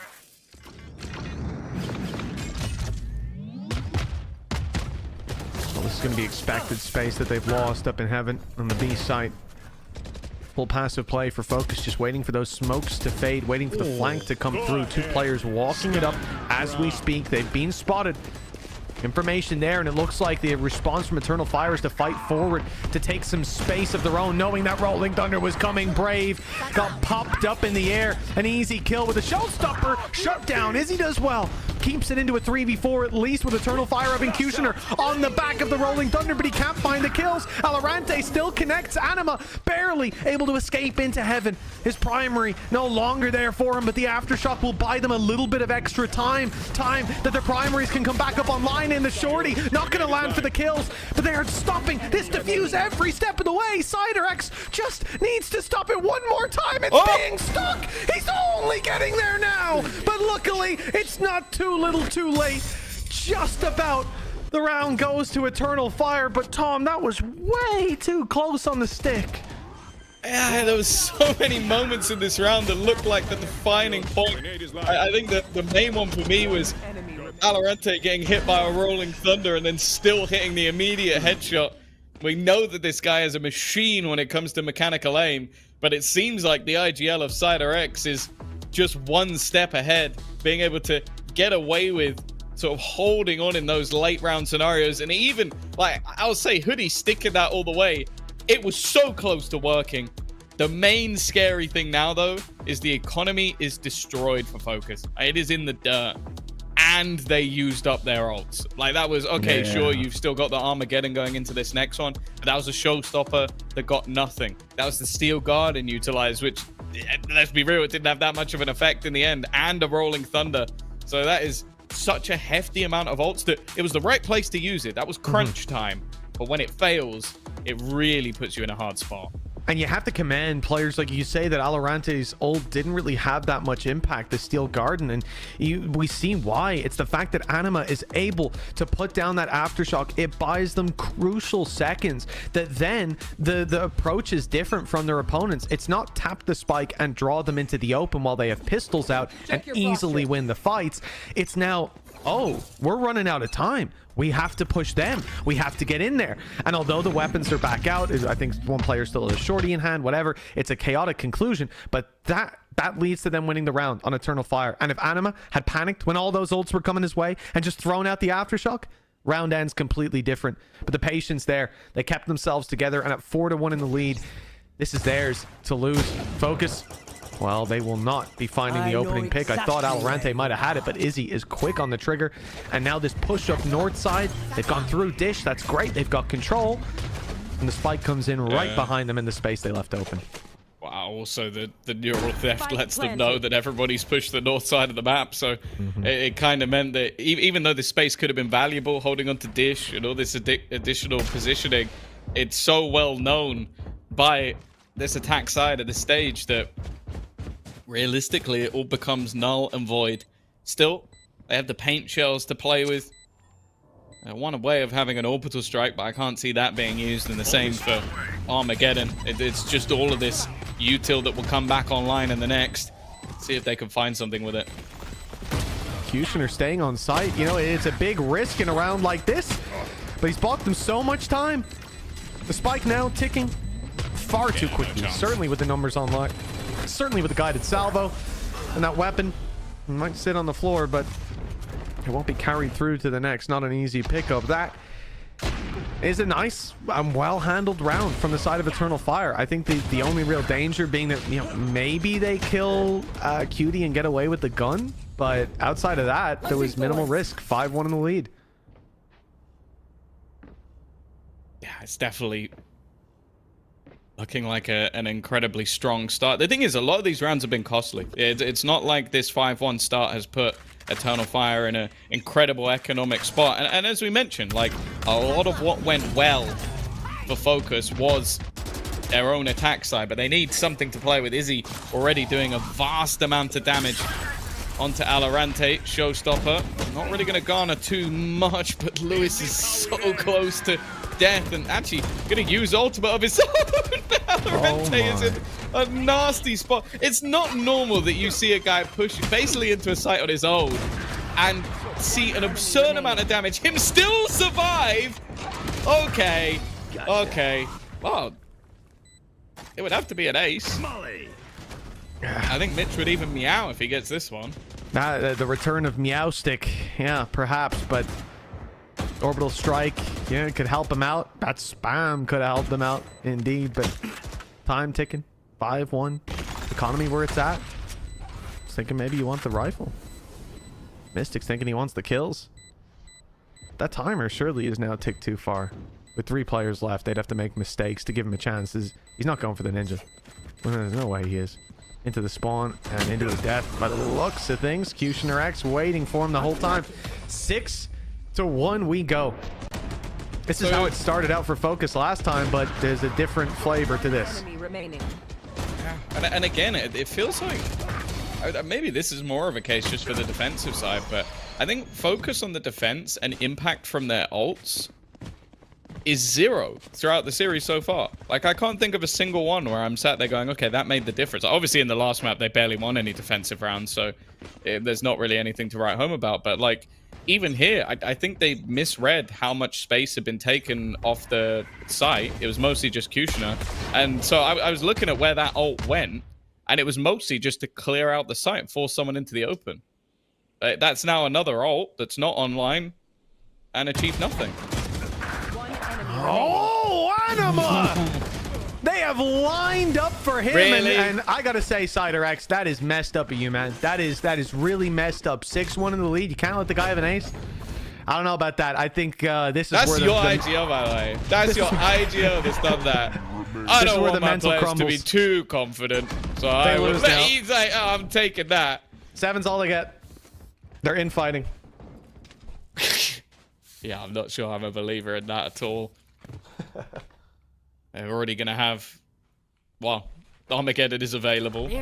And annoyingly, Rolling Thunder is not. There really wasn't. There's no reason for that whatsoever. Just, toxic. But hey, when you're this far in the lead, going to try and have fun with it. They know that Alorante is close. Stun is good.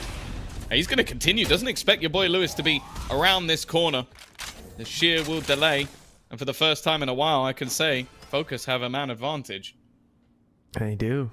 Orbital strike as well to help them out. The safety net's there, and the operator is still lurking around. A good chance for them coming into this round now. My ult's We ready. have orbital strike on the other side with that orb picked up by Brave. The spike is still theirs, and it's on its way towards Izzy. He's been sitting around for a little while. Man who got to be the tip of the spear on the last map, while Cushner X has taken back the helm. Now Izzy's lurk is left late into the round to try to recover. But they find nothing. And then again, Fokus have no need to aggress. I like that they're just sticking in 2-man groups, ready to take any fight that they need to. Orbital strike to clear them on the way in. Where is this going? 30 no, seconds okay, it's left. not going to be put down. Yeah, all right. That's more reasonable. Smoke's down. I'm actually more intrigued as where the Mystic one will go. A chance to really delay them. Nade. Not going to do as much damage as maybe they would have liked. I was expecting potentially the orbital strike just to deny it altogether, but maybe holding on to it for a tower clear once they get into that post-plant scenario. Thus just locking them in, and that's the thing. Yeah, there you go. Tower is going to be cleared out, but only for a moment. They can immediately reclaim that control. We've already seen Brave pick up another. You got the aftershock as well as an attempt to delay, and well, nice work from this defensive side. Your boy Lewis with an impactful triple. They capitalize off that advantage, and they have a second round onto the board. Yeah, Hoodie was like a sniffer dog there. The second he caught a whiff of where Brimstone was, he just sent himself in there. Obviously realizing that there's still an orbital strike in play. That was the kill there. Brave got a frag through the smoke and immediately was punished. And as soon as they get that, you feel like the weight of the round is lifted off their shoulders a bit. Much more manageable. And it's 7-2. They need a little bit more. It's time to build on the round that they just won, but there's no easy solution to this. Eternal Fire will still be buying an ult economy massively in their favor. They still have that orbital strike, but there's a little bit extra to work with, and starting with the Rolling Thunder and the space taken in the back of it. But Fokus are ready. They're playing passive. Go ahead. Stand your ground. Site looking to be cleared out, but they haven't even got close to it as of yet. Trades effective. This guy is on fire. Another for Anima, and well, from what was looking like an even trade back and forth. One individual on that Turkish squad has stepped up to leave it on to just us remaining. They try and make a play through the smoke, but I think that was about as Hail Mary a play as you're ever going to get. Yeah, I like the reaction from the side. I mean, I know it didn't necessarily work out here, but I like the reaction from Fokus still, that they see that aggression, they hold back, let the ult go through, and then try to refight Sand together. But it's in doing so, they go out one at a time, and those kills are... I think the first kill was one at a time as well, when they managed to shut down Kushner X. But from that point, everything just swings the other direction, and it is Anima, 14-4 on the breach. Someone that, again, I talked to Hazza. I said, I'm really looking forward to Eternal Fire, especially, you know, Kushner and Brave. They always have my vote. But he had a big game to talk about Anima, and for good reason. He's doing well here, but Fokus are doing well to find the opening pick. They've lost some space with Kushner, able to make it into Sand. And Valorant, he always seems to be able to get his ones. This time it's a double kill that keeps them in neck-and-neck territory. Ooh, okay. Mystic's found another with the classic again. Enemy remaining. His advantage is looking good, and it's left all onto one man, the man of the moment. Well, the Molotov actually seemingly blocked by the door. I don't know if I've seen that happen before. But a third round on the board at least. And that's the thing. It's like, again, you talk about where this guy came from. I think one of the easiest jobs in the world for Turkish squads coming out of last year, with how seemingly sort of falling apart, was to just pick up their ex-players. Kreven, another that we've mentioned throughout when watching BBL PCIFIC, was on that team. Obviously, the easiest one was Zeus, who we've now seen go into the tier 1. And another one who makes that list is, of course, Anima. So that's the thing. That squad was stacked from top to bottom. And I think the Turkish squads have just picked them apart. Yeah, and that's exactly what I was told as well. Just Anima, the only remaining member that didn't really get his chance, didn't get to be sniped. But perhaps after this year, that's going to be a different story if it's even needed. Eternal Fire looking like a clean team, 8-3 up. They won the last map after a 12-4 deficit.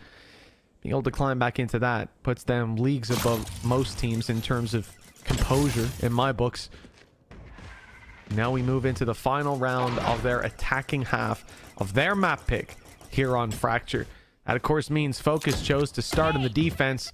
Let's see if they can get 4 rounds before it's all said and done. Oh, sus! That is a saving grace. He was forced into the open by the nade, but, well, that didn't work out for the side of Eternal Fire. Oh, my. Yeah, now, well, a real chance to get this back to an 8-4 scoreline. It's giving me flashbacks to the previous map, and while there's only one man that's really had to do much in this round. Left. On for the ace. Is he about to be rounding that corner? Well, it's ruined. No chance for that one. Not quite in the same manner as the last. And Izzy would need one of his own, but with 19 seconds left, a Molotov, an Aftershock, 3 players on the other side, and Spike in the corner, there should be a 0% chance of anything other than maybe just a little bit of damage in here. You can see Fokus are not messing about at this stage, Mitch. They do not want to allow this round to slip away. No, and for good reason. They can't allow this to fall out of their hands. They know that the next half won't get much easier with Eternal Fire choosing this map. It's looking like comfort. The question is, can they close it out here, or do we go all the way to map number 3? We'll find out after the break.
It's time to find out how this story ends, or if it's going to continue. Might get a sequel, go all the way to Pearl. For Focus, 4 rounds on the attack. They're coming into the attack, I should say. Their defense hasn't shaped up as well as they'd hoped, but it's a good start here to their attack. Zus taking down Kushner X, a big player for the other side, and Brave is soon to follow. This is a pistol that has Focus written all over it, and now all they have to do is close the 4v2. Is he still being on site? Might be a bit of a nasty surprise. Boy Lewis coming in from another angle. Could make that a little bit tougher. Cider X's timing, I don't think, couldn't be any worse. Re-peeking this now, he's lost the advantage on the angle. And, well, okay, never mind. He's not going to be a nasty surprise. A big pistol for Focus to win. And they're going to be able to start that comeback a little bit earlier than their opposing team. The climb can commence here and now. 3 rounds in it. The game is far from over, and for the side of Focus, just picking up that little streak towards the end of the last half. It has been the lifeline, the flotation device that'll keep their head above water for now. Coming into this round, 2 pistols as well. Plenty of room for them to lose a player here or there for a crazy pop-off shot from Eternal Fire that sees no real impact. Camera taken out. I like what they've done, and I like that they're just sticking together.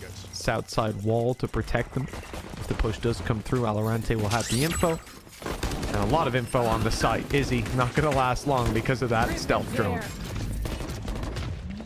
Definitely made things look very easy. It's only classic, so realistically the chance for any damage seems impossible, and with the sheer giving away the flank, really isn't much to surprise Focus at this stage, unless they're just going to miss their shots. I think this should almost be squeaky clean. Chance for Lewis to maybe farm up some orbs. Well, he has, just not maybe in the manner he was expecting. And I think at this stage, you only really want to see Valorant potentially looking with only the pistol in hand. Or if he's dropped over the rifle, he can give Zeus the opportunity, the same thing. Come to salvos to force him forward. No more damage for Valorant. No more damage for the side of Eternal Fire is the main thing. You don't want to see them dropping any of those weapons, and Focus successfully make it out of there with everything intact. Everything of importance, at least. It's a good sign early on. We've seen some of these rounds where it's been a dominant scoreline in the first half. It's felt like the series is under control, and then on the fight back in winning the follow-up, that they still lose a lot of players. That was sort of the story of our first series. Even when there was a round win, it wasn't convincing enough to make us believe that it can happen. Here, the gap is only 2 rounds, and Focus seem to have their hands firmly wrapped around the reins. The question is, can they make it work here when Eternal Fire get those weapons out? Remember, this is the defender side's map pick. Already, they seem to have an idea where the hit's coming in. Smoke's down.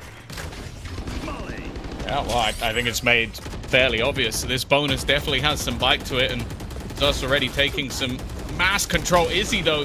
Why, is he a sentinel? Is he a duelist? Getting right up in the face of opponents, reclaiming that B ramp control.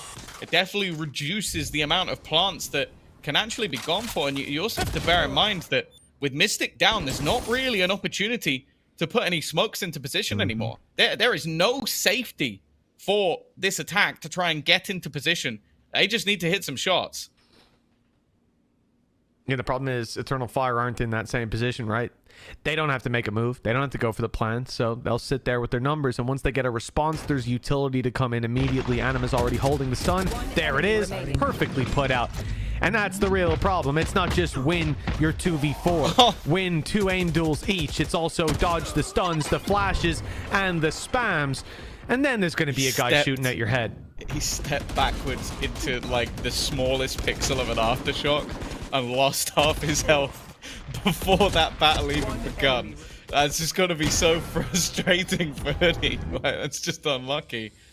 But yeah, a really clean round. And that's the thing. It's like, I think this would be the same for Izzy and Kushner. It's like, you're looking at players who are not going to play the most traditional Sentinel. They're not going to be sat back waiting around their utility, like popping cages. I'm not expecting that level of gameplay. I'm expecting them to do risky things, and that's exactly what Izzy did in that round, but it paid off.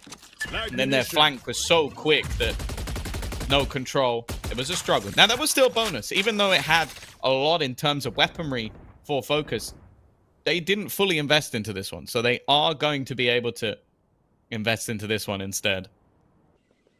Yeah, they can put the hardware into their hands. Focus also, look at the A side of the map. There's so much pressure on B that's prompted a bit of aggression out of Eternal Fire. They take south side control inside of A main with 2 players. Focus, postured to take that north side push. Now, if they do that, wrap around from your boy Lewis, 4 players coming north side. That's great. But the problem is Valorant. If he decides to step into main and take this space back, timing will be everything, because he could have 2 players staring right at him. Instead, those players have now moved back towards that site to look at this choke point that's about to be pressured. Valorant could get huge timing out of this. Ooh, wow. Okay! Oh, I guess it was a beautiful setup from you, Mitch, but the only relevant thing was Brave. It's just that they've tried to dive into the site. There was a stun that I don't even think stopped half of them, but it doesn't matter. He's just got 3 headshots. Sometimes you just need to shoot them in the face. And while for the remaining, it's left onto Hoodie. I don't know what more he could do. 10-6. A very stern response from the side of Eternal Fire. And, I think all I need to see is one Earth. Yeah, okay, even in the replay of it. This is the problem with being online, Tom, and not being in the studio beside you. When I try to see the future, I can't reach out and rub your crystal ball. That didn't come out the way I wanted it to. So let's leave that one on the drawing board. I meant your head. Your bald head. I can't reach out and rub your bald head. That's what I meant. And let's assume everyone understood that off rip. 10-6. And Eternal Fire, well, they're facing off against a fairly weak buy. Couple of pistols and 1 Guardian for Zus. We'll have to hit some crazy shots. And of course, it's Izzy doing the same. He seemed to be in trouble. He was caught by the drone, revealed, but well, he is still tearing them. A new one up into heaven he goes, and well, he makes it look easy. I was worried, but then I remembered it's Izzy making that push. 11-6 in flawless fashion. What's that? He killed all of them before they even reached his utility. That's very true, yeah. Both of his trips are still online. Like, look, his trips are in front of him. His trips right in front of him. There's nowhere near the trip, and his teammate gets the last. So he is placing down utility, not as like a, you will, if you run into this or break this, as you don't get past this point. You don't even get to see the trip, and you're already dead.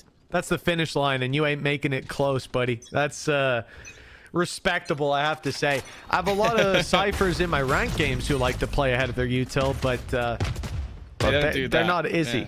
That's the problem. Don't quite have that flick. 11-6, and 2 rounds needed for Eternal Fire. Now, Focus have squandered an easier opportunity than this, so they'll no doubt feel like this is still winnable. But if they lose this round, no credits left, it's not looking good. Ult economy will start to come online, possibly even by the end of this round here. You can see Zus 2 away from a showstopper, and a Steel Garden is obtainable. Question is, will they be able to find the round off the back of it? Because Eternal Fire, well, they're not waiting for ultimates. They've already got them. You can see the level at which they're willing to take control. Kushner X, ever confident. Oh, that's just cursed timing. I can understand why Lewis didn't expect anybody to be that close, but that's unfortunate. That's your initiator that can get you information gone. Is he still here? This time they're going to run into his setup. That could be a problem. Orbital strike buys time. 27 seconds left. Buys time and allows Izzy to take his fights on his own ground. Now they look to main. The last option, and Hoodie, he hit a nasty headshot, not just onto Brave, but I think lit Anima down to 47. But it's still not enough. A few shots. They need a few more. Izzy just doesn't need any util. I'm just watching a center. This is like watching like Alpha, yeah? He's just going around killing anybody that goes on his screen, even for a millisecond. 16-9. He's had a fantastic second half, and while my only silver lining going into this second half was that, yeah, last time around Fokus were much better on the attack, and Eternal Fire have normally been better on the attack. It doesn't look like that's the case. I don't think that since that first half of the first map, we've seen Fokus play to their level. And for Eternal Fire, as said, they're a momentum team. They were given the biggest momentum boost I've ever seen in my life, and now they are frying. Oh, yeah. Oh, without a doubt. You know, 12-6, it is, like we say, deja vu. We were in this position not long ago. Wow, it was 12-4. It was 12-4, then it was 12-5, then 12-6, and we can keep on going. For Fokus, 6 in a row. For Eternal Fire, 6 chances. A showstopper and an operator in the hands of Kushner X. But honestly, looking at last map, when that swap up comes through and we see, okay, Izzy's going to be on Duelist, he'll have a bit more room, and I'm really not sure about Kushner on the Sentinel was kind of the takeaway. Well, I'm pretty damn sure about Izzy on the Sentinel. I think that one might be a hit. I like what I'm seeing. And now a chance to put it 13-6. I almost expect him to be the hero of this round because he has just been lighting up that scoreboard. But there are so many that it could be, and the operator player of Kushner X is fed one. Already alert the pack line. The banner normally looks to try and come in from behind, and they are just walking into the firing squad. A quick, swift end to this series. It started so well for the likes of Fokus, but it ended in a whimper. It really did, Tom. This felt like we could have had a 3-mapper looking at an OT in the first. If you look at the scoreboard, you look at the score, that's where we should have ended up. You look at the team starting out today, that's where we should have ended up. But wow, I have to say, Eternal Fire have blown my socks off. And the fact that they've turned from a team who win rounds they shouldn't to maps that they shouldn't, you cannot count them out no matter what the score is. But Tom, it's time to count us out. We're done for the day. It's been a lot of fun here taking you through the action, but the show isn't over just yet. Don't go anywhere, because right now we've got our analyst desk. Oh, that's so nice of you, Mitch. Reminding everybody not to leave as soon as the final game of the day is over, because everybody does do that. We're still here. You have good company. Don't go anywhere. Don't go anywhere.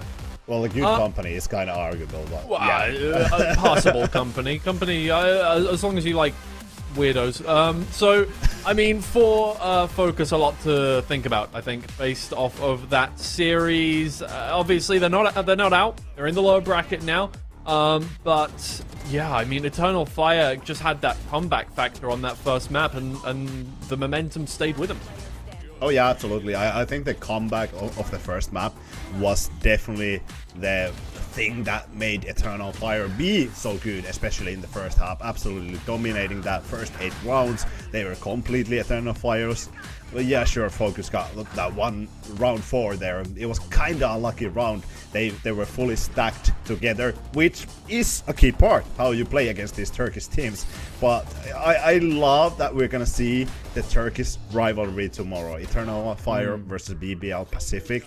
But I think one of the biggest things for me as well is to see how Mandatory can actually play against Fokus. Because I think Fokus did play well here, but Mandatory, they just had a weak day.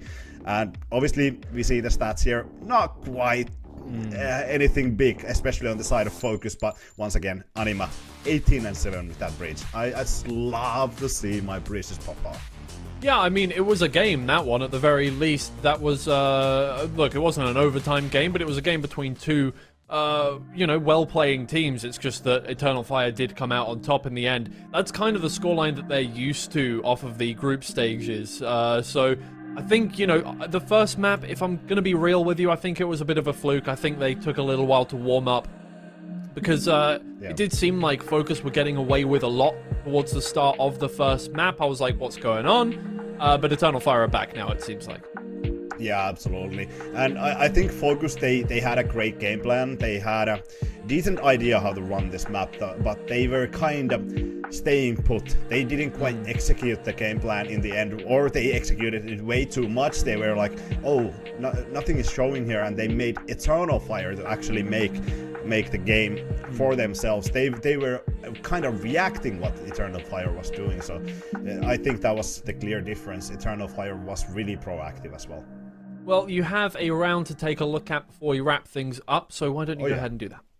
Yeah, I mean, I think this is actually a perfect showing where Fokus is like, okay, we have a clear game plan. When we check this map here, we see split coming through here, and then you have 3 players coming through dish.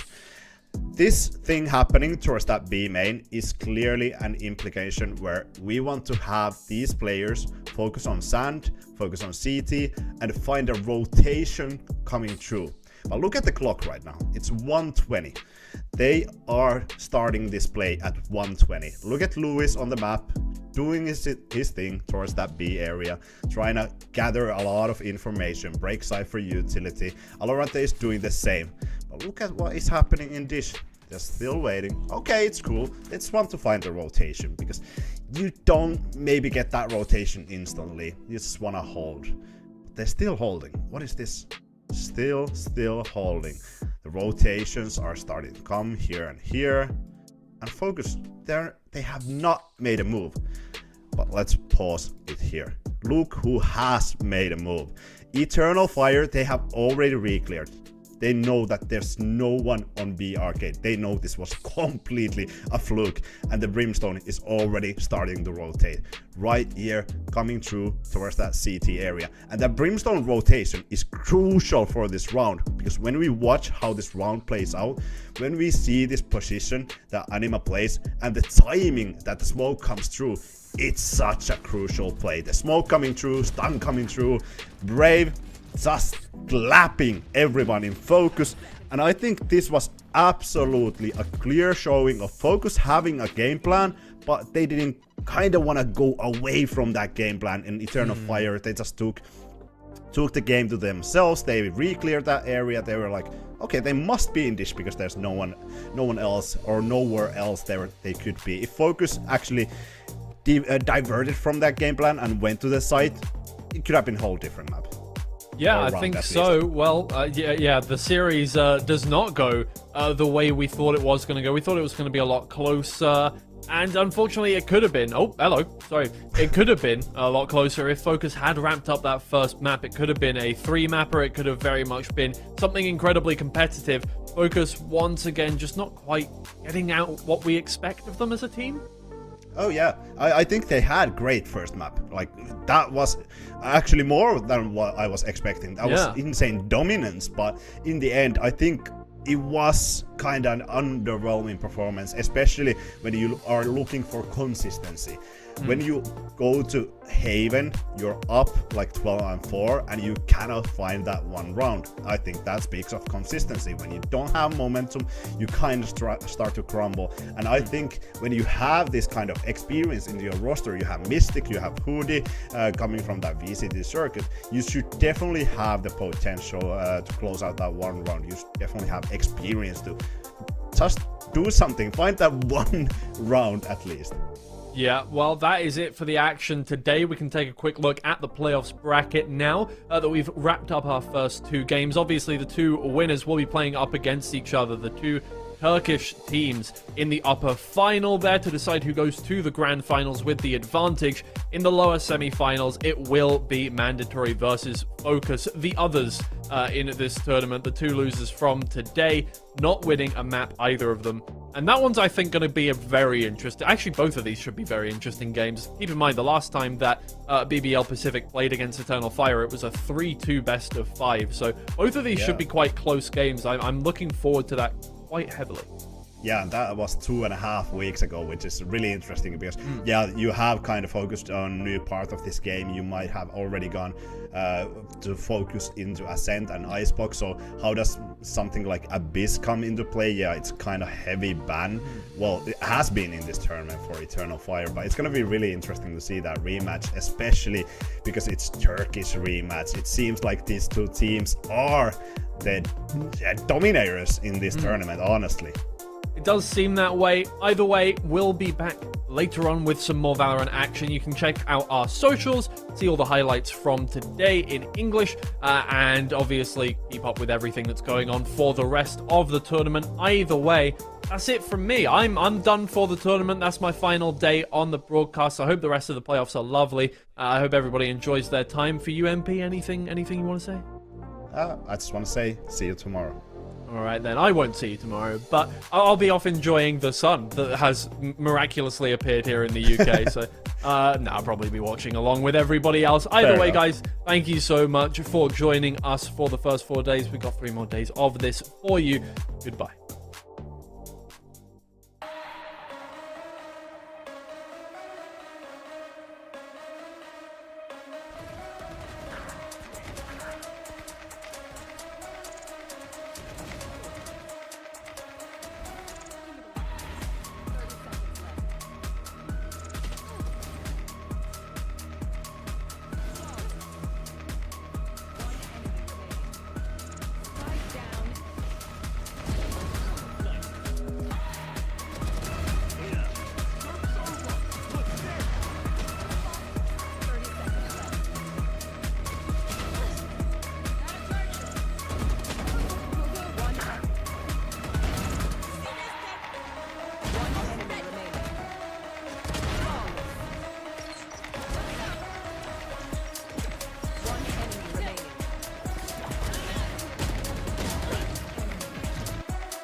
stressing right.